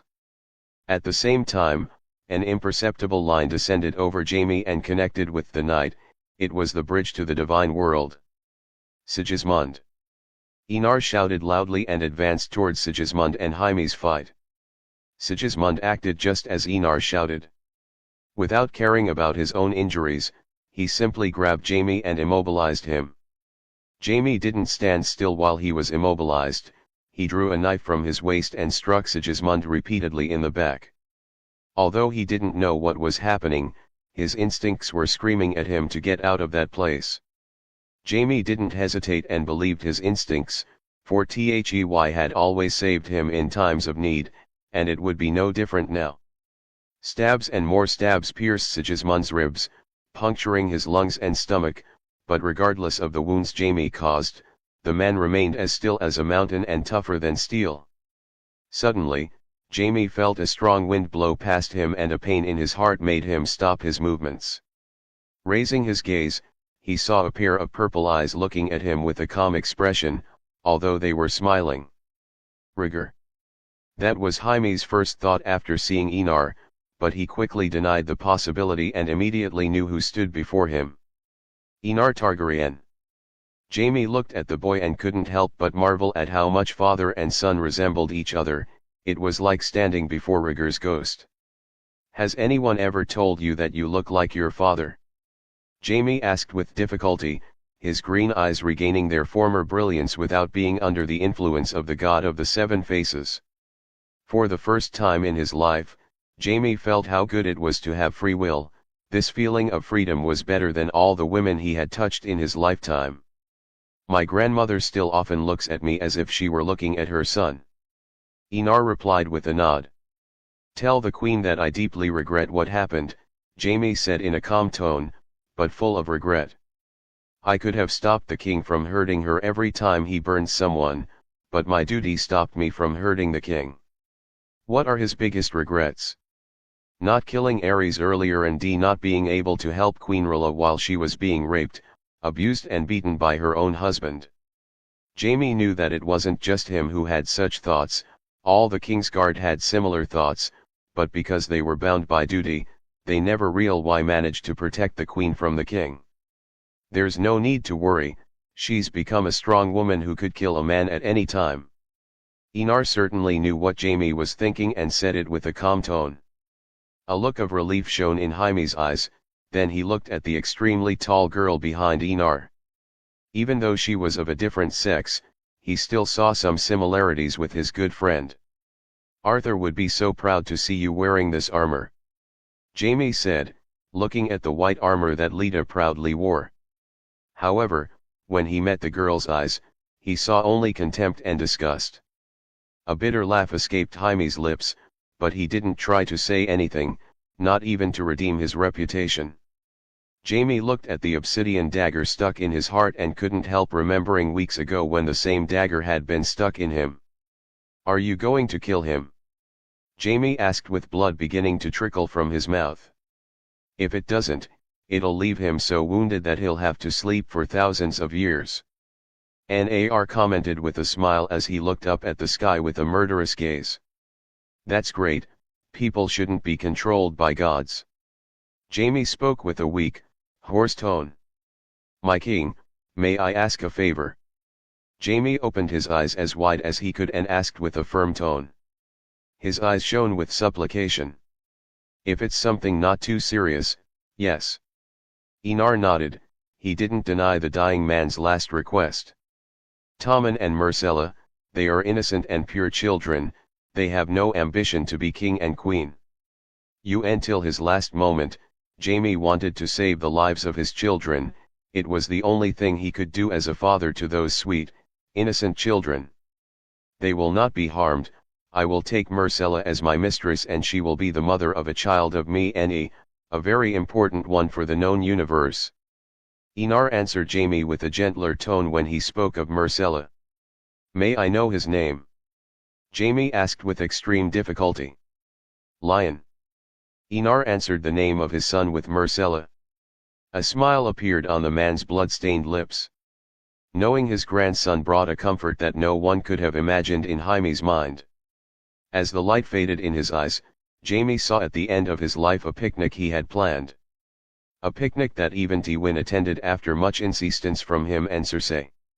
Apart from his mother, everyone in the family attended. House Lannister seemed in harmony at that moment. Even if his father didn't smile, he could see a trace of happiness in the old lion's eyes. Looking at Jaime's almost dying body, Enar showed no sign of wanting to save the man. Even with Jaime's regeneration, the gigantic amount of warp energy flowing behind Jaime to the god of the seven faces was terrible for any being, including divines. Enar stopped caring about Jaime and defocused his gaze on the god of the seven faces. The divine being was in terrible condition at the moment. Apart from the mad, chaotic whispers in his mind, the body of the god of the seven faces had begun to deform grotesquely. His flesh seemed to have a life of its own, as it moved and squirmed with a nauseating sound. Something like worms moved under his skin, devouring the divine flesh and blood. The limbs of the god of the seven faces transformed into something resembling a worm's body, a particularly grotesque worm. The head completely lost its human aspect, it turned into a smooth, pink head, the eyes seemed to disappear and everything else with them, leaving only an empty, frightening face. Even with all his mental resistance to ugly things, Enar felt his stomach turn at the disgusting scene before him. Although he knew that warp energy was extremely contagious and dangerous, it was the first time he had personally seen the effects on a living being. Enar had to admit, he understood why the gods didn't want chaos gods to be born. That kind of being was like a monster with an endless hunger, destined to destroy and pollute any being that had life, regardless of whether it had intelligence or not. However, Enar's expression changed dramatically, sensing something. There was something he hadn't thought of. Playing with chaos was playing with a bomb ready to explode at any moment. Even with the superb control he had over warp energy, he had still forgotten one very important point. He wasn't the only one who could manipulate warp energy. At this very moment, in order to survive, the god of the seven faces had lost all rationality, leaving only the instinct to survive, but even this had been distorted by an entity still in birth. Under the influence of TS pollution, his instinct used something that every god had. He shared his thoughts with his believers. Enar sensed it at the same moment and felt goosebumps all over his body. It wasn't the instinct of the seven-faced god doing that, but a tiny remnant of consciousness from one of the four chaos gods. Enar quickly used his magic to stop it, but it was too late. The chaos was like a disease, spreading quickly and invisibly. Enar stopped trying to stop it and focused on something else. He began to sense the changes on the battlefield. Feeling the aura of chaos in certain areas of the battlefield, he knew it was chaos starting to spread. Enar immediately gave instructions to Lita, Sigismund, and all 500 Astaroths. Search and destroy. Search and destroy. Search and destroy. At the same time, Enar sent a message to Daenerys. The reason for the Holy War had changed from extermination to containment. All of Old Town is to be under containment and no boats or people are to leave the city. Enar also asked Daenerys to send troops to the surrounding areas, including King's Landing, to kill any believers in the Seven. He had no doubt that the god of chaos could create a religion at that moment. However, he was completely confused. Not that he was unaware of the influence of the chaos gods, but the chaos gods weren't born. However, it seemed that even though they weren't born, the chaos gods could still influence the warp. This caught Enar off guard and only showed how cunning these beings were. Obviously they could have done this before, but they waited for the right moment when he was more relaxed and simply spread their influence to the world. I have to find a way to deal with the influence of the chaos gods or I wouldn't be able to use fated death on the gods anymore.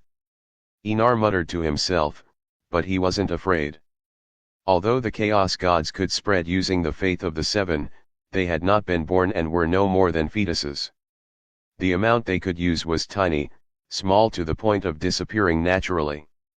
Another point was that the region of influence of the chaos gods was only in Westeros.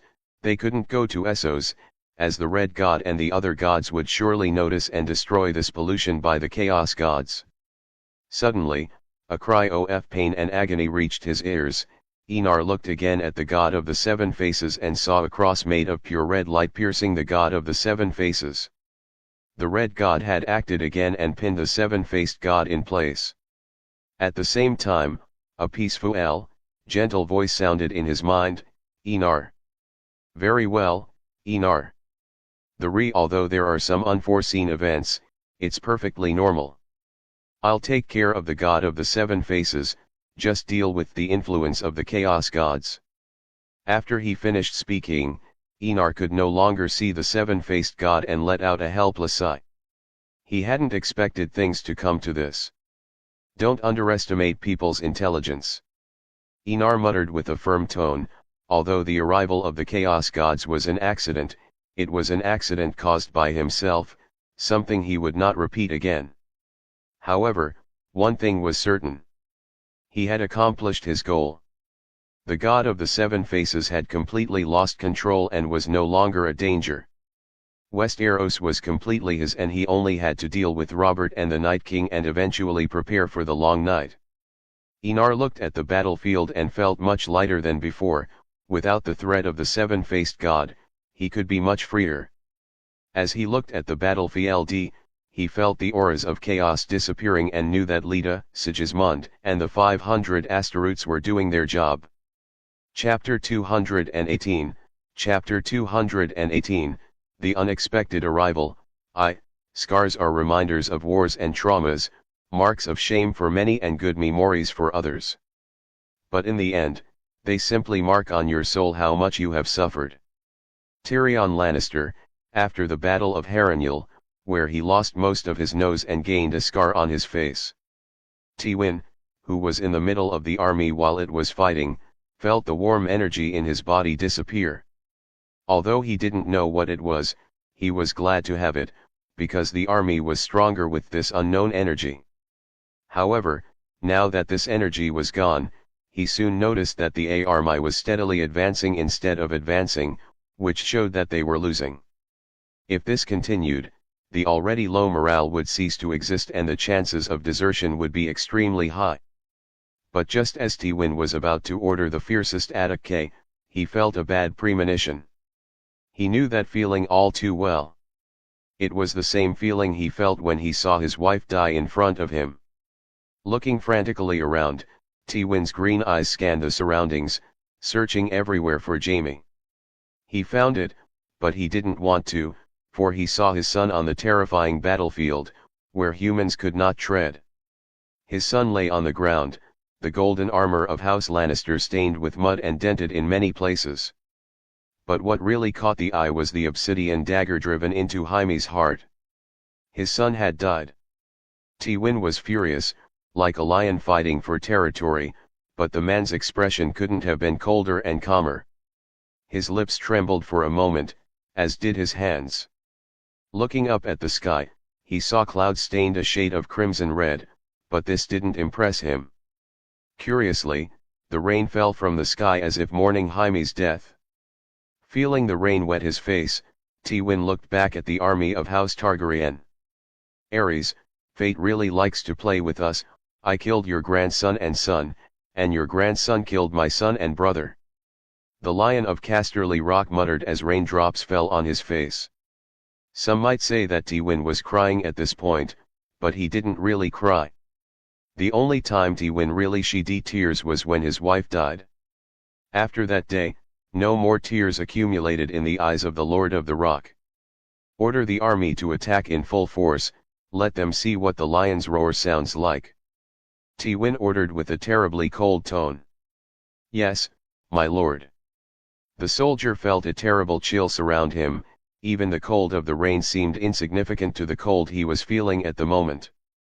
On the other side, commanding the army of House Baratheon, Robert, riding a tall brown stallion, crossed the battlefield heroically while wielding his warhammer. The rain beat fiercely against his face, leaving him cold, but at this moment, there was only slaughter in the eyes of the King of the Seven Kingdoms. The warhammer tore through the air with brutality and simply destroyed any armor that dared to stand before the majestic power of the weapon. Heads were blown off, chests sunk and ribs broken. Not one person could withstand more than 3 blows from the king. Robert had never felt so alive. He had been born for to command and fight wars, not to sit on a cold, painful throne and be king. Ha ha ha ha. Robert's cruel, animated laughter seemed to echo across the battlefield. The Storm Lords were in high spirits watching their king traverse the battlefield invincibly. Suddenly, Robert's eyes caught sight of a particularly striking piece of black armor on the rainy battlefield. He couldn't help but be stunned by the scene before him. It was a girl no more than 20 years old wielding a sword with a goddess of war, killing the soldiers of House Lannister and Baratheon as if they were unarmed commoners with no training whatsoever. Her every blow, expression, and look made the heart of the King of the Seven Kingdoms beat faster. After a long time, Robert felt his heart beating faster again for the first time. A feeling he had only felt when he saw Lyanna, but here he was, equally attracted to a woman. Robert felt his mouth go dry as a smile spread across his face. Taking hold of the horse's reins, he slammed his legs into the animal's belly and advanced towards the girl with the warhammer in his hand. Coming closer to him, he couldn't help but notice the silver hair and lilac eyes, the feeling he had just discovered gone in an instant. Anything related to House Targaryen was something completely repugnant. Looking at the House Targaryen crest on the armor, Robert knew that this girl was a member of House Targaryen. A list of names appeared in his mind and he immediately came to the conclusion that this was Visenya Targaryen, daughter of the Mad King. Robert spoke aloud as he rode at high speed towards the dragon creature. Hearing her name called, Visenya looked up at the tall man in silver armor with a cold expression. Looking at the crown, warhammer, and armor with the coat of arms of House Baratheon, she already knew who it was. My brother's murderer. Visenya spoke with a terribly cold tone. She knew that Enar didn't have time to deal with Robert right now because of previous events, but she could very well take her husband's place. Visenya's focus immediately shifted to Robert. She put everything else aside and focused on the man in front of her. Her mother's words about rigor flashed through the queen's mind. The love and tenderness in her mother's face and voice was something she could never forget in her life. Holding her sword in both hands, Visenya positioned herself and waited for Robert's horse to come close enough to her. When the horse was close enough, Visenya moved, as did Robert. The warhammer seemed fiercer than ever, tearing through the air with ferocity as it headed towards her armor-clad chest. Visenya showed no panic and calmly dodged the warhammer. Her sword sliced through the air and struck the horse's leg. With a sad sound, the beautiful animal fell to the ground, spinning in the mud while letting out pained neighs. Robert was thrown from his horse and fell heavily into the mud, staining his beautiful armor. The hammer fell not far from him. The first thing Robert did was crawl to the hammer's location and take the hammer firmly in his hand. He looked at the small figure before him with a touch of admiration in his tone. "If you were from any other noble house, I would fall in love with you," said the king as he stood up on the ground with force, ignoring the pain in his ribs, which had probably been broken during the fall from his horse. "If you were from any other noble house, you'd die painlessly." Visenya retorted to his words with a cold tone, glaring at her brother's murderer. There was nothing but disgust in front of the man who was her cousin. "Good point." Robert laughed and advanced towards Visenya with an angry look on his face. "I won't let you die without pain either."